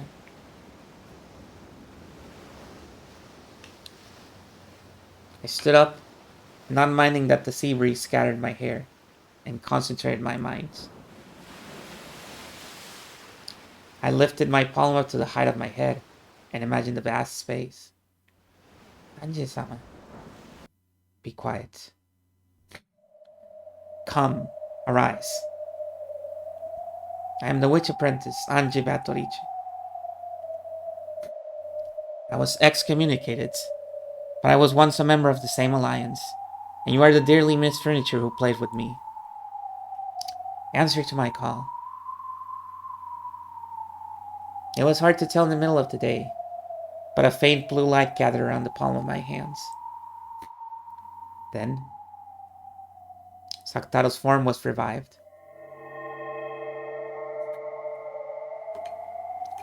It truly did bring back memories, that figure. His cute ears, his bright red muffler. It came off easily, so One-chan faithfully rewrapped it all the time, didn't she? Sakutaro, do you recognize us? Do you know who we are? Who are you? Who are you? Mamon? Anji?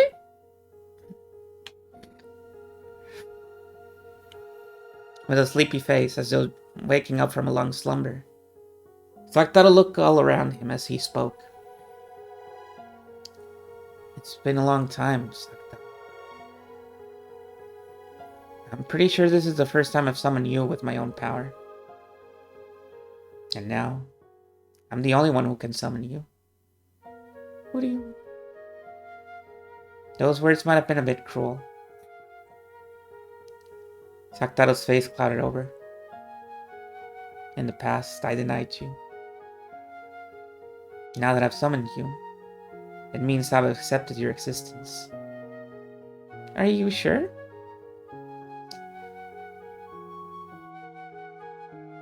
Yeah, it is different. I just heard it. Let me see.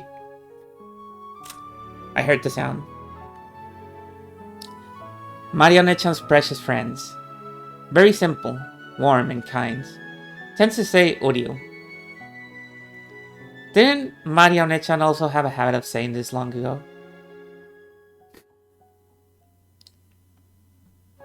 3 of the cry count, yeah. How dare. But this is in a different page. This is in the future section. So is the dead one still here? Yup. Oh dear.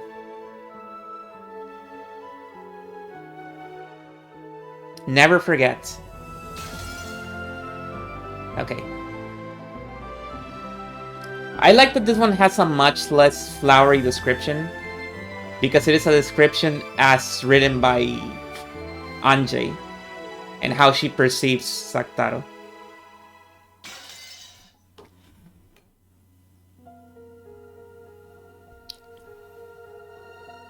His eyes were a bit frightened. It was only natural. I, who had played with him like a friend before, had suddenly denied him and tried to burn him with the magic-resistant toxin. It was only natural that he was scared. I apologize for that day. To you too, Mamon. And to the rest of you.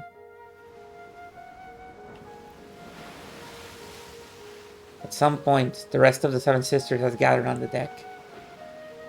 No, they're always there. Always by my side. As long as I acknowledge that it's okay for them to be there, they'll always appear. You certainly do exist. Lucifer, and Leviathan, and Satan, and Belphegor, and Mammon, and Beelzebub, and Asmodeus, and Saktaru too. Are you sure? You're only challenging Betorice-sama, Anje-sama. Is it okay for one in a position of denying witches to acknowledge us? As to whether magic exists or not in my world. Sorry, but let me put that on. It's not like I myself acknowledge the existence of magic. But then, doesn't that contradict the fact that you're acknowledging us? It's because magic exists for people who believe. Even if I don't. If someone believes, then magic will exist in the human world. That fact won't change in the slightest whether I believe in magic or not. He truly has reached enlightenment right now. No, it mustn't change. That person just had to hold their head up high and believe in their own magic. I acknowledge that. So it wouldn't be strange at all for all of you to exist. Quite a play on words, but it's an interesting interpretation. What you are saying, Anji-sama, is probably a devil's proof. A devil's proof? Right. To prove the existence of demons, you must need to find one.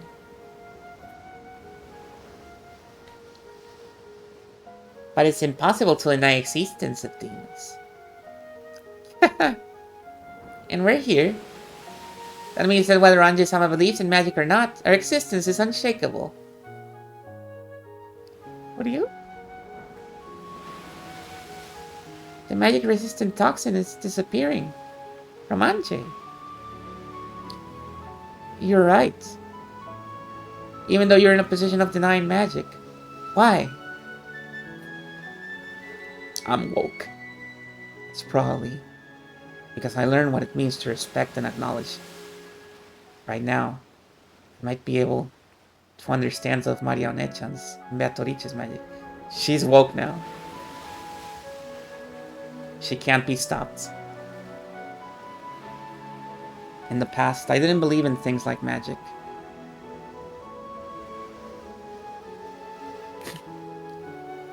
Now this is dark woke. No, I think this is just woke. This is just straight up woke.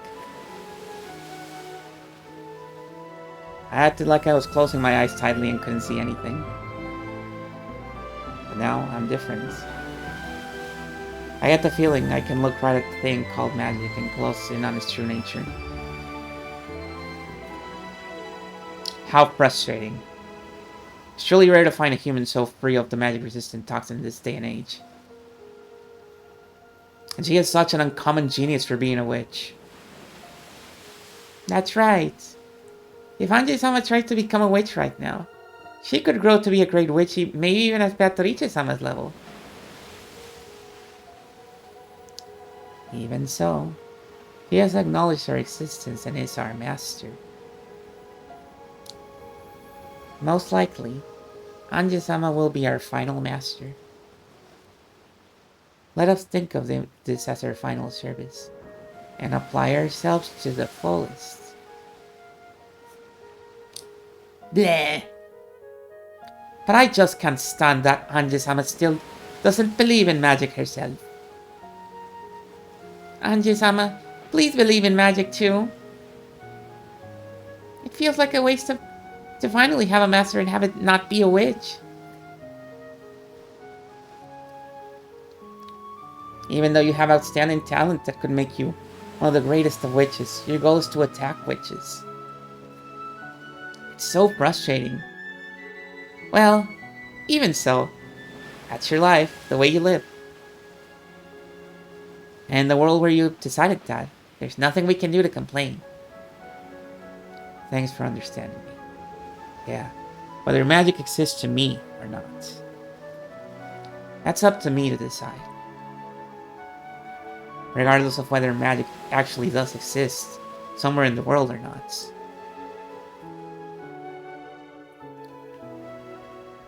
When I think about it, This world is so vast, yet so small. Billions of people live on the earth. But I probably won't meet even 1% of those people. Even so, I will speak of a world, my world, which doesn't know even 1% of the world. I'm not qualified to deny the loss of a world I don't know. So just because magic doesn't exist in my world, I can't deny that magic exists in a world I don't know. That makes it a true devil's proof. No. Maybe it's more like, when in Rome, do as the Romans do. I can't be confident in the world I know. So even if that's denied by a complete stranger who doesn't know a thing about my world, that's nothing to worry about. In the same way, I've got no right to deny a world I don't know. Just because I don't know about it. Therefore, regardless of whether there's magic in my world or not, I can't deny the magic Mario Nechan taught me. What do you... After all, even if you've never seen it, magic exists. Yes. That's why, as I've already said, you, friends of the Witch's Alliance, Mario Sorcier, can't be denied by me or anyone else. I proclaim that most important part again. Even though the sea breeze and the crashing of the waves were noisy, it was a time of silence. Both Saktaro and the Seven Sisters of Purgatory reflected upon my words. And probably I did too. Magic exists. Do witches exist? While ignoring what the answer would be for my own world, I acknowledged their existence.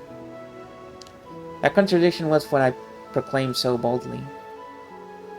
Thank you, Anji. If you'll acknowledge that much, can't you acknowledge witches too? No. That was a foolish question. You already have a clear answer to it. Sorry. Though, I do acknowledge that witches might exist somewhere in this world. But that doesn't shake my world. You won't acknowledge witches or magic. You'll definitely expose the truth of Rokkenjima. Right? Yes. That's my world. Even if a real witch exists, I won't acknowledge it in my world. No matter how much that witch tries to convince me. Your position is to attack witches, Anji-sama. And I understand well that you haven't the slightest wavering in that feeling. We are your furniture, the Seven Sisters of Purgatory. We'll always be by your side. We'll always be waiting for the day that we can be useful. Although, since you don't believe in magic, we can never be anything more than people to talk to. That's enough for now. We've been left room to exist. That alone we should thank and acknowledge Anji-sama. In short, all of us are all together again. What are you? Yep. Sataru! Let me squeeze you! When Saktaro was overcome with emotion and tears came to his eyes, the Seven Sisters closed in and mopped him. The British always catches me, I'm sorry. See, here's the thing. This is only from Anjay's perspective. Who's to say that the Beelzebub from Rokkenjima, who is being summoned by battle, is also British? They were also celebrating a Londonist reunion. If their existence is permitted, they're definitely capable of existing here. No, even if I don't permit it, they can exist. Because I acknowledge them. They showed their reunion's joy to me as well. As I watched over that scene, I reflected over what this journey of mine meant.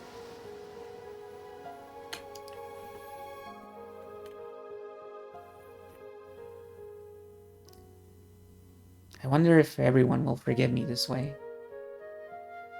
You've done enough. You're furniture. Just being summoned, just being allowed to be by your side makes us happy. What do you... Anjay, thank you very much. Come to think of it, why was I able to summon Saktaro? No, it's the other way around. Why wasn't the Nechan able to summon Saktaro? Mario Nechan had despair, thinking that Sakutaro had died. Give me a second, I need water.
I returned. I think we're almost done with this scene. Mario-chan had despair thinking that Sakutaro had died, which meant she hadn't been able to summon him like this anymore. I mean, she saw the guy getting killed, so it was harder for her to do it. And her creator said explicitly that Sakutaro was dead. In the past, One-chan said it was more advantageous in a summoning to have a vessel.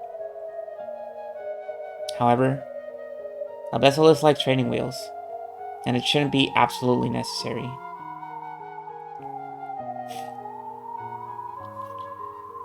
In other words, yeah, that's why Anjay could summon it. Even if the stuffed animal lion that was Sakutaro's vessel didn't exist. It should have been possible to summon him. No, when you put it like that... Eva, yeah. I mean, it's true that she didn't say it in red. You're not wrong.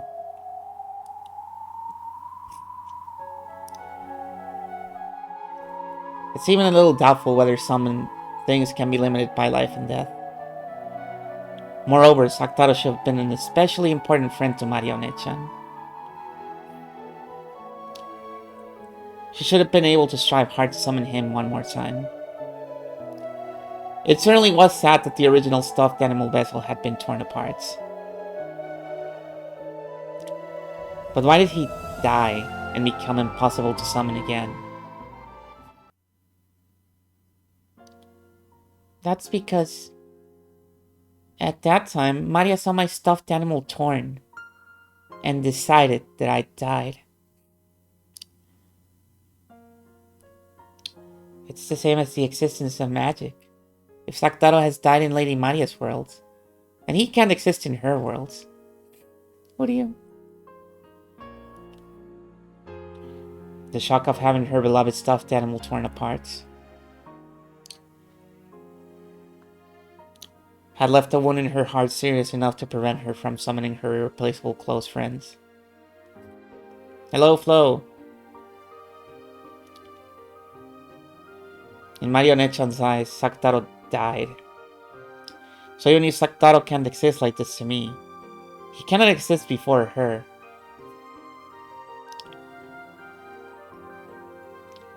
I was always with Maria.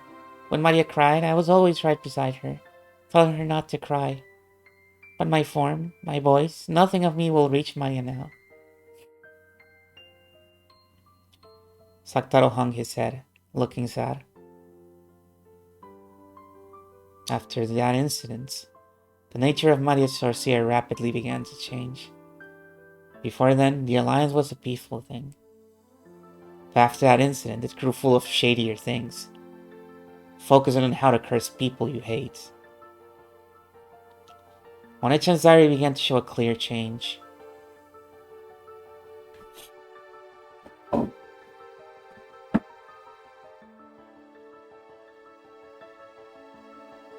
And now you understand why...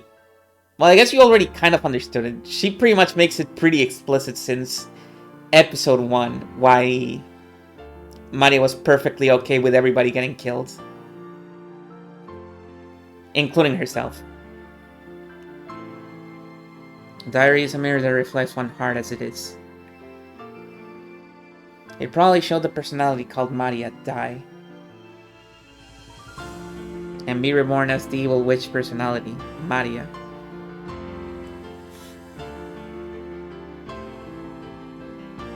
When she buried that diary in hatred and sadness, her heart surely wasn't satisfied.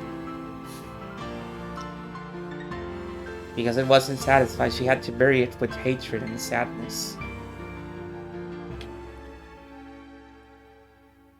And while still unsatisfied, she met with death.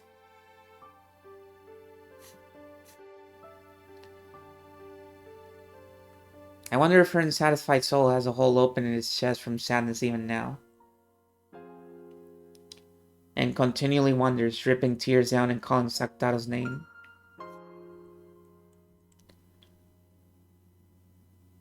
One-chan needs you. What can I do to revive you in One-chan's world? If I can learn that method, I'll be able to save One-chan. That's the method of atonement I've been given. What can be done to revive Saktaro? So Maria, my vessel had a very important meaning. The vessel. In other words, if we could revive this lion stuffed animal. But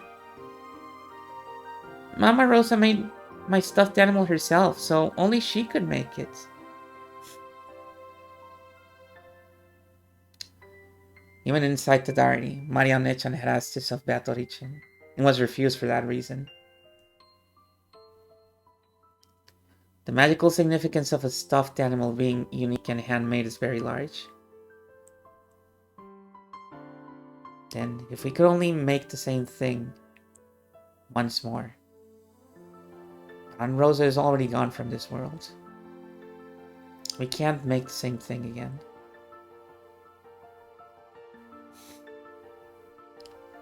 Was there another identical stuffed animal made or anything like that? You really think Rosa would make 2? When she barely even made 1? You think she could be arsed to make more than 1 stuffed animal?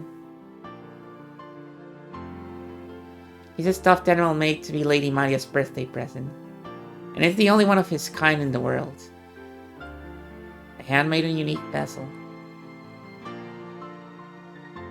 That's why it conceals a great magical power. And if lost, it cannot be obtained again. It won't revive. Who do you? Because you knew that. Maria One-chan watched that stuffed animal, which was unique in that world, get torn apart in despair.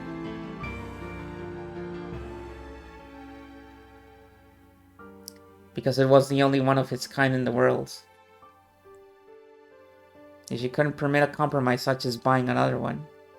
She had despair from the bottom of her heart. But Saktaro is right here. Even without a vessel, he's here. Because I acknowledge that he certainly exists in my world. Even if Maria One-chan doesn't acknowledge him, that cannot be denied, right? Logically, that's true. But I think using the same logic to make Lady Maria accept him could be difficult. Maria, I'm not dead. I'm right here. What do you... I'm sure that on Rokkenjima, I'll be able to be reunited with Maria One-chan. And no matter what, I'll revive the you that's inside Maria One-chan. And let you be reunited. Can you do it? It'll probably be hard. Feels like hell. After being invited into the Witches' Alliance, I rejected it without understanding what it meant. She might also reject your existence. I've got to do it. That's the only way I can atone for my sins. Anji-sama. What's waiting on Rokkenjima? And what will happen? What will be created? Or maybe nothing will happen. That island, which was the beginning of everything, is the final destination of this journey. You all are the furniture of a witch, so as your master, I have to take you home, to the Witch's Island, to Rokkenjima.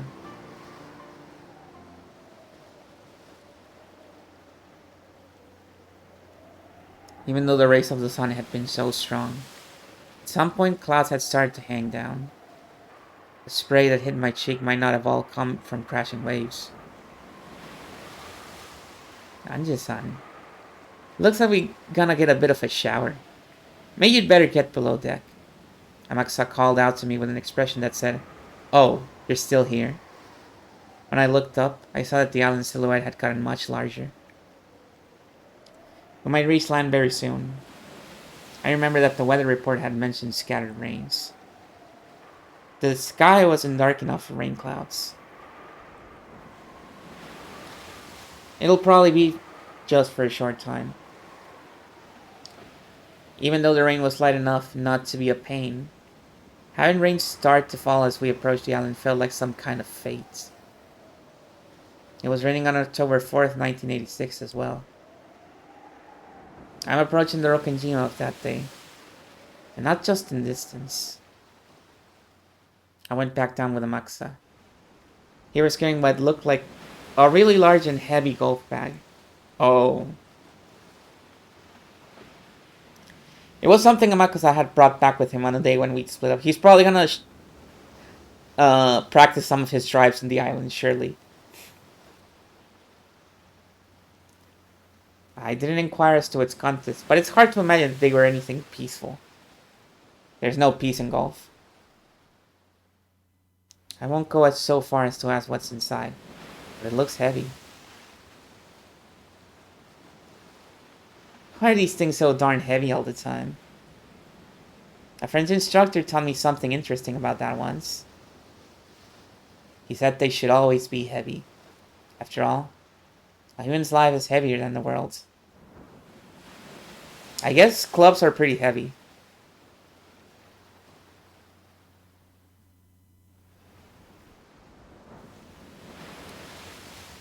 So these should be even heavier. Be nice if you didn't need to use them. Yeah, you kind of need to sometimes. The wall doesn't make it if you don't use the really tough ones. That would be nice. Amakusa set the golf bag like luggage down beside him.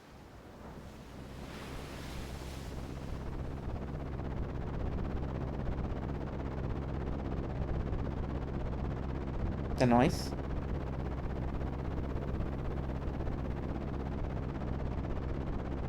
A two-propeller aircraft touched down on the runway. Considering the weather, it couldn't have been a pleasant flight. Everything after this flight had been suspended due to weather. Uh-oh. Caught into the drizzle as she traversed the runway, Sumadera Kazumi entered the lobby with 2 black suits as guards. The 4 black suits who had been waiting inside the lobby stood up and respectfully lowered their heads in salutes. Kazumi-sama. Propeller planes certainly do shake. I wouldn't want to ride one again. We have a car prepared. Please, this way. They got into 2 luxury cars that had been rented. Anji should be heading for Okajima, a deserted island.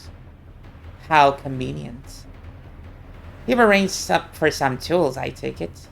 Yes, ma'am. The black suit in the passenger seat put a heavy bag that had been set by his feet onto his lap.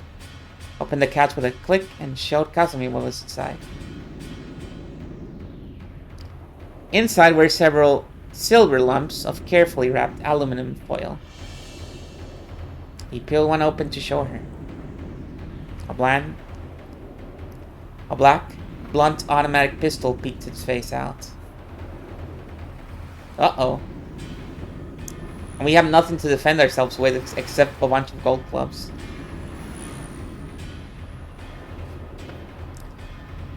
Okay, that was a much more optimistic scene to end on. So I think we can call it here.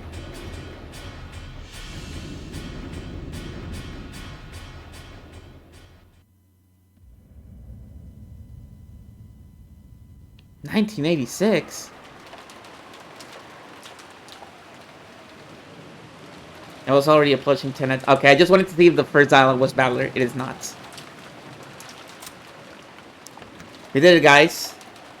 A full stream without a single line of dialogue from Battler.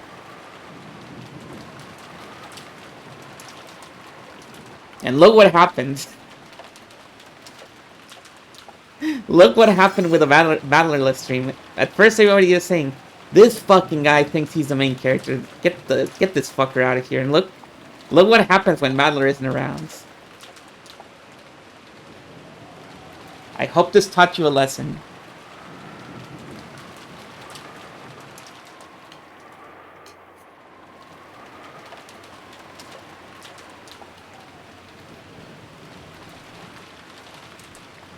So I'm not confident about this, but just based on our average track record, I think next stream might be the last one for episode 4.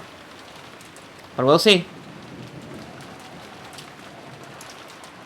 We will see.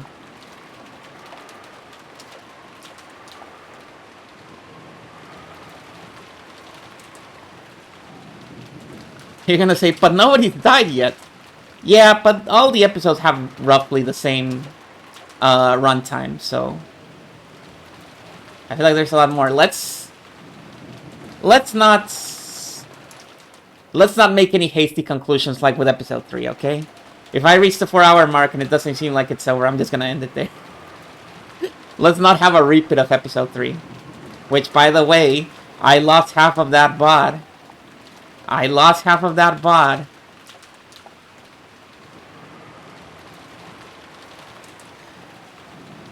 And I still feel pretty upset about it.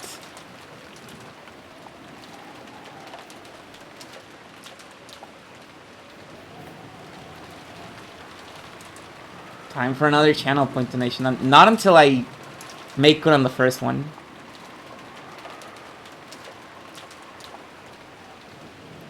Hey, don't you think it's really funny that I ended this stream on the scene where golf clubs are mentioned, considering how I started the stream? You have to believe me that I didn't plan that, because there is absolutely no chance in hell that I remember that happened in that scene. Considering what happened before. Like, yeah, oh yeah, after the 2 super mega sad and depressing scenes. Yeah, I totally the one that really sticks out in the mind was that, like, that really nothing line of dialogue where they mention that Amaxa has a golf bag.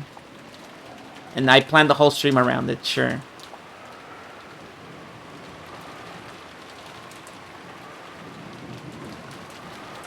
Okay. Wow, there's very few people online right now. That's crazy.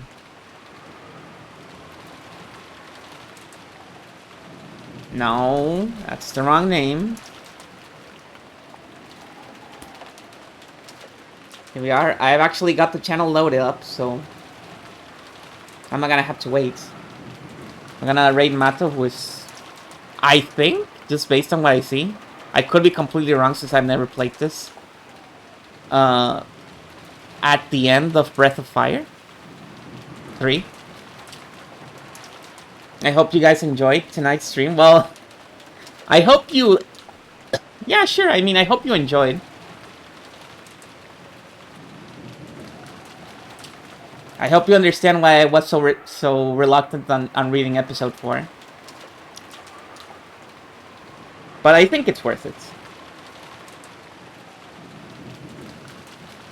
There's many more things I want to say about this episode, but I think I'll wait until the whole episode 4 is over, and we're done with the question arcs. And then we can have like a post-mortem of the whole thing. It's gonna be fun. Okay, have a good night. Take care. Don't let the seagulls cry on you. And bye.